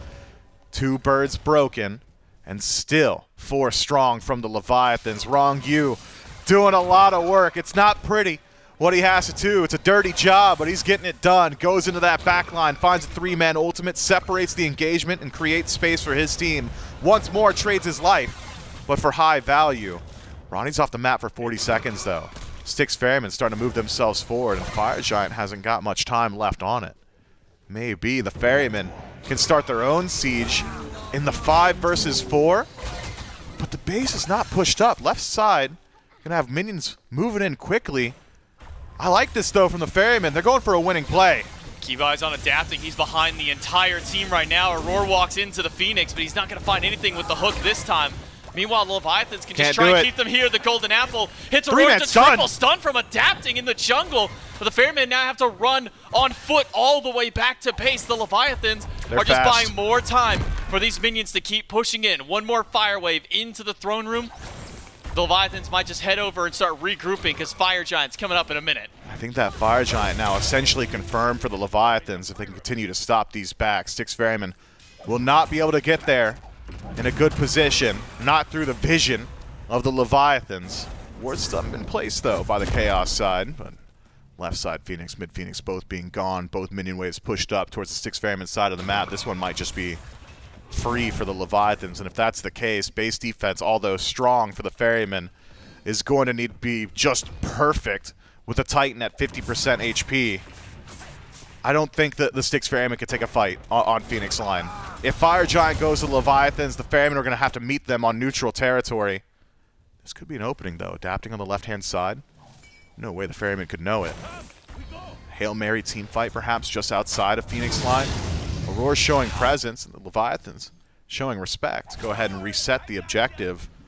It's a slow play on both ends. 55 minutes in. Nobody wants to waste their time. Nobody wants to go home with the L here. Styx Ferrymen, of course, have that one game buffer.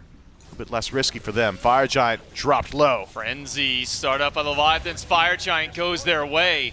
Quietly, the Styx Ferrymen step up, but not much more for their fight. Adapting blinks in, stun on Baskin, but not doing as much damage as you'd hope for. Paul? Adapting goes up, and the Leviathans might be in danger. It's a double pull from Aror and Ronngyu. Will chain up a few players, pulls back Aror. Paul goes down, and it's a second one with Baskin falling apart. But Cyno takes down Sheento. It's 4 versus 3 now. Cyno and Cyclone have got to team up, but Adapting has found the wraparound to the back. Cyclone's low, but Cyclone takes him down instead. And fineokay falling apart. Not going to be able to stand in this fight. Titan's but hurt. Low health bars. Cyno goes down. The Leviathans have 2 healthy players left, and one of them is their carry in PandaCat. They can walk right up.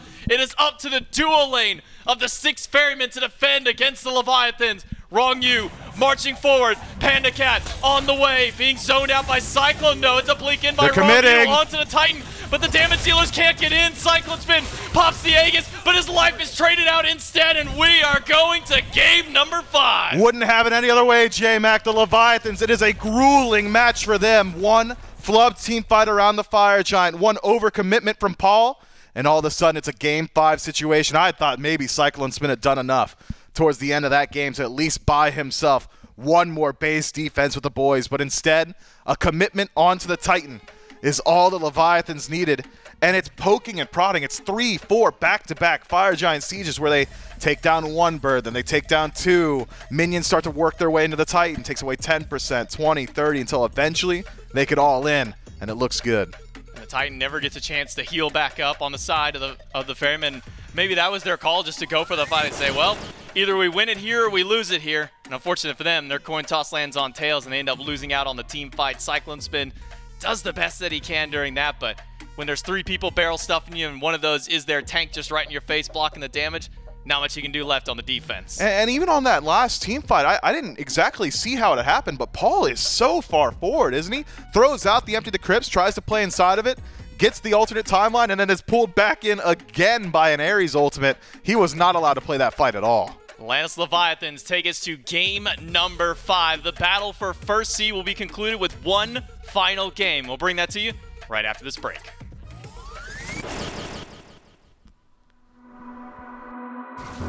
I promised I would wait for you, but I'm getting so impatient. Tell me that you're ready now. This room is big enough for 2, and I wanna do that something that will blow your mind. Do you know the things you do to me? Touch me and I'll make you understand. Yeah. Do you know the things you make me feel? I can show you if you take my hand. I just wanna dance, dance, dance with you. Let me take you under where nobody can see. I just wanna dance, dance, dance with you. Hotter than the summer, so put your hands on me. Put your hands on me, on me, on me. Put your hands on me, on me, on me. Put your hands on me, on me, on me. Put your hands on me, on me, on me, on me.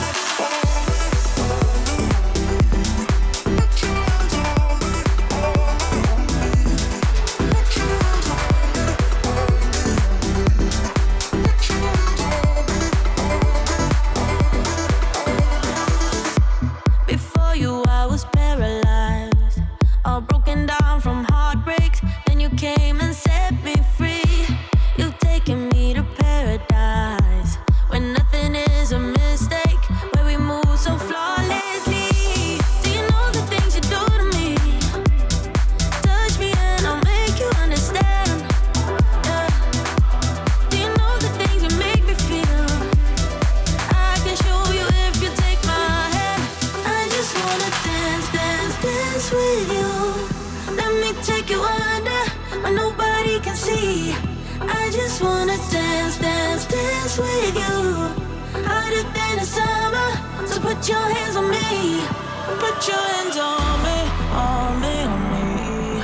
Put your hands on me, on me, on me. Put your hands on me, on me, on me.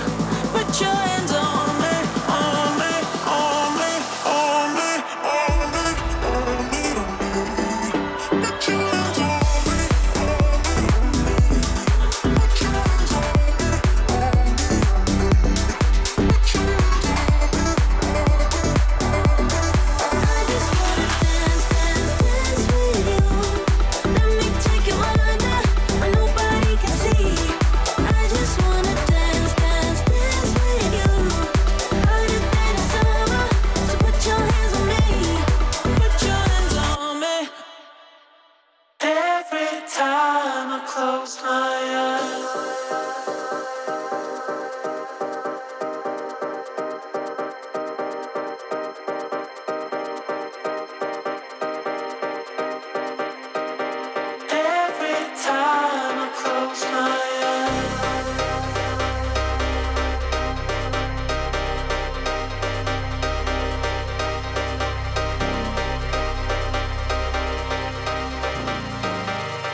I should be leaving.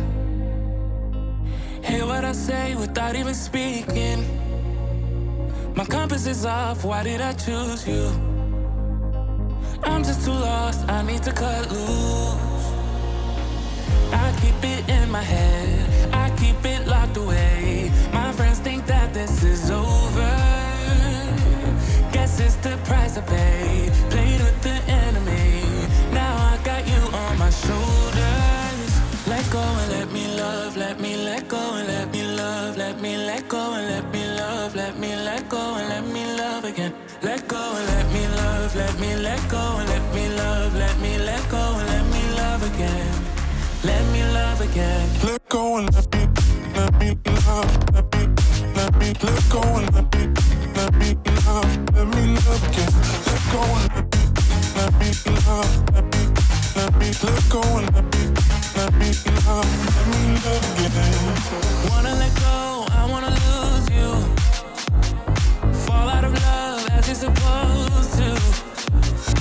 This was a phase that I was a mistake, but I can't move on with something in me stays. Let go and let me love, let me let go and let me love, let me let go and let me love, let me let go and let me love again. Let go and let me love, let me let go and let me love, let me let go and let me love again. Let me love again. Let go and let me love, let me let go and let me love, let me love again. Let go and let me love, let me let go and let me love again.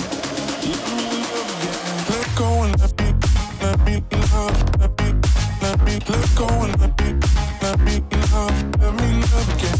Let go and let me love, let me let go and let me love, let me love again. Let me love, let me let go and let me love, let me love again. Let go and let me love, let me let go and let me love, let me love again.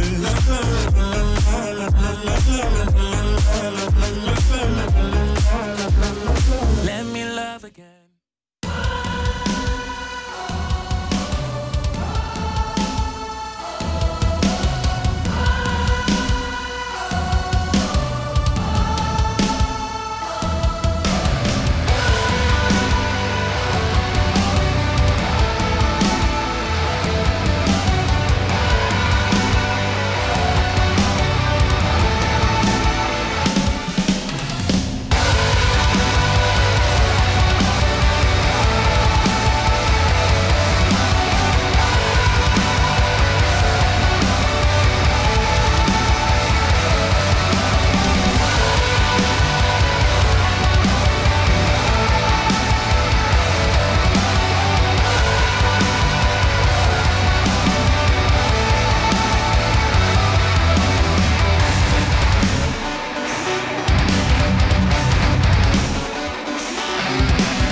Well, that's right, Smite fans. It's tied 2-2. We're going Game 5. And Trelly, it's after damn near an hour of gameplay to get to the end there for the Leviathans. You can see Adapting had his head in his hands at the end.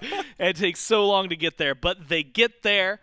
And now one game stands between one of these two teams and first seed at Worlds, the power of choice of opponent from the group stages, being on the opposite bracket of the Warriors, which I think is a really big win, as well as an opposite bracket of the other team that you're facing right now. So there's a lot going on there, plus a little bit of cash in the pockets for winning and being able to win the Road to World playoffs. It all comes down to one more game. Trelly, there's a lot in that game.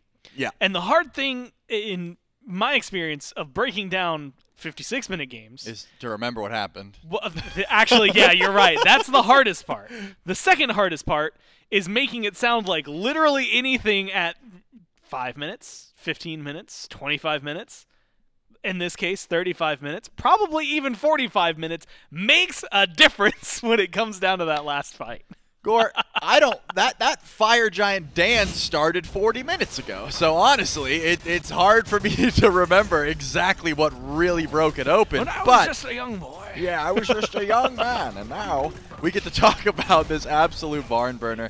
You know, if you guys are just now joining us, placement for Worlds on the line. Where have you been? And I mean, maybe they were sitting around like, oh yeah, I forgot that SPL, it's going on. Oh my goodness, it's still going on. That's crazy, you know, Game 5. But with that being said, we've been talking about how these teams will not see each other again until possibly the World Finals. That is the only moment if they both make it. And if this is a look into what our possible World Finals could be, man, it is going to be insane because that's exactly what this matchup is. 48 minutes in, the thinnest of margins. Aror constantly stepping too forward, baiting his life. I thought that he was going to die so many different times just going for some of those wards. But this fight here, where Sheento is able to pull 2, get his alternate timeline off, and just stall for so long, I think was the start of the end. The Leviathans, after their first DFG, they break the base. They get 2 Phoenixes down. And then the minions start pouring in. You could see, I believe it was, Ronngyu blinks in, gets a lot done, 2 Phoenixes down, but dies. The Ferrymen have one choice. They're like, listen, our base is broken. We've lost like way too much. Let's just run it down. Let's try and get mid Phoenix. Maybe we can win 5v4. They could not go forward. They could not break the base. They had to retreat. And afterwards, I mean, when you look at a Titan that week, it was clear. The Leviathan said, you know what, we're going in for the all-in. It was just CycloneSpin, and I believe Aror left to defend, and they just did not have the damage. They just could not finish it. Did you catch how long Cyclone's death timer was at the very end? No. It was 84 seconds. That's how long that game went. It Wow. was almost a minute and a half that he would have had to wait for a full respawn. Granted, he didn't have to. The game ended before he could. I guess in that sense, he's waiting even longer because then there was a break timer. Yep. This timer that's going on because we're on the desk, Right. and then like picks and bans for them. So there's still time that he's waiting to respawn. So when you're in a late game like that, what are the Ferrymen missing? Because it feels like, first off, we saw Paul get his first 2 deaths of this set. Yep. In that game, and one of them was at the very end of it.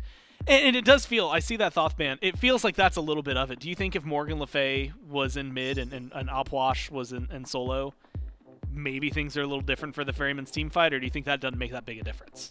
I'm going to honestly say the biggest difference that I saw was the poke, and who was doing most of that poke was PandaCat, right? This Ishtar, the ranged auto attack. Sure, CycloneSpin has ranged autos when he ults. Panda's got ranged autos like every 10 seconds, and he was just half healthing. He did something like 50,000 damage. No one was even relatively close. So, turns out that Ishtar was a massive threat towards late game. I'm thinking a Hachiman maybe could have leveled the playing field, right? You get those ranged autos as well. You say, hey, you can't just poke me out. I can also poke you out. But when you're in a hour-long game, I mean, I don't think any one team comp was worse. I don't think any one idea was worse. It's just thin margins, and as far as I'm concerned, this is just a completely new game, right? Let's just put that hour-long banger behind us and get into peace and peace. Well, Game 5, picks and bans. Ferryman first pick to catch up on the ban so far. Poseidon, Rat, Hunbats. Other side, Thoth, Athena, Naja. Ferryman first pick the Chernobog. Leviathans respond with the Raijin and Morgan Le Fay, not really fearing the Opwash right now. Not fearing it. Something to consider. They banned the Thoth, so that's the real pick of Paul's that they were worried about. Maman, not even looked at, and for good reason. Sheento probably felt pretty useless for a good portion of that game just because it was a poke fest, and Maman does not have poke, right? She has all in, and unless someone commits to you, you can't all in. There was a time where he got a lot of use out of that god, but if I were to guess, yeah, I didn't think that we'd be seeing Sheento pilot it once again, especially with the matchup on the line. But Nemesis comes back. Outwash comes back with the Chernobog. That global presence may be the difference maker, right? Who cares about the 30-minute fire giant dance when you can send Chernobog over to left lane, get a free Phoenix, you can ult over, pull someone away, and now it's a 5v4. I like what the Styx Ferrymen have done here. Do what Adapting was doing, but better, right? You know, that Ratatosker got away with murder and then some. So that gets limited. Camazot's locked in for the Leviathan, something you had actually highlighted, but has been a go-to for Adapting pretty often throughout the phase that we just watched, this Road to Worlds. And then bans start to roll through one more time. Baba Yaga, which has been one of Paul's most successful gods this half of the year, alongside the Amaterasu banned out by the Leviathans this time, which has been a go-to ban from the Ferrymen. The Ferrymen instead take care of the Ares, recognizing the draft they have as of right now, and they get rid of the Anhur, who has been one of the most picked gods so far this tournament. So now, Trelly, if you're looking for some frontline presence, where are you leaning? As well as maybe even Hunter presence, because it looks like there's a lot on the board for both of these teams. Wow, this would be a surprise if it was the... I thought the Ishtar would just come back, you know, just as quickly, right? I mean, PandaCat had such a fantastic performance, but I guess it is something to note that he had a Discordia passive all game. Maybe that's the reason he liked the Ishtar so much, right? He had top damage from like minute 1 to minute done. So maybe that's the reason this time around, hovering the Iza. As far as frontline goes, Yemoja is still available, but do you want to put that much weight onto your support?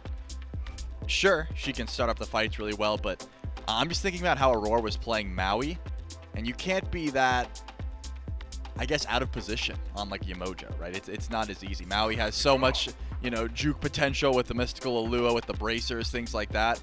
Yemoja does have the Riptide, but it's a lot more telegraphed. You know exactly where she's going to go. And in the switch up is over towards Ullr in Game 5. Still a pick that can come through and absolutely carry a game, but the performances we've seen recently have been hot or cold. I want to see that full crit build come online, though. I'm not talking like Fail Not full red items. I want Fail Not Demon Blade Deathbreaker. Like, I'm trying to see full crit damage Ullr, because that's what really brought this pick back into the meta.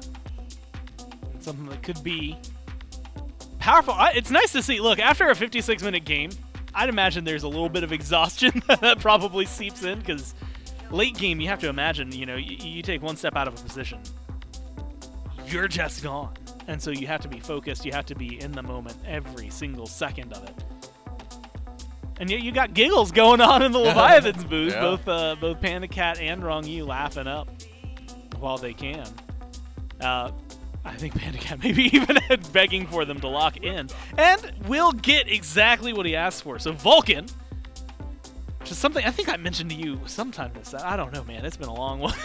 I feel like he's come up in the conversation. And Ganesh, who was mentioned a long, long time ago. But at the time, I think they were playing Cabrakan. You had mentioned that the Ganesh maybe wouldn't be a good pick into that. Now locked in. No Cabrakan on the other side. Very classic Ferryman draft, it feels like. Yep.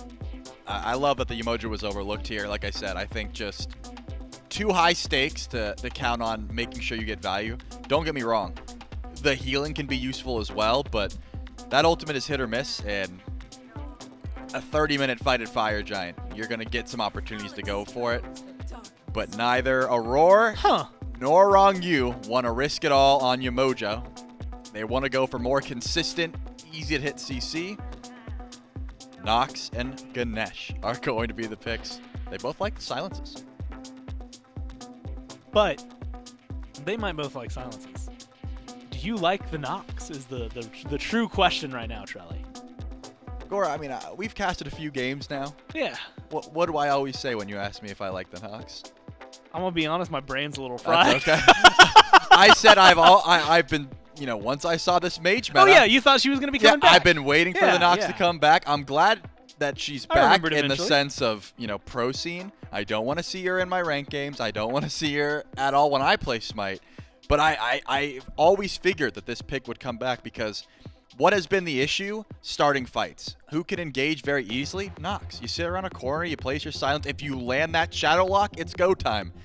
If they beads, guess what? I'll do it again. It comes back up. It's just very easy to hit CC. I think that's where the Fafnir was coming from as well. This comp doesn't scream to me objective shred, but hammer, go. Hammer, go. That's the plan. So I can see where Rongyu's head was at.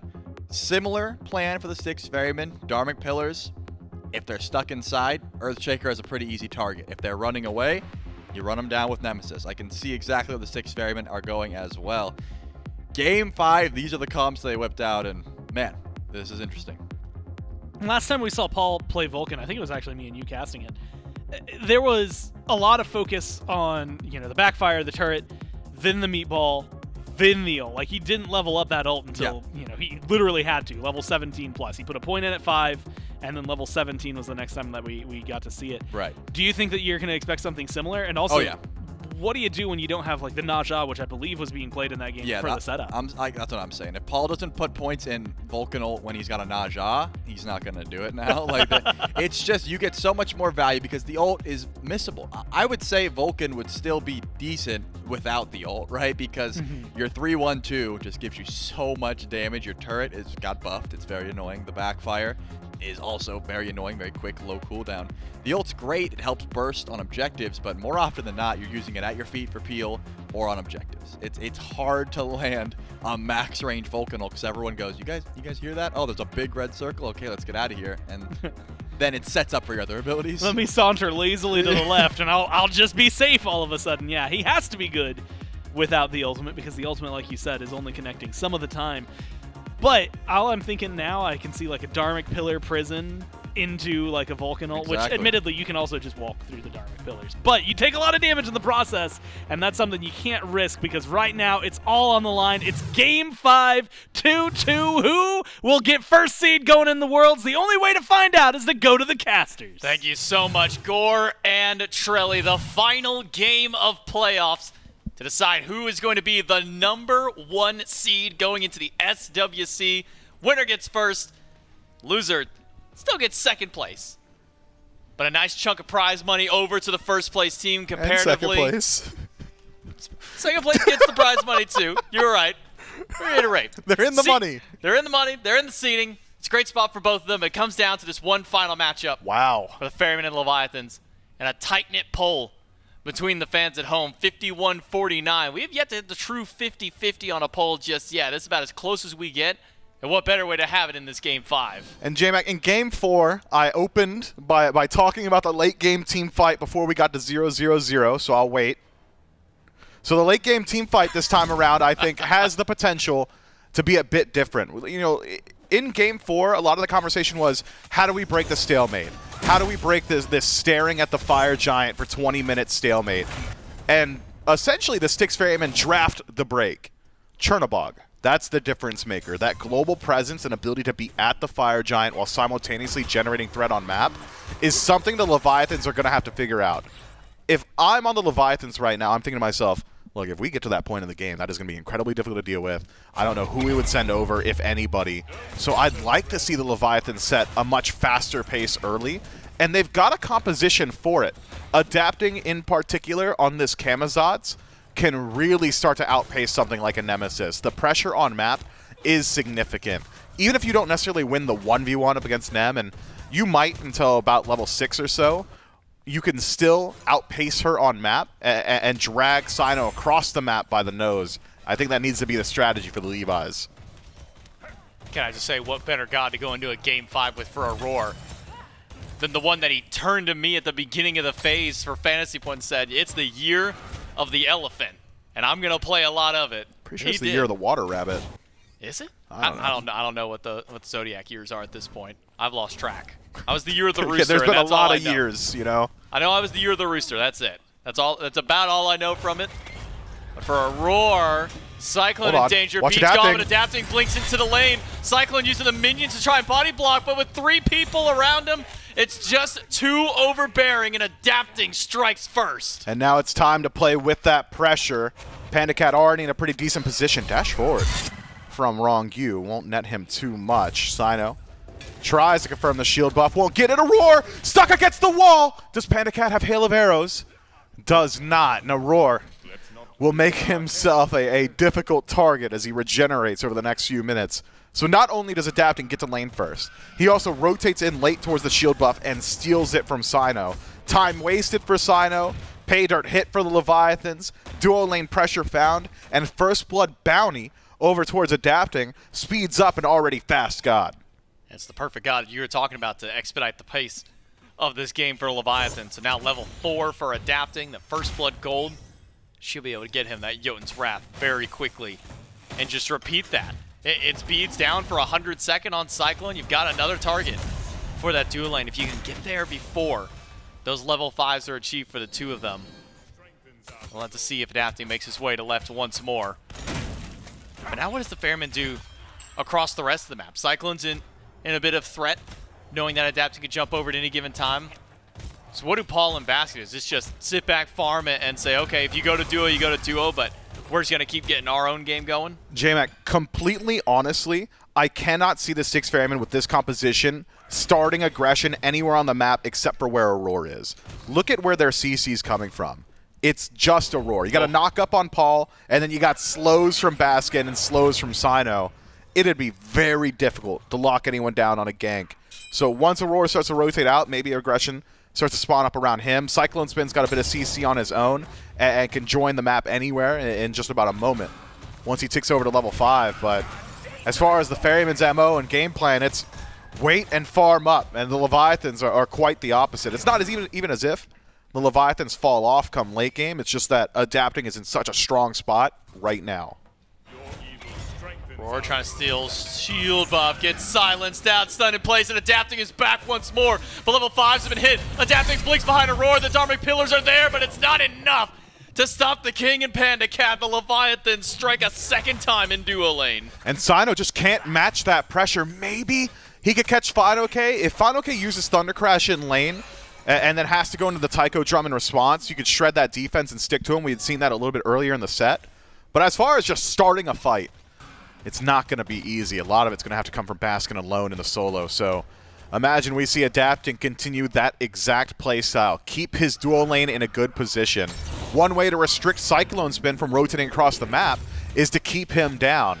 And putting your Uhl in the lead is a great way to start that up. As of now, Leviathans not exactly that far ahead with resources, but momentum certainly on their side. Both members of the dual lane, Ronngyu and PandaCat, level 6 to the 5 that was just achieved right before that last fight for Aror and Cyclone. And Adapting, keeping up pressure in left jungle. Another mid camp goes his way. And has really been able to afford him to make these rotations to duo. Sitting around mid for the moment. Gonna try and get some poking over towards Paul. Screech is good. Batz off the mark. Cyno blink ultimate in an immediate bat out of hell from Adapting. It bails him away from a fight. But now it's Cyno and Adapting no ultimate. Adapting just walk up alongside Sheento and take yet another mid-harpy camp. And you see what happened. fineokay had already made his rotation as well, so if there was any fight over that mid-harpy, would have gone the way of the Leviathans, as Baskin had not quite matched that rotation. So Leviathans as a whole playing much faster this time around. Cooldown buff on respawn, controlled by Levi's. Left side shield buff on respawn, controlled by Levi's. Mid camps also went Levi's. Everything early, favoring the Chaos side. The Styx Ferrymen doing their best to mitigate loss, control whether or not that green buff goes down, make sure that red buff isn't getting evaded. Neutrals might be going to the Chaos, but it has not spread any further into the Styx Ferrymen side of the map. Their jungle buff still secure. Keep my eyes on Adapting. Jotun's finished up. Power spike significant, and it's a much faster item than Atalanta's bow from Cyno. The value that they get, very different. Cyno really wants a fight to go long so he can leverage all those auto attacks as well as the lifesteal. Adapting wants the fight to just happen immediately, get his cooldowns back, and then do it again somewhere else. So burst potential over to the Leviathans for now. Paul gonna try and poke Sheento. Clears the wave with ultimate. Wonder if he'll even head back to base. Still sticking around the lane over anything. I think what I'm waiting for is this first beacon spawn to see if we get rotation from the soul laners. Baskin been able to hold a slight lead over fineokay with the rotations that Adapting has made towards his buffs in the early stages. I wonder if we see these two mages rotate out for that first beacon, or if they wait until that first objective, that Gold Fury, that Pyromancer to spawn in, and maybe try and go that direction. Cyno's not going to give up, even with the lead that Adapting's pulled for himself. Experience is relatively equalized between the two of them. Cyno and Adapting both at level 8. And Baskin's just going to go ahead and clear out some bastions, use the corpses from that ultimate. Make sure he can nearly take those ones out. And he's got the time, he's got the resources to do so. Yeah, Baskin's getting the better end of that 1v1 matchup. Already starting to nurse a slight lead over in that solo lane. Has controlled the totem relatively well. It's been going largely even, slightly favored to Ferrymen on the right-hand side. Keep my eyes on some of those blue buff rotations. The reason we see adapting not exactly far ahead is because he's spending a lot of his time in these lanes. He's spending a lot of his time fishing for damage. Comes up in a pretty good position on the left side, but those rotations towards mid coming up empty versus Paul have allowed Cyno to catch back up a bit. But adapting's not here to be the farmer. It's not exactly his concern. He's here to be the bridge pick and pick up the pace for his team and put them in a good position. And looking at PandaCat, he's done that. Looking at Sheento, he's done that massively. Sheento sitting at 11, Paul just now ticking to 10. Well, the Gold Fury, Aror's nearby, has ultimate, but adapting jumps on top of him. Cyclone jumps in the shadow of adapting to jump over into the team fight as Cyno's made his way over to the left side. Great attempted pull of the Gold Fury, but immediately spotted out by the Styx Ferrymen. Good eyes on Aror and Cyclone for jumping in there to slow that one down. Because if Leviathans could have gotten that Gold Fury, that might have just broken the pacing wide open. Look at the relic selection from Ronngyu, J-Mac. We already talked about where the CC's coming from on the Ferrymen, and it's slows across the board. Already a greater Heavenly Wings for Ronngyu, so slow immunity so long as he's nearby will make it even harder for the Styx Ferrymen to commit to one of these fights. Dharmic Pillars will still apply the damage. It'll still shred away some of that defense, but it's not going to lock anyone down, not for long. Slice and Dice, not exactly the greatest. Baskin's first ability, just for that slow. I really like that answer from Ronngyu. Wouldn't be surprised to see something maybe like a Relic Dagger, just to make sure that that's available even more often. I think it would go a long way for Ronngyu. You saw how potent a Relic Dagger was in the previous game. Especially for Aror, the Eldritch Dagger Bracer combo. Just gave him so much control on vision around Fire Giant. Wouldn't be surprised if we saw Aror go back towards it one more time this game.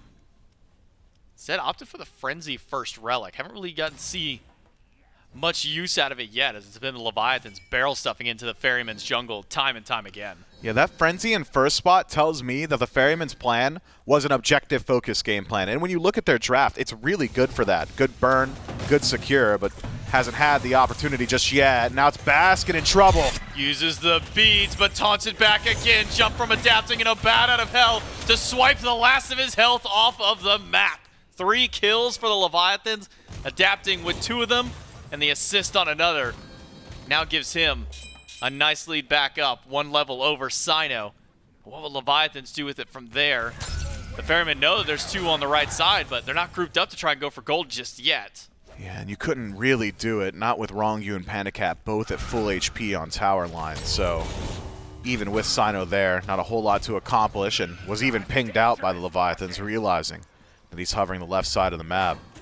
Levi's doing a good job picking up a bit of pressure. And now Baskin without beads, I think a good place for adapting to put some of that pressure again. fineokay just needs to connect the taunt once with Taiko Drum, and the rest of it's guaranteed CC.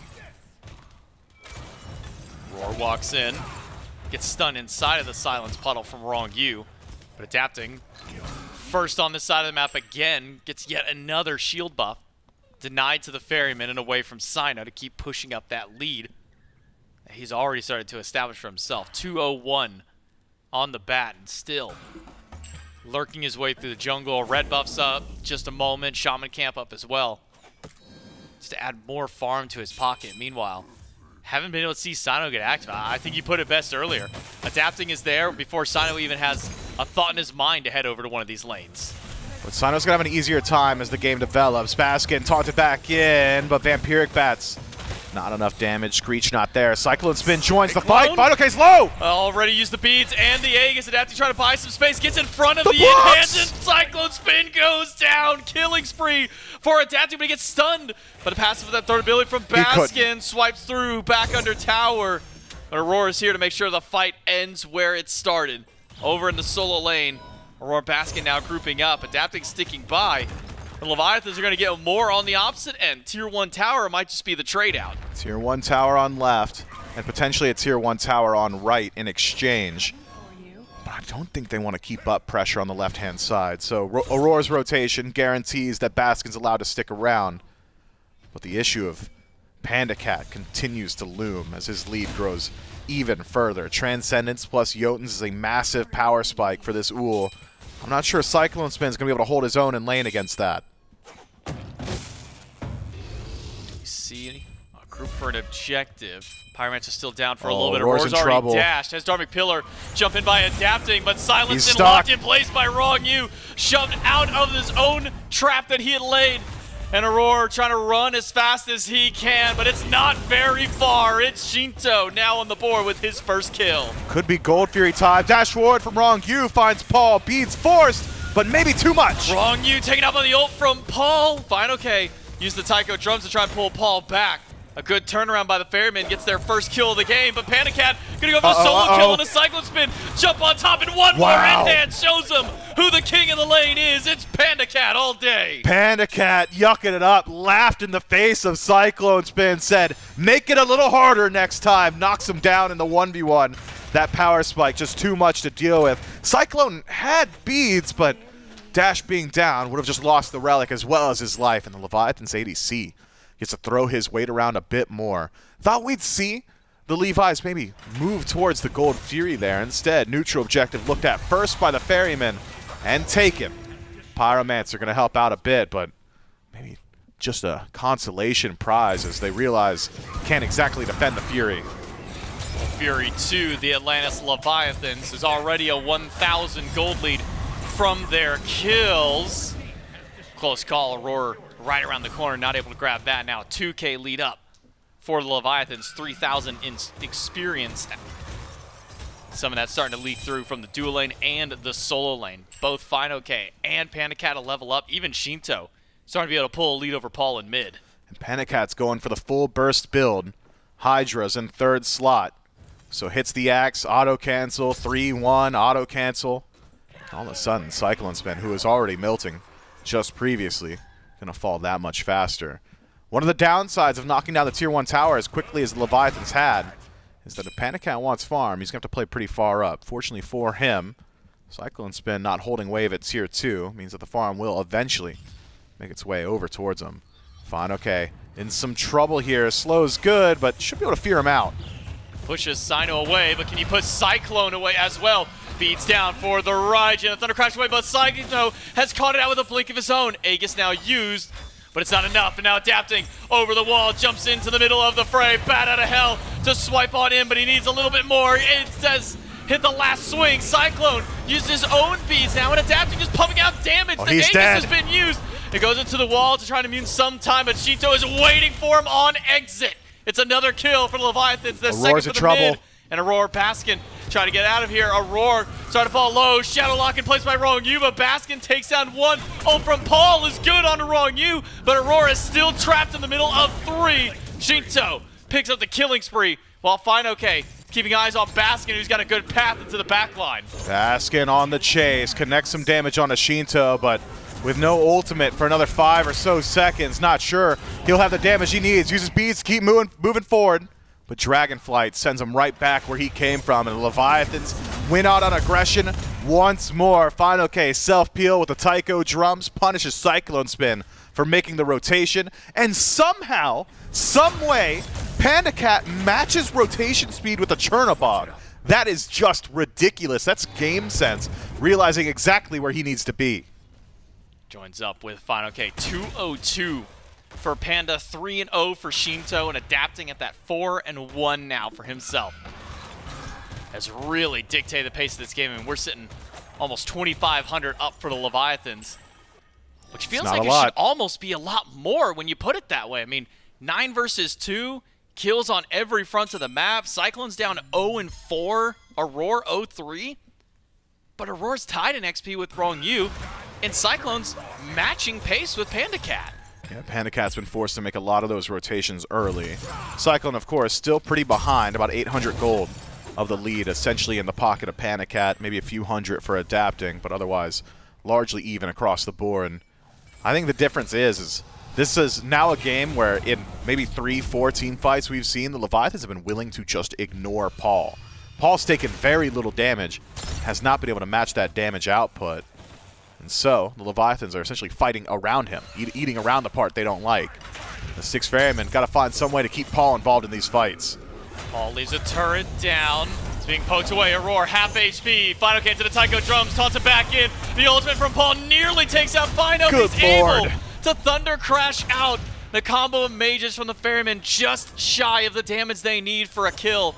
And instead it's Aror's life taken out by the Leviathans. fineokay took a lot of damage there, but still makes it out just ever so barely, even through the defense shred of the Dharmic Pillars. Maybe if CycloneSpin makes the rotation, that fight goes even further in favor of the Styx Ferrymen. Instead, it's the Leviathans who take their one, get out, and perhaps grab themselves a neutral objective as well. Ronngyu does drop Bracer and a Pyromancer for his team. That gold lead now to 3,000 for Levi's after Beacon plus Pyro. With the Runic Bomb in pocket. Now a bit extra for the team. Aror going back into the Relic Dagger once more. Bracer and Frenzy are his combination this time. Maybe we see a bit of that. Matched by Ronngyu though. Already has his Bracer fully upgraded. Could see him go that way, but immediately the Styx Ferrymen, they're given an inch. They'll take a mile. Primal Fury left open by the Leviathans, and the Styx Ferrymen capitalize off of it. Styx Ferrymen absolutely needed that. If the Leviathans take that Fury, we start to approach that red alert 4,000-5,000 gold lead, where team fights feel so heavily favored to one side. And so the Styx Ferrymen do guarantee themselves the Fury, but it costs them a lot. Dharmic Pillars still available. If they can just get Aror in there, might be able to slow down this Fire Giant. Leviathans, they're looking for the fight anyway. Collapse to Aror, Shadowlock in place. He throws Dharmic Pillar on 5, but Paul doesn't have the follow-up ultimate that they would love to have. Aror taunted back by the Taiko drums. The Leviathans might just go for the reset to fire. Instead, maybe thinking twice, knowing that Paul's ult could still be up. Remember, they weren't there when that Fury went down. So Leviathan's going to play cautiously around the objective. Yeah, but they did have vision on it, thanks to those oracles, so should have known Paul's ultimate was down, but is coming back up now. Leviathan's cheeky attempt at the Fire Giant crushed there instead. Try to jump onto Aror, but Auror's just a little too tanky now. He's got some good defense items. Gauntlet of Thieves stacked up, Talisman of Energy, Silver Breastplate.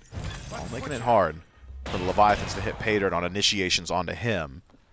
Magic defense, maybe going to take a slight hit, considering he's essentially running out of itemization slots when compared to Ronngyu on the other side, who's just upgraded the Compassion and got himself a Binding. Leviathans keeping up their pressure. It's that fast-paced game we were talking about. They want this Fire Giant to go quickly, but they don't exactly pose a massive threat to it without PandaCat. So where do the Leviathans go now? Wards attempting to be reestablished by Ronngyu, whether Ward in hand or Bracer available in his pocket to try and get some of that D-warding through. But even Cyno making sure to invest a little bit of gold for vision for the team. Can't have Aror do it all like he did last game. He certainly didn't, actually. Looking back at the previous game, Baskin had like 40-some-odd wards himself. I think it was, game. I think it was 56 that Aror put down. In half that game, he had 2 Runic Bombs in his pocket. So that was just coming from that Bracer tech that he's been using. So now the Styx Ferrymen is holding out more than anything. I think you're right to call from last game and still into this game. Late game be the name for the Styx Ferrymen. And we're starting to approach that point in the game where they can leverage the strongest part of this draft. It's CycloneSpin's ability to push and also be in the Fire Giant pit. Ball's got ultimate, though. The Leviathans got to recognize this. They pull away from fire to try and poke Aror, but they didn't give it up just yet. Cyno lurking around the backside of the fight. Paul still holding on to ultimate, but Cyno's been spotted. Shadowlock keeps him in place for a moment, but a fast speed gets him out. fineokay. And the fire has been reset once more. Meanwhile, CycloneSpin, he's given up his chance on the fight for now. Split pushing, takes down tier 2 in left, and starts working towards the Phoenix before backing out. Has to back up now with the Leviathans on reset. And the Styx Ferrymen starting to slowly leverage this draft. This is one of the most difficult things to deal with. CycloneSpin's actually got a lead now, but Ull's real good in the fight. Cyno uses ultimate, the Ullr jumps away. Cyclone, though, into the shadow by the wall. PandaCat's got backup now. Cyno hits the slice and dice, backs away, but some good poke from the Ull. Make sure that Cyno and Cyclone can't stick around, especially with Ronngyu on the way. Yeah, Cyclone goes up to the Living Nightmare just a little bit too quickly. If he waits out the leap from PandaCat, would have had the chase down, but similarly, once he's in the air, has vision on the entirety of the Leviathans and realized how many of them were coming to peel out for the Ull. So, backs himself out with Cyno. And even just taking away the ultimate from Chernobog, significant for the Leviathans. Don't have to be concerned now about that split push and a teleport combo. The Leviathans can go ahead and find some sort of POI to force a response on from the Ferrymen. Be a really good time to do it. Halfway to the cooldown from CycloneSpin's ultimate. Pyromancer taken. I'd like to see them play fast on this fire, but unwilling. No pull of fire for Leviathans, just that Pyromancer. 2 runic bombs in pocket for them. 1 for the Styx Ferrymen. So still a bit of a coin toss around the objective, no matter who starts or ends that one. Beacon is available, 3rd one of the rotation. So Cyno will once again cap this one out and allow these Titans to start marching up these 2 lanes. The duo lane of the Styx Ferrymen is 0-8. Yeah. And they're both ahead. That is insane. Is that not crazy to think about? I mean, a lot of that is because PandaCat has been rotating on map, trying to keep that pressure, but the defensive capacity of the 4-man core of the Ferrymen, barring CycloneSpin, has prevented the Leviathans from leveraging it to its full potential. That Fire Giant needed to go down while PandaCat still had the lead. Now, PandaCat can rotate over and try and prevent the split push from Cyclone, and Cyclone's going to join the fight on fire, or has even decent odds in the 1v1. It's a tough spot for the Leviathans. I mean, matter of fact, Cyno's pulled ahead of Adapting, who is the one starting all of these team fights. It was getting the kills over and left, rotate to solo, help get kills there. Cyno 1 level up, mids dead even despite Sheento being 4-0 the lead. Or I should say, more than anything, the pacing that should have established the lead for the Leviathans just hasn't been there. For the last 10 to 15 minutes of this game, the Styx Ferrymen have essentially caught themselves entirely back up. I don't think we've broken anywhere past 3,000 gold of a lead for the Leviathans team yet. And it's just that one stumble around the Fury where the Ferrymen grab it for themselves and it just completely crushes the pace the Leviathans were setting up until this point. Keep your eyes on Paul, though. Did you see that exchange? Hail of Arrows is doing a lot of damage right now. Him and Cyno getting a bit clipped by damage. Titans meet. And it's the Leviathans knocking down 1 first. Aror able to juke out the Shadow Lock this time. Ronngyu not able to leverage the lockdown. But now with 1 Titan down, the Leviathans head over right. The Ferrymen have got to be quick on killing this because it's the Leviathans over to the Fire Giant. The 6 Ferrymen quick on the scene, maybe recognizing that a trap is being laid for them. Yeah, Fire Giant's not pulled just yet. And still isn't. Now finally has been aggroed by the Leviathan. Styx Ferrymen corralled, but Cyno on the edge should be able to get vision on it. Now that the Ring of Fire spawned out, the Styx Ferrymen fully aware of the pull. It's another commit to Aror, but Cyno ults adapting instead, gets the bat out of hell and is being turned on by fineokay. A lot of damage from the Taiko drum, but Rongyu's health bar worse for wear on Leviathan's side. This Nox is going to have to go back to base, and the Styx Ferrymen have stopped the Fire Giant push once more and keep this game nearly tied up. Yeah, PandaCat's doing a lot of work on this Ull right now. That axe connecting with Cyno, forcing the beads, prevents Cyno from sticking to fineokay, and allows now the Leviathans to pull the Fire Giant. But Baskin is real close by. Cyno, 80%, but still healthy enough to contest. Levi's, this is dangerous. This is an awkward pull from them. Commit from fineokay as he thundercrashes the Cyno. No beads available. Blink coming back up as the empty the crypt's used by Baskin. The fire, though, never got reset. Aror walks back in the pit, and fineokay has lost his beads. The combo of CycloneSpin is a bit much, and the health bars are low on the Leviathans. They can't stick around for fire. Only Sheento is really healthy, along with Ronngyu, and the Styx Ferrymen will now pull up the Fire Giant. Baskin doing the Paul's best got zone. ult. Ronngyu is dashed There in. it is. Vulcan ultimate there to secure for the Ferrymen. And Paul able to help out with the squad. 6 Ferrymen, Fire Giant on all 5. Fire Giant on all 5 and plenty of gold to collect on map. Don't even need to go to dangerous territory with the Pyromancer respawning with the Oni Fury there. Tier 1 tower in mid, a foregone conclusion. Leviathan still in base, licking their wounds. And so that gold now starting to swing in favor for the first time this game towards the Styx Ferrymen experience as well. The Leviathans draft had to play fast. That's where their advantages lie. And now the Styx Ferrymen, having extended the match to around that 30-minute mark, find themselves in the driver's seat for the first time. And how does the composition for Leviathans kind of scale now as we have approached that 27? That fast pace early benefited them for 10 to 15, but now we're past that, and with the Ferrymen ahead, how does this look for Leviathans as it plays out? I mean, it's going to be tough, J-Mac. I'm keeping my eyes on adapting. It's almost adapting entirely. It's almost completely his job to deal with Paul. Someone has to get towards Paul, and Camazotz can do it safely. Blink, Screech, Vampiric Bats immediately into Bat Out of Hell, and just try and DPS race him. All the while, though, the rest of the Styx Ferrymen are not just going to watch idly. The silence and defense that Aror gives over going to make it even more difficult for adapting. The rest of the Leviathans can't exactly close that gap, and if nobody's stopping Paul, this Vulcan hits very, very hard right now. Otherwise, you could do what the desk was talking about, Shadow Lock, non-committal initiation, just connect with one and pray that the damage output of fineokay, Sheento, and PandaCat is enough to knock someone down.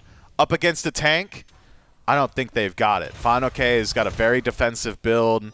Sheento on Morgan Le Fay is not exactly a 100-0 character, and PandaCat is not itemized to deal with tanks either. He's more so about the 1v1, dealing with those squishies. Aror walks up, silence. Gets Taiko drums from fineokay. That's big. No damage value, no CC, no relics burned from that. Which means the Styx Ferrymen can just reset. Baskin on the outwash, throw corpses right by the wall, pick them up, resustain as Cyno goes for the split push. Actually stole blue buff away from adapting all that time. And all that waiting around. Ferrymen poking and prodding at the enemy at the tower as well. Fear misses from Sheento. Cyno has rejoined the rest of the team, and tier 2 tower in mid will fall down. The Leviathans, not wanting to full commit to a chase, lose their structure. It might lose not much more beyond here. Pyro's down, Fury still gone for the time being. Ferryman just waiting around, maybe for a pick. But fineokay with Thunder Crash, he's back to safety. Yeah, I just got some valuable information there, and it's that Ronngyu is not tanky. Keep your eyes on Cyno, he's going in. Sheento low, Cyclone jumps into the backline, but fineokay's got ult back. Earthshaker clips fineokay for almost all of his health. He's got to get out of the team fight. And the empty the crypts in the middle of the Phoenix. The Leviathans falling back as their mid-Phoenix is falling down. PandaCat is low. He's used both of his relics, and Cyclone finishes the job. The damage from Baskin is going to force Adapting's hand to the backline, but he's batted held away. It's one down on the Levi's and a mid-Phoenix for the Ferrymen. PandaCat picked out, lost both of his relics. Sheento without relics as well. Perhaps a bit of a trap set here by the Styx Ferrymen. CycloneSpin and Aror playing very far forward. Will not find Sheento around the corner. Instead, want to play with pressure while they've got it. 30 seconds on the ADC's respawn. Styx Ferrymen 5 strong. Bracer down for Aror. 4 versus 5. Dharmic Pillar around 2. fineokay silenced out. The damage to the Phoenix isn't quite there yet. Aror's health bar is low, but the Phoenix is even worse. Earthshaker again. This time it's an Aegis from fineokay.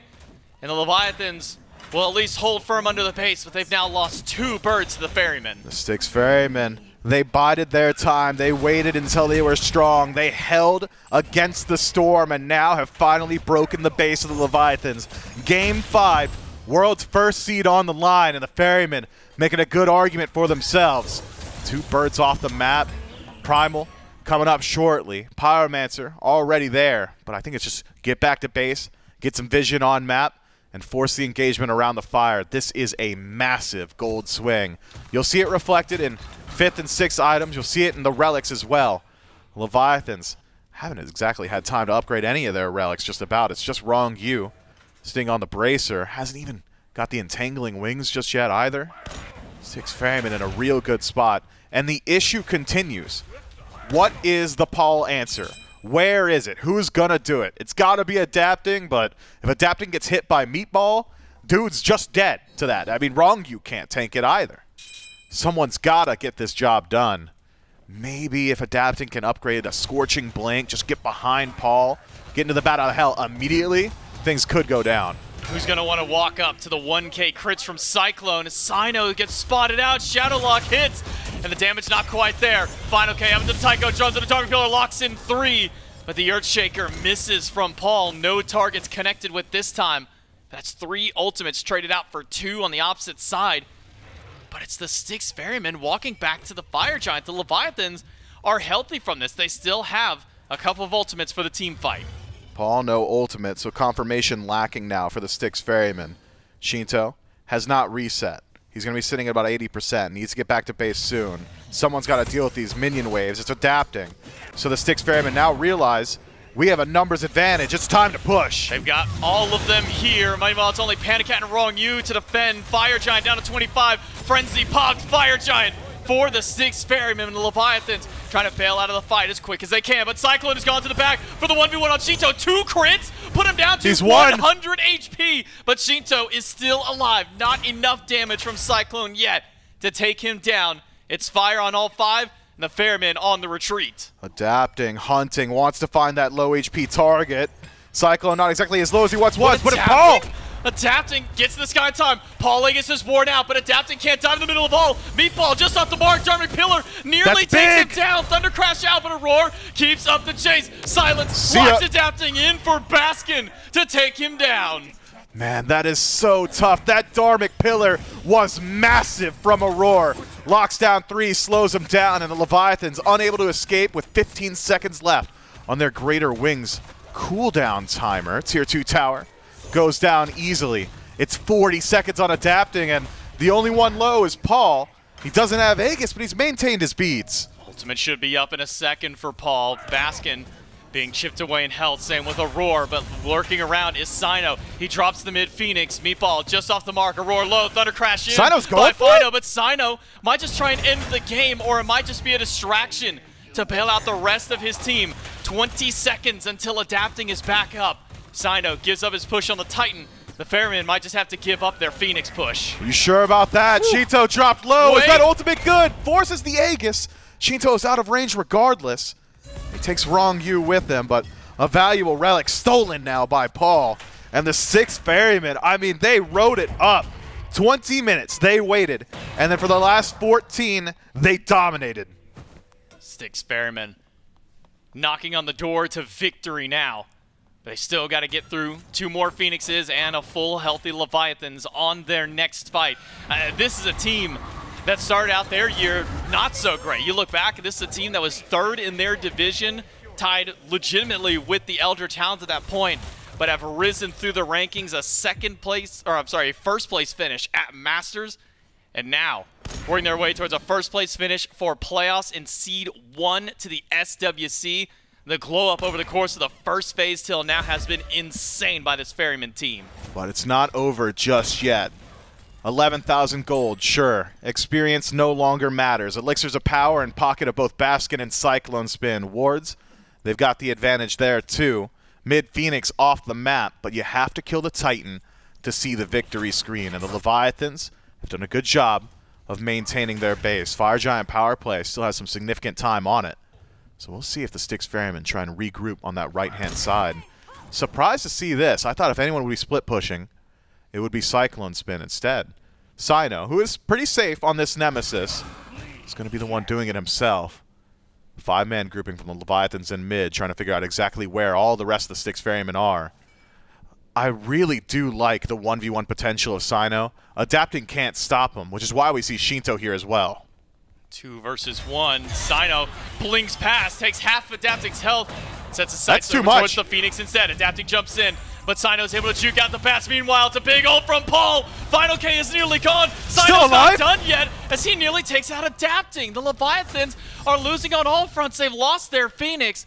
They still maintain the one on left side, but Cyno, his loop arounds in this fight has been insane. Cyno must have known where Sheento was. He must have saw the door open or something, because that pathing was ridiculous. Dash through the enemy Titan room, meet up with the rest of the Leviathans on the right side Phoenix, while the rest of the Ferrymen are just absolutely barrel stuffing him. I love the response from Paul. Every time we see fineokay go into Taiko drum, Earth is shaking on his skull every single time. And it's half of his HP every single time. If I'm fineokay, I'm thinking to myself, why'd I even buy defense? I'm clearly not a tank. Just keeps getting hit one too many times. Fire Giant, though, up in a minute. Leviathans grouping around. while it's the Ferrymen in left jungle. Not sure if they'll stick to a full commit to left side. Walking in as a full death ball through the mid lane. It's just Cyno, the lone agent, once more. Now with the Runic Bomb in pocket. Could try and solo agent the Phoenix if needed. For the rest of the Ferrymen, they'll work on capping up this next beacon. Reset because fires up in just a few seconds. Styx Ferrymen still holding control and momentum of this game. The Leviathans holding back on their defense. Mid Phoenix about to respawn. That puts only one bird they'd have to defend over on the right side. Leviathans have really good vision around the fire giant, but not in it. So the Styx Ferrymen will reveal themselves on the way towards the pit. Fire giant on the spawn. 38 minutes in, enhanced. Mid Phoenix back for the Leviathans. Adapting should be able to keep those waves out easily on his own. And neither side willing to step up just yet. Initiation can be hard to come by for either of these teams, but Aror has clearly shown that Dharmic Pillar is on its own. So threatening, the Leviathan's been forced to back up every single time. Difference is, Entangling Wings is available for Ronngyu, so it can immune all of those slows. But also, adapting without beads might just be a juicy target for the Ferrymen. Sentry Ward inside Pyro Pit. fineokay's been spotted out. Cyno Where'd he go? And Paul have already taken out 75% of his health. And Cyclone, I thought maybe would have gone for the commit for the rest, but with adapting nearby, he can't. But maybe that's because Aror has lost similar levels of health. Difference is, fineokay's got plenty of lifesteal. He'll heal that back up. And Ronngyu just getting poked out by Paul. Just one more wave for fineokay to be back at fighting strength. Aror back to base will join his team in about 10 seconds once he gets towards that fire giant pit. If Cyno could just stick nearby, should be able to stop that sustain. Instead, fineokay right back to full, so gonna have to work through all of that once more. Take a peek at the relics. Temporal beads down for Fine for 100 seconds. So now it's the Styx Ferrymen stepping back up to Fire Giant. Braces are down. Fire Giant has started. Leviathans have got to step in the pit fast because the Fire Giant is going. Let's listen with the Leviathans on their defense, see if they can hold back. Kill this. I'm here, can we go, guys? They don't Can we fight it? Oh, one HP. We should I'm one. This is bad, guys. Follow me. They're gonna chase Kenneth forever. I'm dead. Okay, we just gotta try and defend. I feel that Wiccan is playing so up, bro. Yeah, what? Opportunity for Leviathans, just can't get inside the pit in time. That's secure from Paul on the ultimate. Was able to secure the Fire Giant. The Leviathans have now got to go on a 4-man defense against the Ferrymen, who got all the time in the world. 50 seconds until adapting is back up for defense. EFG on all 5, 2 runic bombs in play. Right side Phoenix weakened. I'm not certain the Leviathans will put up a defense there. Instead, in mid, perhaps their last bastion of safety, because you can't let the Ferrymen into the Titan room. They've got that level of burst. The Titan would just die. Ferrymen are going to push forward. Aror low, but the mid Phoenix down. fineokay away from the team. 28 seconds. Let's listen with the Ferrymen as they end this game. And yeah, nice shot. GG. Let's fucking go, dude. Let's go. Nice. Holy fuck.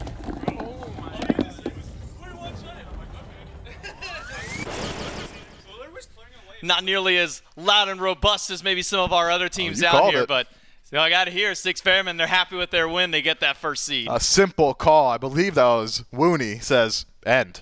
And the rest of the boys say, absolutely, I'll drop every bit of damage I have on that Titan. The second the Ferrymen got through that mid-Phoenix, it was over. If maybe Vulcan Ultimate's down a little bit beforehand, there would have been some team fight potential, but Vulcan Ultimate legitimately did like 40% of the Titan's HP. Then the crypts are emptied and nobody wants to stand between the rest of the Ferrymen and the Titan itself.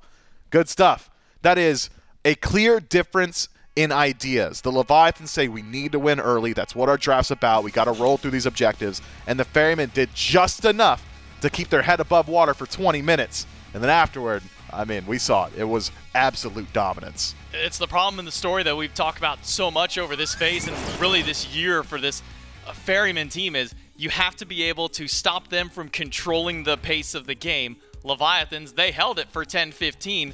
But the Styx Ferrymen, they waited out and they say, well, this is exactly where we want to be. We're 2,000 gold down. This is perfect territory for us, and they wring control right back for themselves.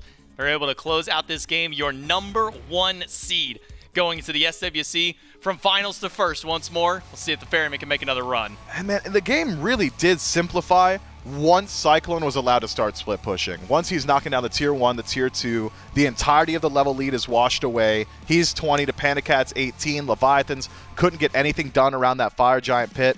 I might actually say the real turning point was the Gold Fury that the Ferrymen snuck away, because from there it just felt like all the wind in the Leviathan sails was just stolen. Gotta say, seeing Paul on full damage compared to his little hybrid build, you can see the difference in good. damage numbers this game. The Vulcan comes out big, and the Styx Ferrymen, your #1 seed going to the SWC. A big congratulations to them. That's it for me and Miff here on the castle. Throw back to Gord Trelly on the desk. Trelly, they get exactly what they want there in that last game. Although it takes them a little bit to get there, right? Early on, it spikes for the Leviathans.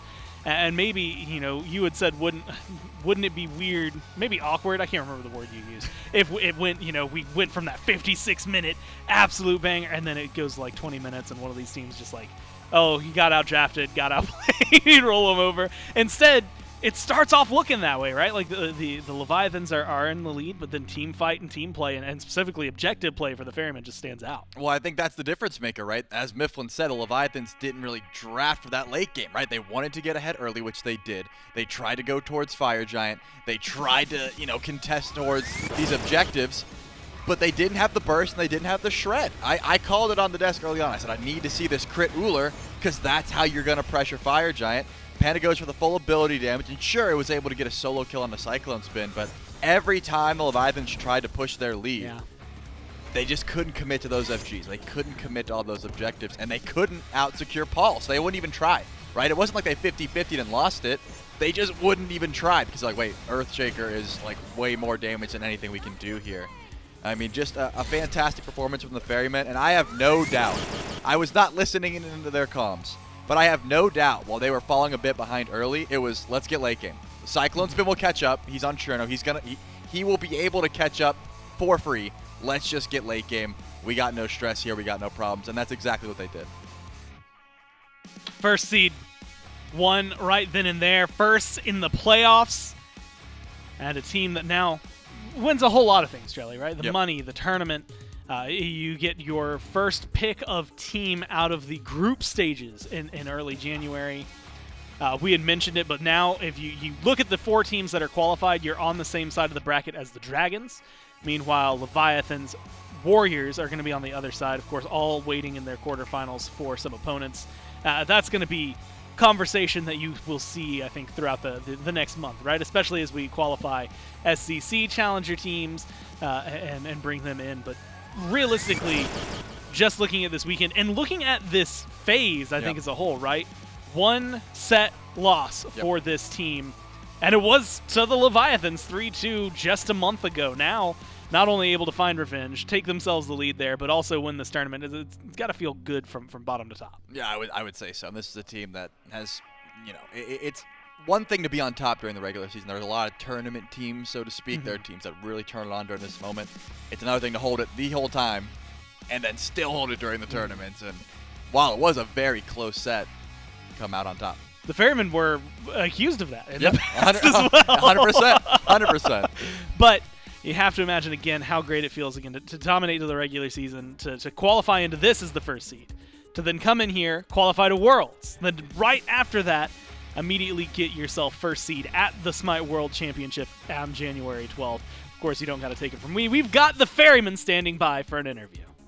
That's right. It's the whole of the Styx Ferrymen here. Congratulations, guys, on your first seed for the SWC. And Cyclone, I want to start with you. Jumping back into the team this year, bit of a rough start for the phase. Now here, first seed at Masters and first seed going into the SWC from this event. How does it feel being back with the squad? It feels great. We had a really rough scrims going up to this Masters, but we managed to pull it together for this and won it. Looking good out here on that one. Congratulations on your win. Paul, Vulcan, man. Talk to me about what was the decision to go to the Vulcan in Game 5 here. You know, what was the call for going for that kind of a pick compared to kind of your more kind of hybrid style of mid builds you've been going? Dude, I just wanted a big boom, bro. You pick Vulcan, you just throw out the ult. If it clips somebody, they're literally disappearing. So it actually ended up being really good into the Raijin too, because he's like playing tank, he's trying to dash in and stuff. Send that out, boom. Big damage, make people disappear. Same with the Titan at the end. Congratulations. Baskin, jump back into the SPL after a little time away, done to the SCC. Jump in with these guys, jump in the FaZe. still a little bit rough. How's it feel now with this entire team coming back to the SPL? Yeah, it definitely feels really good. Yeah, this one feels nice, but definitely looking forward to Worlds. I'm going to be excited to see you guys on the Worlds. Coach, Reels, man, you picked a hell of a team to coach out here, man. What is it like coaching a squad like this? It's entertaining. I mean, it's scary. Like I'm in the booth with Slaney and we're like shouting and screaming at the game. It's like having a heart attack. But yeah, it's super fun. I feel like it's so good. I feel like they're one of the best teams playing from behind and like coming back into games. They never really like lose focus. They never think they're out of the game. They always know they can come back and win. So like, yeah, I mean, it's a super good feeling to watch them, especially like from a comeback as well. You know, to come back and yeah, it feels really good. So another day in the office. Another day, but now it's an etchu first seed for the SWC. Congratulations. I'll let you sneak behind me. Aror, you're gross for that combo, man. That Eldritch Dagger Bracer tech that you brought into this event and now made it work out. I think you had like 60-something wards in last game, thinking things out. What goes on in the brain of Aror for sets like these? You get through, you're into game number 5, you got to really bunker down. What's going through your mind to keep the team in lockdown? Just stick to the plan, and that's all we got to do. Hey, that plan seemed to work out for you. Congratulations, Aror. Cyno, you've also got some weird stuff going on. You started out the year a bit rough. The Warrior jungles weren't really working well, but you found some picks that worked for you. They looked really good. First off, big congrats for you jumping back in with this team. What's it been like going with these guys and now qualifying to Worlds? It's definitely nice, you know. It's definitely nice to have the best players in every role, so I just can pick at the easy characters, do what the team tells me to do. The easy characters for you. Is there a hard character you had to play so far this year? I can't play hard characters.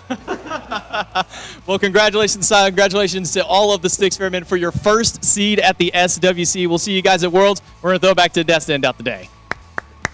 And congratulations once again to the Styx Ferrymen, the playoff champions for the road to Worlds. And Shelly, yeah, of course, it's that road now that they're going to be, I guess, paused on, right? They've coasted down to where they need to go. Their first seed going to Worlds. It was not an easy path to get here. 9-1 during the regular phase. Knock out the Dragons, knock out the Leviathans, who give them a lot of their trouble. And the second seed going to Leviathans. Again, first seed gets first choice. That's the way to think about it. There's going to be group stages. The week before Worlds, the Ferrymen will get to choose their quarter-final opponent from any of the other 4 qualifying teams. Leviathans will get second choice. Warriors will get third choice. And the Dragons will get whoever's left at the very end there on the same side of the bracket as the Ferrymen. Kings and Ravens, they're not out completely. You're just not going to see them for a little while as the 5th and 6th seed going into the group stages. They join the Gladiators, the Hounds, soon enough. And I'll spew some dates here in a second, but they'll join the EU SCC champions and the NA SCC champions. And a 8-team bracket that's going to be grouped up, I believe, 2 double elimination groups that lead into a qualifying group, if I remember correctly off the top of my head. And then the top 4 teams from that are then going to go to Worlds and get chosen by our 4 teams here. But you cannot just, I mean, you got to take in the Ferrymen, because right now it feels like they are the team to beat, and Leviathans are right there on their heels. I just can't believe that we get to sit down with the best players in SMITE, their first seed, the greatest minds in the game, and Paul says, why'd you pick Vulcan? I like Big Boom. And Cyno says, oh, I can't play any hard characters. like Paul likes Big Boom and Cyno only wants it. You know how like we track the god's difficulty? Yeah. He hovers over the junglers and goes, easy. Easy? Okay, I can play that one. Like if it says anything besides that, he won't play it. Crazy. First seed. Good for them. Filter, assassin, type in easy. Exactly what you need. Yep. The thing is, though, you look at this team, you look at the squad. First off, that's an improvement, I think, over I'm just gaming. I like Big Boom. I'll take it. In the right direction, and of course, they are the team to beat, it seems like now as we approach Worlds. For all who are tuning in again, December 7th through 10th, that's the EU SCC Championship. 14th through 17th of December, that's the NA SCC Championship. That's going to give us 2 teams per region that go to the qualifier group stage for SWC January 4th through 7th. Of course, all culminating on January 12th through 14th at the SMITE World Championship live in Arlington, Texas. But from myself, from Chelly, everyone back in production, of course, everyone here at Hi-Res Studios, thank you so much for watching, and we'll see you next time.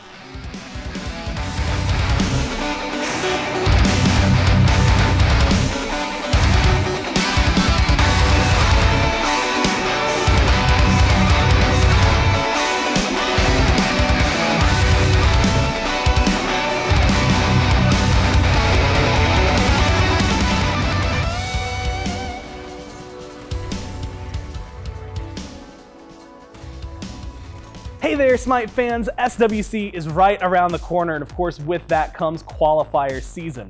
SCC teams as well as the remaining SPL teams are all going to be fighting in order to get themselves into that main bracket in Arlington, Texas on January 12th. But before that, they have some grueling competition to go through. Across 2 weeks in December, the 7th through the 9th and the 14th through the 17th, we'll be heading down into the SCC for online qualifiers, first in Europe, then in North America. Our challenger teams will be joined by 2 open circuit teams in order to fight for their right to go to the SWC group stages on January 4th. Across 4 days, these 8 teams per region will compete in 2 double elimination groups in best-of-3 matches. After a grueling weekend of tough competition, the top 2 teams from each region will move forward to the group stages on January 4th, joining the Hounds, the Gladiators, and our other SPL teams from the playoffs for the rights to go to the SMITE World Championship. So let's go ahead and talk about group stages. The SCC Championship teams are going to be joining our 4 SPL teams in order to qualify for the SMITE World Championship in January, just a week later. After these teams finish their fight through the bracket, they will be selected by our 4 SPL teams from the playoffs in November to determine where they stand on that bracket. After that, everything will be about the SMITE World Championship live in Arlington, Texas on January 12th until we crown our champion on the 14th. There's a lot of excellent competitive SMITE on the horizon, and I hope to see you there for every single minute of it. So make sure you're following us on Twitch, on YouTube, and of course all our socials in order to know when to watch and where to watch. But until then, my name is Gormizer, and we'll see you through the qualifiers.